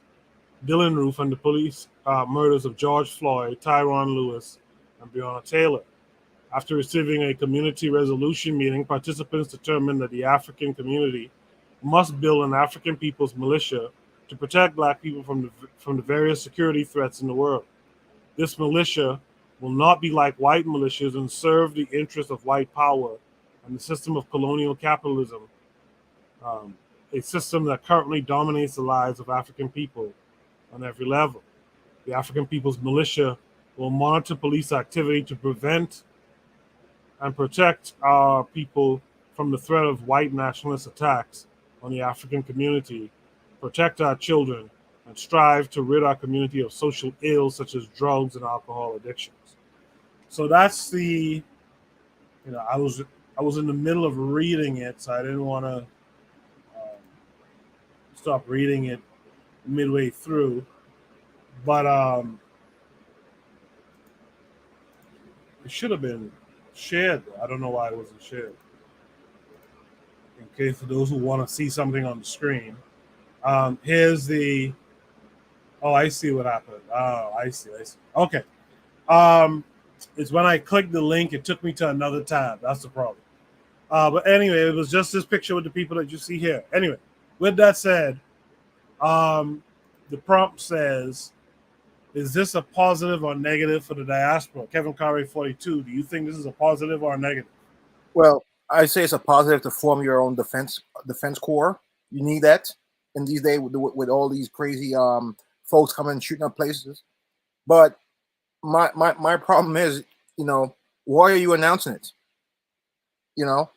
Do it in secret. Why do you need to announce that you're making a militia? Now, now that's going to pick the ears of all of law enforcement. And I bet you it's already infiltrated. But great idea. But next time, keep it on the low. No need to put on the newspaper.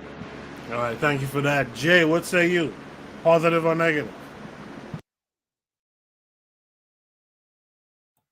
Hey, sorry it took so long. I was my pointer from my mouse was gone. It's exactly the same as Kevin. Why announce it? Why hang it on the church bell? Hey folks, we got arms. We're defending ourselves. Why?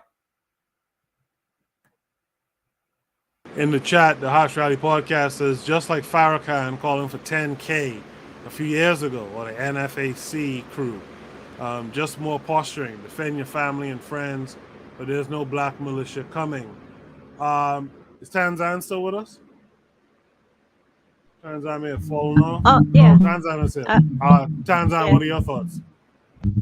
Well, I can understand the need for discretion and secrecy, but I can only also understand why they would announce it, not just to let the people who might want to attack them know that, hey, you can't come in here, we are armed, and also to let some other people in other places with similar conditions know that they can also form a group and start thinking along those lines. So I see the need for keeping it secret and so on, but I also see why you might want to make that posture public. Yeah. Thank you for that, Tan. Mr. Untouchable, what say you? Yeah, for me, I think that this is the tail wagging the dog. At this particular point in history, the idea of a black militia is an absurd idea. I believe. Why I say that? Because first of all, you don't make guns, nor do you have access to gunpowder, and all these things. The acquisition of all these things, you need to go to your same enemies to purchase these things. And what if they say, well, we ain't gonna sell you these guns? You left us out. It's really a ridiculous notion. The 5%ers say you either build or destroy. And I think that they need to invest more time in building. There are brothers who are on the continent now purchasing land and growing different fruits and vegetables and things they need. all over the world. You know what I mean? These people have access. If these people have access to purchase all these very expensive equipment to so-called defend themselves, which is a ridiculous idea, they need to go buy some land and grow some fruits and vegetables. Go grow some pumpkin. Go grow some pumpkin or some vegetables. You know what I mean? Go try to feed yourself and produce and create a community for yourself. If you feel like you are being subjected into third class servitude in the country that you live in, because for me, this is just posturing at the worst order, because you could be wiped out in a second. I mean, it's really ridiculous. I mean, these people have more guns, arms, or ammunition, all these things. I think it's better.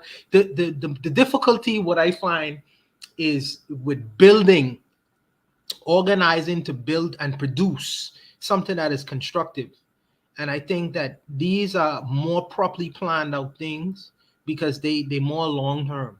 What are you gonna do? You're gonna go try to fight against the United States government or the United States police officers and all these things, people who have controls the government and the laws of the society and things of that nature.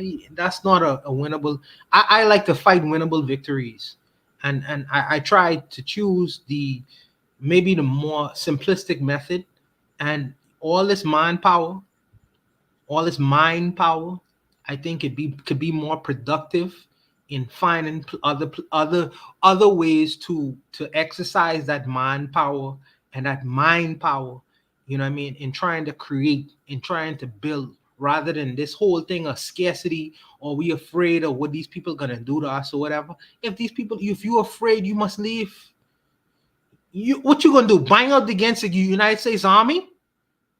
To me, it's just a ridiculous notion. You know what I mean? It's a ridiculous notion, and I think that for the long term, you have to fight long terms. We've been fighting skirmishes forever. These small term victories we trying to achieve, and the ultimate prize is to win the whole battle. And the battle is for land. The battle is for control. And I feel at this particular point in time, you know what I mean, there's more that could be done in other various places with the buy-in and the money power that you have at this particular time. But this takes a lot of energy. This takes a lot of work. And I feel like sometimes some people want to shortcut that measure, because what is the long-term goal and result of this? What is the long-term goal and result of this? What are you looking to achieve? You know, you have a black militia, and then what? And then what? You know, I feel like it's a fantasyist kind of mentality, and the brothers could do what they want to do. They have a right to, but I certainly wouldn't endorse joining some of these kinds of groups, because I feel like the long-term goal of these things is ridiculous to me. That's just my personal opinion on that. So what about the notion of, you know, cops or what have you, taking out young, unarmed black men and sometimes unarmed black women. And we sit around and nothing happens. These killers are walking around and no one is avenging, so to speak. What about what about the notion of the militia, right? For to at least to circumvent, right, some of those things from happening. My first course of action, and let me use an example. The Trayvon Martin, my first course of action is the father, because that's blood. So if he is not willing to see justice, really and truly, I question the whole event. Because if my daddy ain't willing to go spend life in prison or death for me, what makes me think that others are willing to do the same kind of things? You know what I mean? He's supposed to be the first person on the front lines. And it's to think that these militia groups are gonna see justice. They haven't done so yet. You only see lone wolves, and I could name them, the lone wolves who sought so-called justice in advancement of equality, and you see how that went. You see how that went.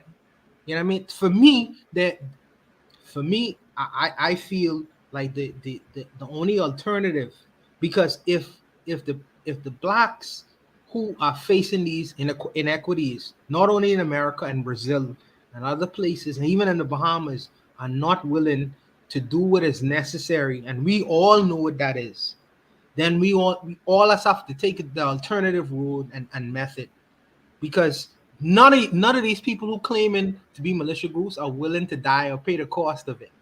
None of these militia groups are willing to let their families die because they will suffer as well. None of them. They talking tough. They talking tough. But when I see, as far as taking action is concerned, the numbers are very scarce. Very scarce. We just talked about the lady in Cuba who spent her whole life because she was willing to go that extra mile. How many people are willing to face that same sacrifice as her? Not many. Not many, brother. Not many.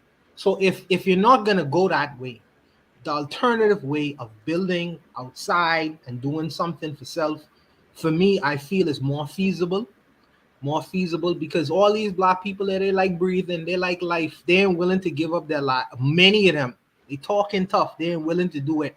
So go build and go do something that is constructive, rather than all these. For me, this, I feel like this is posturing. This is posturing of the highest order. That's my opinion. In the chat, Razuli says that he likes Tanzan's take on this. She says, thank you. The forecast says, I agree with everything Tanzan has been saying. It goes on to say you have to not get killed first. I'm not sure where that fit in. Tanzan said yes, but imagine if Trayvon had also been armed. The forecast says, what about all the people who do want justice? They didn't have help either. Okay. Finally, let's go to Oni before we move on to Shoot the Breeze topic number 8. Yeah.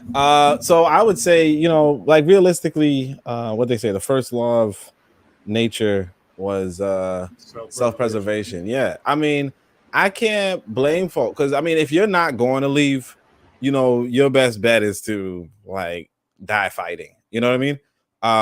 Because like if this is like, I mean, it's like what do we want? Like this is the most self-respecting thing you can do in this disrespectful area, to say, look, I'm going to defend myself. Because here's the thing, even though we say, look, they should have probably been quiet about their own self-defense. The reality is this: you go to Chinatown, all the police are Chinese. You know what I mean? You go to, over in Jewtown, wherever Jewtown is, you could like they have ambulance, whatever, that's for them. That's for them.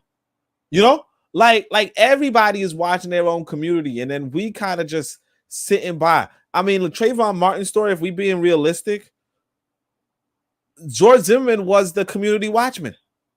You know what I'm saying? Why is George Zimmerman your local community watchman? Now, part of that might be that they was living in his neighborhood, I guess, right?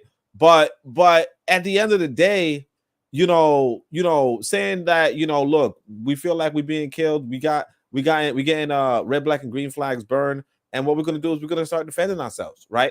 I mean, is it going to work? Probably not. Like Mr. Untouchable saying, it's probably not going to work. But are they gonna dip and go to another country? Probably not either. Unlike Mr. Untouchable, a lot of people here feel like they have roots that they can't leave, and I mean, I get that. You know what I mean? See, my family, they left Jamaica, so I'm not gonna say I have roots in Jamaica like that. If I were born in Jamaica and like I have family roots in Jamaica for a long time, I might say, yeah, why would I leave? This is my home. But I'm from as the other people say, I'm a people who fled. You know what I'm saying? Well, we didn't flee really, but still, we just went to another country. But migrated. Everybody migrates. But the thing is that yeah, like if you feel like you got roots, I say sure. Is it a good thing? Is it a bad thing? I mean, it's like what Tanzan was saying. It's good propaganda. I mean, it's good and bad propaganda. in the sense of, you know, you trying to tell people that you could fight. Like what Miss Untouchable was saying was the realism. You know, you ain't gonna win no real fight. You know, Black Wall Street had guns. You understand? Tulsa, Oklahoma had guns. And then they actually took those weapons. And then after they took those weapons, which is important, because like after they take your weapons, you just the same as if you don't have a weapon. You know? And you might say, well, they ain't gonna take my weapon. Well, yeah, then they're gonna just bomb you. You know, like Afghanis got weapons. Now the difference between you and the Afghanis got the land too. You know what I'm saying? You don't have the land. So there's the big issue. So I would say, you know, it's good in the sense of, you know, it's like what Tanzan was saying, these are the rebellious. You know, this is what the rebels kind of look like. But it's bad in the sense that, you know, damn well this rebellion ain't leading nowhere. You know, when the Mau Mau rebelled, they got Kenya. Well, when the Creole rebelled, they got Haiti. You know, when the Maroons rebelled, they got Jamaica, whatever, right? But you know, you're not gonna get. Well, I don't even know what city this is or what state this is. You're not gonna get it. You know what I mean? You still be surrounded by 300 million. That's Florida. Yeah, Florida. Oh, you ain't gonna get no Florida. Come on, like that. The Cubans already got that. You know. I thank you for that. I think I got everyone on that one. If there's no last words, there's a last word. Quickly, I'll be very brief. To Oni's comment. Yes, the African Americans have roots in America, just like the people who would have migrated to America, of course, after first, second, and third generation. Absolutely, I don't disagree with that whatsoever.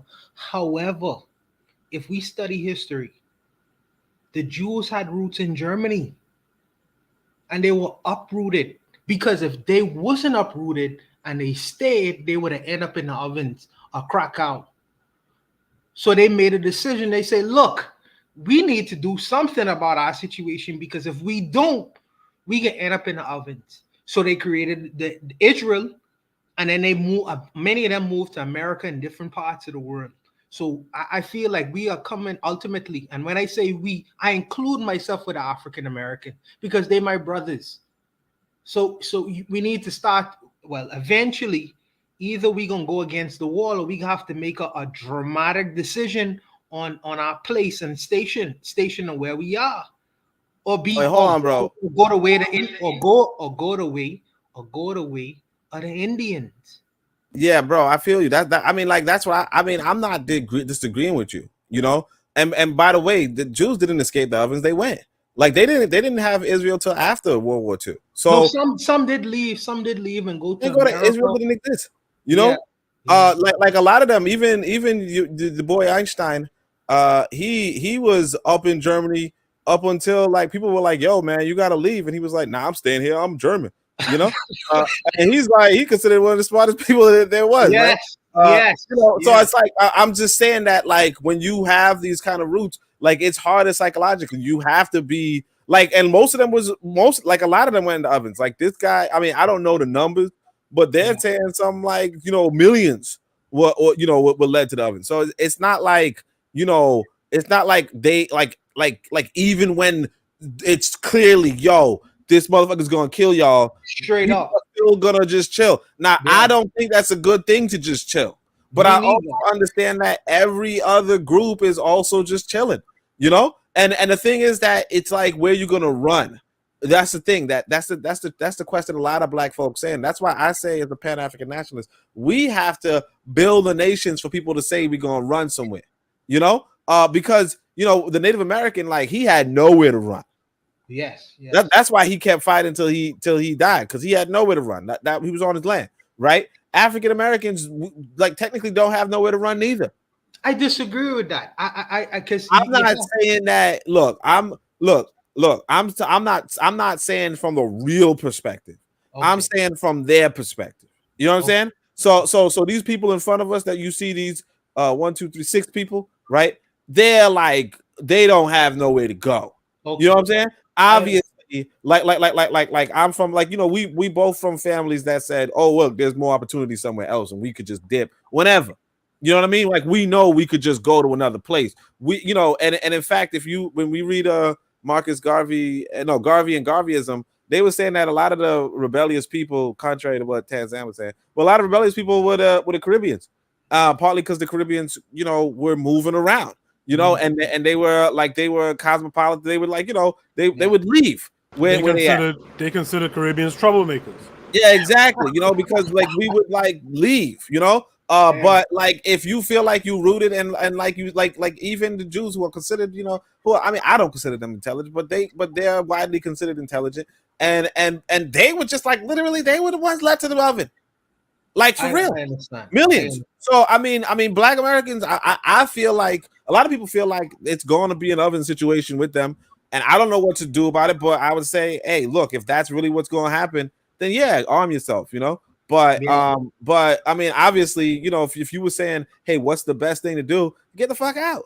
But I mean, a lot of people are not gonna hear that. And I resigned from that, kind of like with the Mike Tyson thing, where it's like, you know, if you want to call yourself an N-word or you want to call yourself nothing, then go for it. If you want to fight for a land that you cannot win, go for it.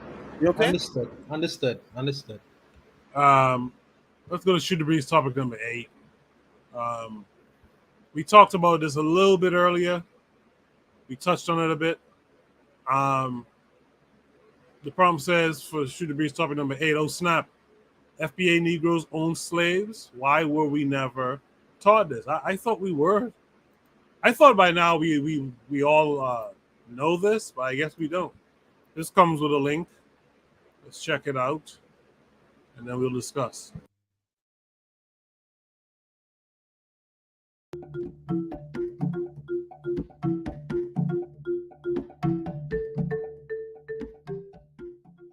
Hey, Jim Stroud here with some information that has blown my mind.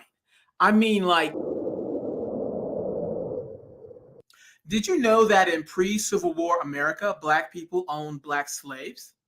Well, if you did, maybe you saw part 1 of my video series. Or, like me, you probably heard that Black people owned Black slaves because they were trying to protect their loved ones from, let's say, less charitable slave owners.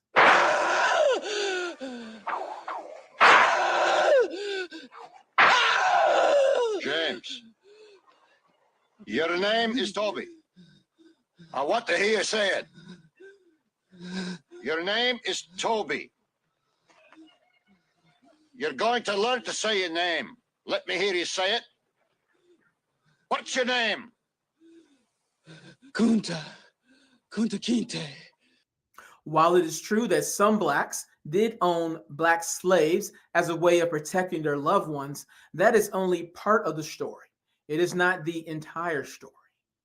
Check out some of these statistics from the U.S. Census of 1830, and you'll see some interesting things like this.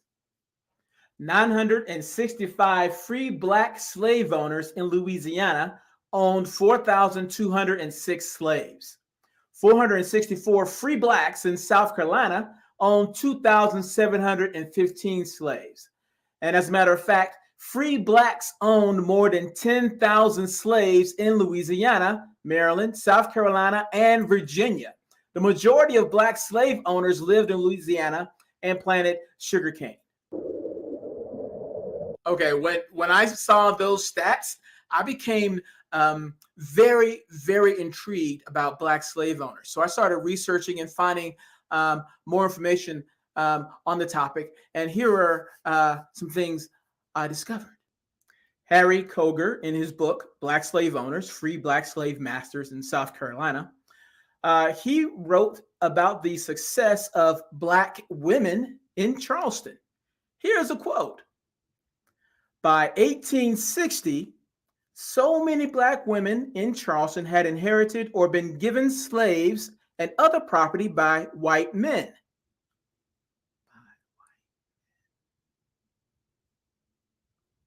By 1860, so many Black women in Charleston had inherited or been given slaves and other property by white men and used their property to start successful businesses that they, the Black women of Charleston, owned 70% of the Black-owned slaves in the city. In Dixie's censored subject, Black Slave Owners, Robert M. Grooms points out, In 1860, there were at least 6 Negroes in Louisiana who owned 65 or more slaves. The largest number, 152 slaves, were owned by the widow C. Richards and her son P.C. Richards, who owned a large sugarcane plantation. Another Negro slave magnate in Louisiana with over 100 slaves was Antoine Dubuclet, a sugar planter whose estate was valued at, in 1860 dollars, $264,000. That year, the average wealth of Southern white men was $3,978. So, did some Black people want slavery to continue because they were profiting from the institution? In Black Property Owners in the South, 1790 through 1915, the author Lawrence Schwenger cites John Carruthers Stanley, someone who was born a slave in Craven County, North Carolina, who became extraordinarily successful barber and speculator in real estate in New Bern. By the early 1820s, Stanley owned 3 plantations and 163 slaves, and even hired 3 white overseers to manage his property. Whoo! Hey, I'm just telling the truth. I'm just telling you what I found out. From the book Black Masters, A Free Family of Color in the Old South, I learned about William Ellison. Now, he was born in 1790 as a slave on a plantation in the Fairfield district of the state, far up country from Charleston. In 1816, at the age of 26, he bought his own freedom and soon bought his wife and their child. In 1822, he opened his own cotton gin and soon became quite wealthy. By his death in 1860, he owned 900 acres of land and 63 slaves. At his death, just before the Civil War began, Ellison was richer than the overall majority. That's the overall majority of white people in South Carolina. That being said, Ellison did not allow any of his slaves to purchase his or her own freedom. For the love of money, people will steal from their mother. For the love of money. No, let the music play, because that's keeping me from getting mad. Yeah. Woo! Okay, so there were some free Blacks who exploited their fellow Blacks for profit. That is a historical fact. But what about the slaves who, or rather, what about the free Blacks who purchased their loved ones in order to protect them? Surely they treated them all with loving care. Dilsey Pope was born a free woman, and when she was older, she bought the man she loved in order to marry him. Dilsey owned her own house and land, and she also hired her husband out as labor. One day, as all married couples do, they had a fight. And as a result, Dilsey sold him to her white neighbor out of spite. Later on, Dilsey felt bad about the argument and tried to reconcile. Only problem was that when she went to buy her husband back and apologize, her neighbor refused to sell him. Awkward. Jacob Gaskin was born free because his mother was a free woman. His father was still a slave at the time of his birth. When Jacob grew older, his mother helped him to buy his father. The family was happy with this arrangement, although the father was technically still their slave. One day, Jacob's father scolded him for misbehaving, as any good father would do. Jacob didn't like his father telling him what to do, so he sold his daddy to a New Orleans trader and then later bragged to his friends and colleagues about sending his own father to be a slave on a plantation in Louisiana to, quote, learn him some manners. That was wrong on so many levels. In the book, 100 Amazing Facts About the Negro, Carter G. Woodson said some of the husbands who purchased their spouses were not anxious to liberate their wives immediately. They considered it advisable to put them on probation for a few years, and if they did not find them satisfactory, they would sell their wives as other slaveholders disposed of Negroes. So, what's my takeaway from all these things that I've learned? Well, for better, or in this case for worse, both white and black, profited from the institution of slavery. In some ways, black people profited more when you think about the undue advantage they had over their loved ones. Certainly not all black people, but some did. In light of that, there's no one group of people more virtuous than the other. In a way, in a weird kind of way, it reminded me of a quote from one of my heroes, Dr. Martin Luther King Jr., who said this: "I look to a day when people will not be judged by the color of their skin, but by the content of their character." So, what do you think about the things I shared in this video? Is your mind like, or are you like, whatever? Either way, I would like to hear from you. If you would, leave a comment below. Please share this video. Yeah, I was watching this and I was waiting. I was gonna, my first comment, and still is, was gonna be, this guy sounds like he's performing to white folks. And at the end of the video here, you see, you hear him basically try to justify European involvement, right? Because there was as D-Web in the chat said, there were a few outliers who were engaged in the slave trade. By the way, the same way you give a pass to the outliers here in the U.S. who were involved in the trade is the same way a pass should be given to the outliers on the continent, right? Who engaged in the slave trade as well. But I took that from it, and I know someone else mentioned his teeth need to get fixed and whatnot. But Kevin Carre, what did you hear in that presentation?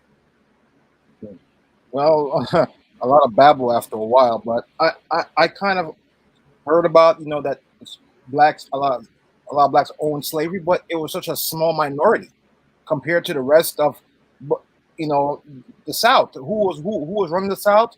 Old white men. Those who are the majority slave owners. The amount of slave owned by these black folks is like a drop in the bucket compared to what these people own. But you said he's just trying to kill the white folks. But I'm going to step back on this one. Jay, what did you hear in this presentation? Is Jay still with us, or is he sleeping? You got to remember, this show is like in early morning for Jay. So we appreciate him for being here tonight. Oni, what say you here? I mean, yeah. I mean, it was a weird performance. Like a lot of weirdos. I don't know why the weirdo thing is so common. But yeah. I mean, I got nothing. I mean, like I think Harsh Reality put it out. He said, "Look, this is something that happened. It was probably rare." But that was also the economy. That's the thing about economics is that, like, if I were to, let's say, buy the stock of McDonald's, people will say, "Oh, look, Oni supports prison labor," or something like that. You know what I mean? Like, do I support prison labor? No. I mean, not to say that these people weren't directly involved in enslaving people. They certainly were. But like that was also the economy.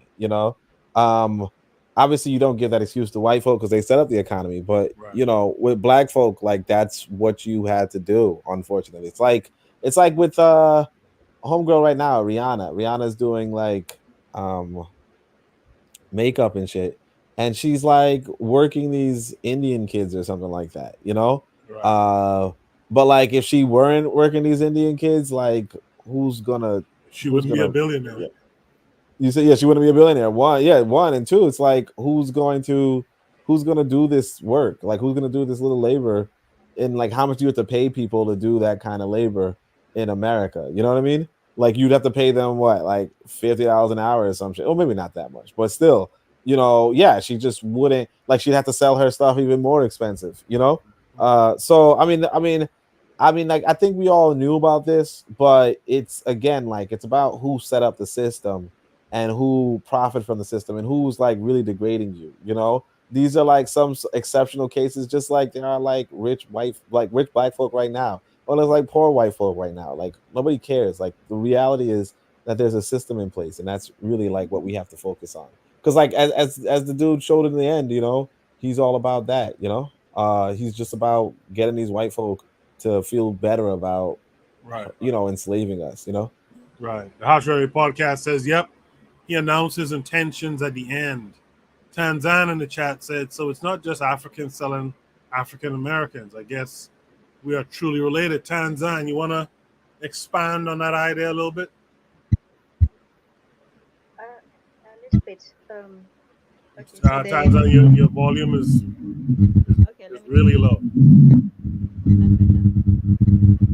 And there's some kind of feedback. I'm going to have to mute you, Tanzan. That noise is too much. Apparently, there's a lot of comments deleted in the chat. I don't know anything about it. In fact, I can't even see that on my end. Looking through the screen here. He kept saying Azuri's deleting the comment, but I don't know. Maybe somebody else doing it. Could be YouTube messing with the stream. Could be. Yeah, I can't see it at all. Mr. Untouchable, what say you to this? Yeah, this is not new. Well, any student of history would have known that this particular thing has took place. You know, I think that all of us on the chat and on the panel know that we have black devils that exist all throughout the diaspora and even continental devils.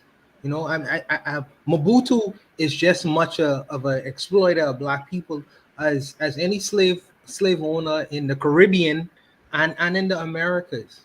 So I mean, we have devils that exist. You know what I mean? It's interesting that it's like it's like we trying to make the victims the people who are responsible for slavery, and it's a nonsense. You know what I mean? There are Jews who actually participated in Hitler's Germany, in particular with the concentration camps.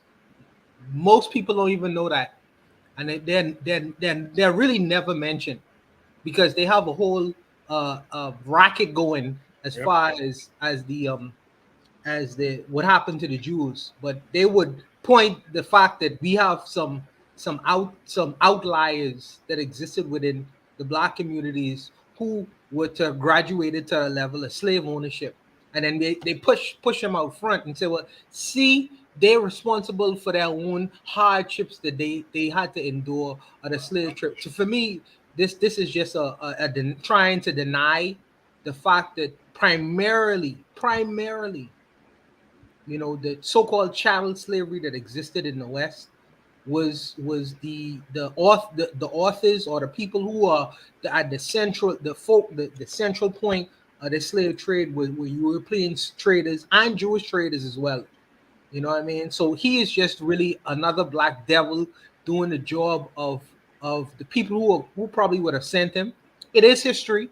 I won't deny it. You know what I mean? Just in the Americas, they had slave owners. They had slave owners in the Caribbean as well. But I would say that we always have devils that existed among us. Always. That is just a failing of human beings. You know what I mean? And just that they have them there. They had Jews in Hitler's Germany who participated in the Holocaust as well. They never mentioned, you don't even know their names, but there were people who participated in Hitler's Germany who were Jewish and had a Jewish background, but we bankrolled him. Absolutely, but we tend to want to demonize our own. So he is just doing the job of this demonization, and in Africa as well, they had people, you know, who participated in Leopold's Congo.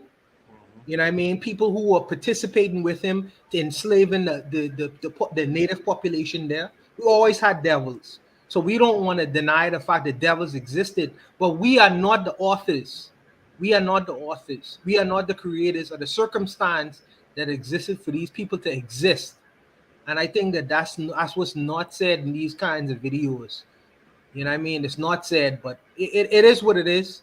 I won't deny the history of it, but what I would say is were not the authors of chattel slavery in the Americas or in the Caribbean or in South America as well. So he's just doing the devil's job, man. Just a big devil. Jim Sherrod. Remember his name. Yeah. With that, let's go to Erzuli. Erzuli, you put up this post. I guess you weren't familiar with the fact that there were some African American or Africans in America who owned slaves.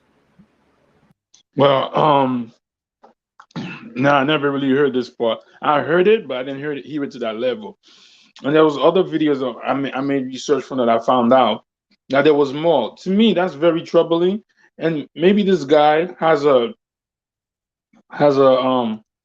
is trying to alleviate the European Atlantic slave trade, but this is very disturbing. All these FBA talking about they did this. This is very controversial or contradicting what they believe that their ancestors did. And to me, this is worse. This is worse than European slavery. You sold your own people for your own bullshit. Nah, man. Like this is to me is way worse. Did you hear what the guy was talking about? Oh, his wife bought his they was using people. That was people. To me, there's no difference between a black slave owner is worse than the Caucasian slave owner. That's how I feel about it. This is very disturbing. Now, Brother Bakari, if Brother Bakari was here, he would say how your voice changed up when you said it's worse that the black man was doing this than the white one. So what would you say to that had Brother Bakari been here and actually said that? I don't care. If my father said I ain't shit, it's worse than if somebody in the street says it. So I don't care even if Brother Bakari said that. It's your own people. The enemy could do whatever they want to you. I mean, I'm not saying it's right, but I'm saying when your own people do it. Did you hear what this man said? Because the forecast is in the chat, and the forecast, this is kind of the forecaster's thing to point out that we go harder against our own folks as opposed to this white guy who created the overall situation. First of all, do you think you're doing that? Do you think you're going harder on the black?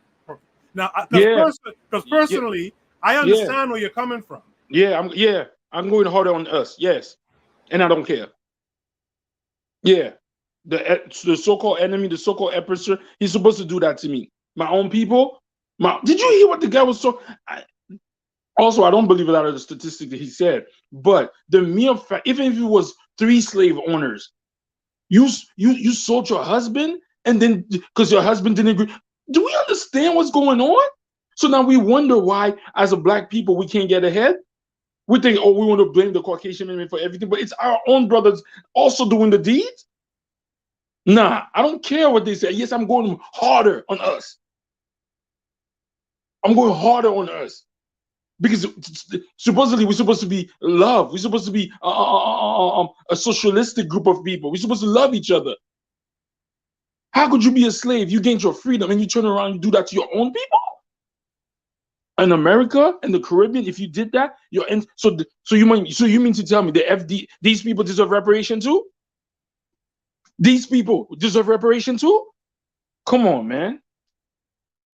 Oh, yeah, actually, let me interject here. I just realized I forgot. So there's the Restovac system. I think it's called Restovac in Haiti, but also in Africa right now, there's the domestic servant industry. So I think that a lot of people, that too. A lot of people do enslave people, even in Africa, even in Haiti. Today. Now it's not the same kind of slavery. Obviously, American slavery is worse. If you're talking about, American slavery is worse than, domestic servants. But I know a lot of people who do mistreat their domestic servants. I know a lot of people who, obviously don't pay their domestic servants at all, or would beat their domestic servants, or even try to sexually assault their domestic servants. A lot of people in Africa would admit, for instance, that they lose their virginity to their domestic servants. This that outrage about slavery, particularly geared toward this African American situation, and its relation to reparations per se. I don't think it's realistic for anybody, especially understanding that, kind of like what, because I think Harsh Reality kind of, inspired this comment of mine where he says, well, you don't think people would do that today if slavery was still legal? And like people legit do that today where it is legal, and like, Erzuli's, the Haitian background, like the rest of our system is like that. I mean, I'm not gonna say it's like, because I don't know, because the stories didn't go into how, if they were brutal to the quote unquote African American slaves, or if they were just treating them like domestic servants, right? But like the reality is that even in Haiti, you will see domestic servants being mistreated, obviously not to the degree of, cattle tails and all that kind of shit. But the I domestic don't know. servants, the domestic servants in Haiti are nothing comparable to chattel slavery at all. Yes, Well, they I are not don't treated know. as you. We They're- can't say whether this is like chattel slavery, though. You know what I mean? Like we just heard that they're slave masters, but we don't know if they're doing like not cat of nine tails and shit and torture devices. We just know they're not paying people, which is kind of common, or is actually really historically common throughout history, that you don't actually pay people wages. Like like the peasants weren't paid wages. Wages kind of relates to the capitalist economy more than anything. Like the bourgeoisie kind of pay wages to the proletariat, but realistically, the king didn't pay wages to his retinue. So but we, like today we might call that slavery, but like we don't know per se. So I don't know if this example of African Americans enslaving other African Americans is the same as them torturing and degrading people. It might just be normal, hey, you're in my retinue now, or you're doing this work for me, and maybe I'm coming out with the profit, sure, but you're working for me. And like we don't know if their situation was actually like nothing in the story suggested that their situation was horrible. I mean, the one story that Tanzan pointed out, oh, the father sold the son, it didn't seem like it just seemed like he was property to the son, but it didn't seem like he was being abused by the son. It looks like he was just disciplining the son, and the son just sold him away. So it's not the same as like I don't think we would call this even chattel slavery as much as we just say it's an example of I guess domestic servitude, that like or unpaid labor, which is not the it's not like it's again historically a lot of labor wasn't paid. Yeah, I think that's a good point. This guy is talking about slavery and who's the enslaver, but he isn't talking about the level of what the slavery. I think that's a good point. He's not talking about if black folks was carrying out chattel slavery themselves. Maybe they just was owning folks as a way of protection. You know what I mean? As a way of grouping, keeping groups together and stuff like that. It might not at all have been something chattel. Nah, he said they weren't. He said they were not doing it just for grouping. He said they were doing it for profit, the same way as the white man was doing it. He said that. Yeah, but profit. Yeah, but that's the thing though. Profit, like like for instance, like we work at McDonald's for profit. We just get wages. You know what I mean? Like we get wages, but in those days, there like wages was really like in the city. You know what I mean? You weren't really giving people wages for farm work. You know what I'm saying?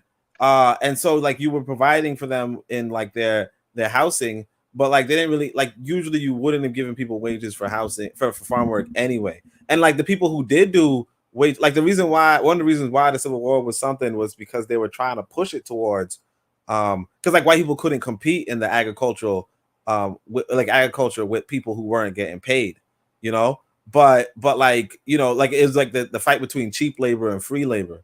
But again, like free labor in and of itself is not the same as chattel slavery.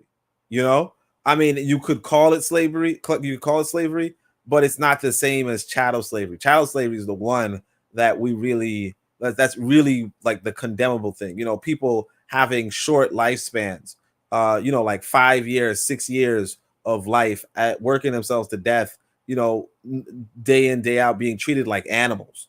You know, we don't know Bro, if these people no, are being no treated one, like animals. no one wants to be a slave, bro. No matter if it's chatter, shadow slavery or what. No one wants to be a slave, bro. Yeah, I feel you, but again, like, you know, but that's that's an the thing, ancient like reality, though. yeah, exactly. Like, you know, like what were they gonna be if these black folk didn't buy them? What? Are you serious? No, I'm saying Yo, like, get the fuck out of here, bro. no, I'm What? asking you, they would have been enslaved by a white person. What are you talking about? So Like, what does that mean, bro? What do you mean? What does that mean? Yo, y'all crazy. The question then becomes: Is the black person, the black enslaver, are they carrying out the same means and methods of the Eurasian enslaver, which we know was chattel slavery, brutality, torture, working until death, right? Did they carry? And so that's the missing link here, right? Because if you were a slave and you weren't owned by a black person, you damn sure was going to be owned by a white one. And so the question, the thing that this video doesn't necessarily give us is the conditions, the treatment of blacks who would have enslaved. And I know it sounds bad. It sounds bad. I get it. But because you're thinking about it in a flat sense, that, yeah, these black folks were doing the same thing white folks were doing. And so, yes, if that's the case, that's bad, right? It's not. It doesn't just sound bad. It is bad. But we don't necessarily know that. Like, I knew that blacks owned slaves, and even myself, to be honest, in many ways, I thought of it in that flat way where, oh, well, they must be doing, they must have treated other Africans the same way the Eurasian did. These white folks did. You know what I mean? But that's not necessarily the case. You know what I mean? In the chat, Tanzan says, who would you rather be enslaved by? And the truth of the matter is, if it's your own people, hopefully your own people will take some compassion on you and won't treat you as bad as the white boy would. You know? The forecast says if he's just hearing about this, maybe he should study a little bit more, talking to a Zulu. Shali podcast says Civil War happened because Industrial Revolution. South would have been able to open factories with unlimited slave labor. Would have fucked the global economy, not just the U.S., couldn't happen. You know, forecast earlier mentioned a lot of people use this. A lot of black folks who own slaves used it to buy their children and husbands and wives, etc. You know, so that's the thing that we don't know is really. We don't. Yeah. I mean, do you know for certain that the African? Well, you didn't even know that it happened, so you don't know if Africans were carrying out chattel slavery, mirroring what white folks was doing. Oni, go ahead. Yeah, I was just saying, like, you know, like realistically, African people were brought to America to be enslaved, you know? And so if you can get them onto your land, right? And that's it. Like, that's a good ass thing. Now, you might say, well, why don't you just free them right away? Well, one, because it costs you thousands of dollars to purchase a human being, right? And so you might want them to work back to get you your profit. But two, even if you release them and they're free now, what options do they have? You know, like if they don't have any wealth, how are they gonna make it in America? You know, like in America at that point in time, you know, so like let's be for real, right? You know, let's say shit hits the fan in America, right? And then you now have to go into your survival groups. A lot of people are just gonna get shot, killed, whatever, right? But eventually you're going to find yourself inside of potentially if you survive long enough, you find yourself inside of a community that's going to say, look, you're going to have to do some you're going to have to do some work. And that's going to be what you're going to, that's going to be how you're surviving now, you know? And you're going to, and like, if people are not abusing you, but they're just telling you got to work, you know, like basically they saved you from whatever, and now you got to work. That's like what it is. Kind of like the indentured servitude thing. Now, we did hear the dude did not free the people after so on and so forth. So some of them might have been a little harsher than the other ones. But, you know, again, like the indentured servitude is how a lot of these white folk came to America, period. You know, a lot of these white folk were not paid for maybe 5 years or something, right? I mean, obviously the lifelong slavery thing is not a lifelong not being paid thing is not that great, but you know, again, like we have to just be realistic. You know, if you're in the South, you're in a plantation system, and you happen to be a free black person, you know, and you're not abusing your enslaved your you know, black people or whatever, you know, and you purchase people and you say, look, I'll you know, all you got to work, but we're not gonna, like, you know, you're gonna have regular hours, but you got to work, and you maybe not going to get any money from this, but you know, at least you're not being abused for the rest of your life, and at least your life's not being cut short by 50 years. You know what I mean? Like I think that that's just the realistic way to look at it, you know. Now, yeah, that's a realistic way. In the chat, 1 second, Mr. Untouchable, in the chat, the Forecast Radio says, notice he said 10,000 people, but he could only name like 4 cases where they really practiced chattel slavery, and most of them were mulatto children of slave owners. Mr. Untouchable, and then Tanzan. I want to hear what Tanzan has to say. Yeah, because it's almost 1 o'clock. I'm gonna try to be brief. I work on the tourism plantation system, because it's the same plantation system, whether people want to know that or not. But I work on the tourism plantation system briefly when I was younger, and I have found it's been my experience that we believe that the black, because people black in authoritative positions, that they would treat you better, but that's certainly not the case. That's certainly not the case. You know, you give some black people a badge and position, they would treat you worse than the so-called owners, you know, the so-called people who own these establishments. And now I don't understand what it is. Maybe it's self-hatred or whatever you want to call it, but it's been my experience, brother. You give people a badge and position, that these people would treat you worse. So I like I say, I had a personal experience with how black devils behave. You know what I mean? So I am not with the fantasist belief that because people were family members, oh, we just trying to rescue you. You know what I mean? We just trying to save you because you're a family member. So we trying to take you away from the system. The system is in place for a reason, and people are conditioned. People are conditioned with a certain idea and philosophy and belief, and regardless of the fact that you may be a family member or a distant relative, or you may just even be a friend. You know what I mean? You put a badge and a so-called authority over some Negroes, and my brother, these people would act as if they were devils, worse than the slave owners themselves. You know what I mean? So, like I say, I had a personal experience with it, and I don't want to pretend as if, you know what I mean, just because some people were family members, they're just to rescue people from that experience. No way. They were just as big as devils,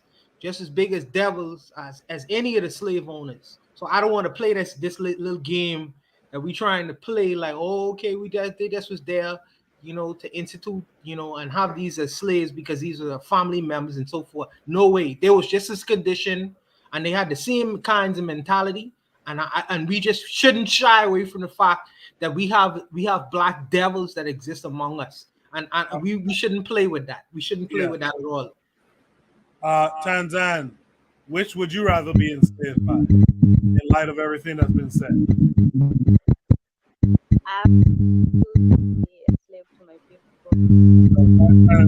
We have some interference or something making a lot of noise. We can't hear you at all. Tanzan, maybe you should quickly drop off the panel and come back in. Yeah. All right. Let me interject then. So what Mr. Untouchable said, I think that that's something that you could, you know, you could, like, I feel like that's something that you might say today, you know, and obviously, like, if we were talking about black overseers, we might probably extend it to the black overseers, but we're talking about black slave owners. And when we understand what chattel slavery was like it's a different level of cruelty from what we see today. You know, like, even the white folk of today are not as cruel as the white slave owners were. You know, so I do not think that the black slave owners were as cruel as the white slave owners.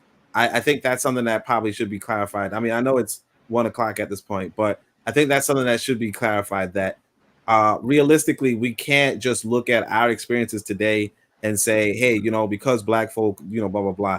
Like realistically, white, like what they were doing, like like it was real human torture. And it's just not something that we even see today, you know, so it's just not something that I would extend to the black slave owners without any evidence. All right, we got Tanzan back. Tanzan, can you speak on it? No, I'm going to get on a different device. So Yeah, Tanzan, your sound is not good. Jay, I saw you say something in the chat. Say it must mean you're around. Are you here? If not, we'll have to call that a night. We'll have to hear from Tanzan next time because the noise is just too much. Yeah, me too. Jay, you saying something? No, I said, yeah, me too, next time. Okay, good. Yeah, so I want to thank everyone who was here. I want to thank everyone in the chat. A lot of people, too much for me to name right now. But just to name a few, the forecasters in the chat. Daily Affirmations by Pauline, the Harsh Reality Podcast, The Learning Curve, Trigger Happy 262, KW Dawn 7, and others. We're here tonight. Marcus Garvey is the way. Trigger, the second Trigger, was here as well. Thanks to the panel, man. Once again, Mr. Untouchable, thanks to you. Thank you. Thanks to Kevin Carre 42, Oni, Jay, Tanzan, Urzuli. Thanks to all of you for coming through tonight. Before we go, brother, did you make that connect? I've emailed that person twice now, and I haven't heard back. Didn't make no call? Call? Yeah, send you the number. You didn't get a number? I forgot about the number, so I'll check out the number tomorrow.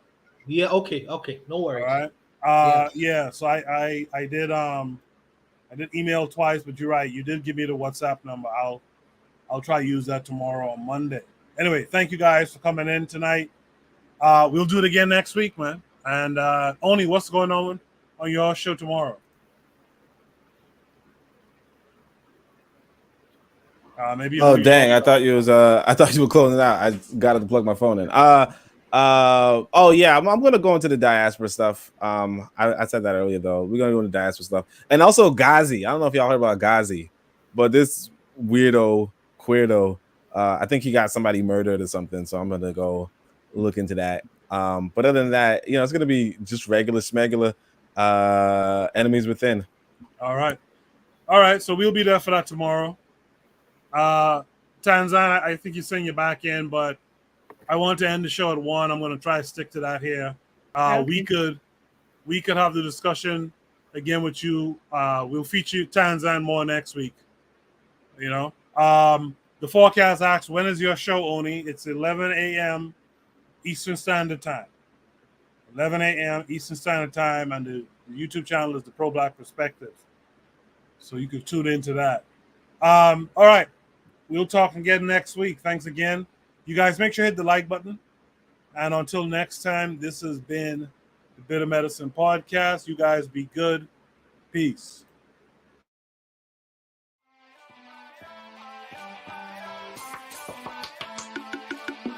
Thanks for listening to the Bitter Medicine Podcast with your host, Koku. If you like what you just heard, we hope you pass along our web address, bittermedicineblogs.com, to your friends and colleagues, and share our show to all your social media. Be sure to check out our archive section on our website for previous podcasts. This has been a KWAZ radio production. Join us next time for another session of the Bitter Medicine Podcast. Follow us on Facebook at Bitter Medicine Show, Twitter, Bitter Meds, Tumblr, Bitter Meds, Instagram, Bitter Medicine.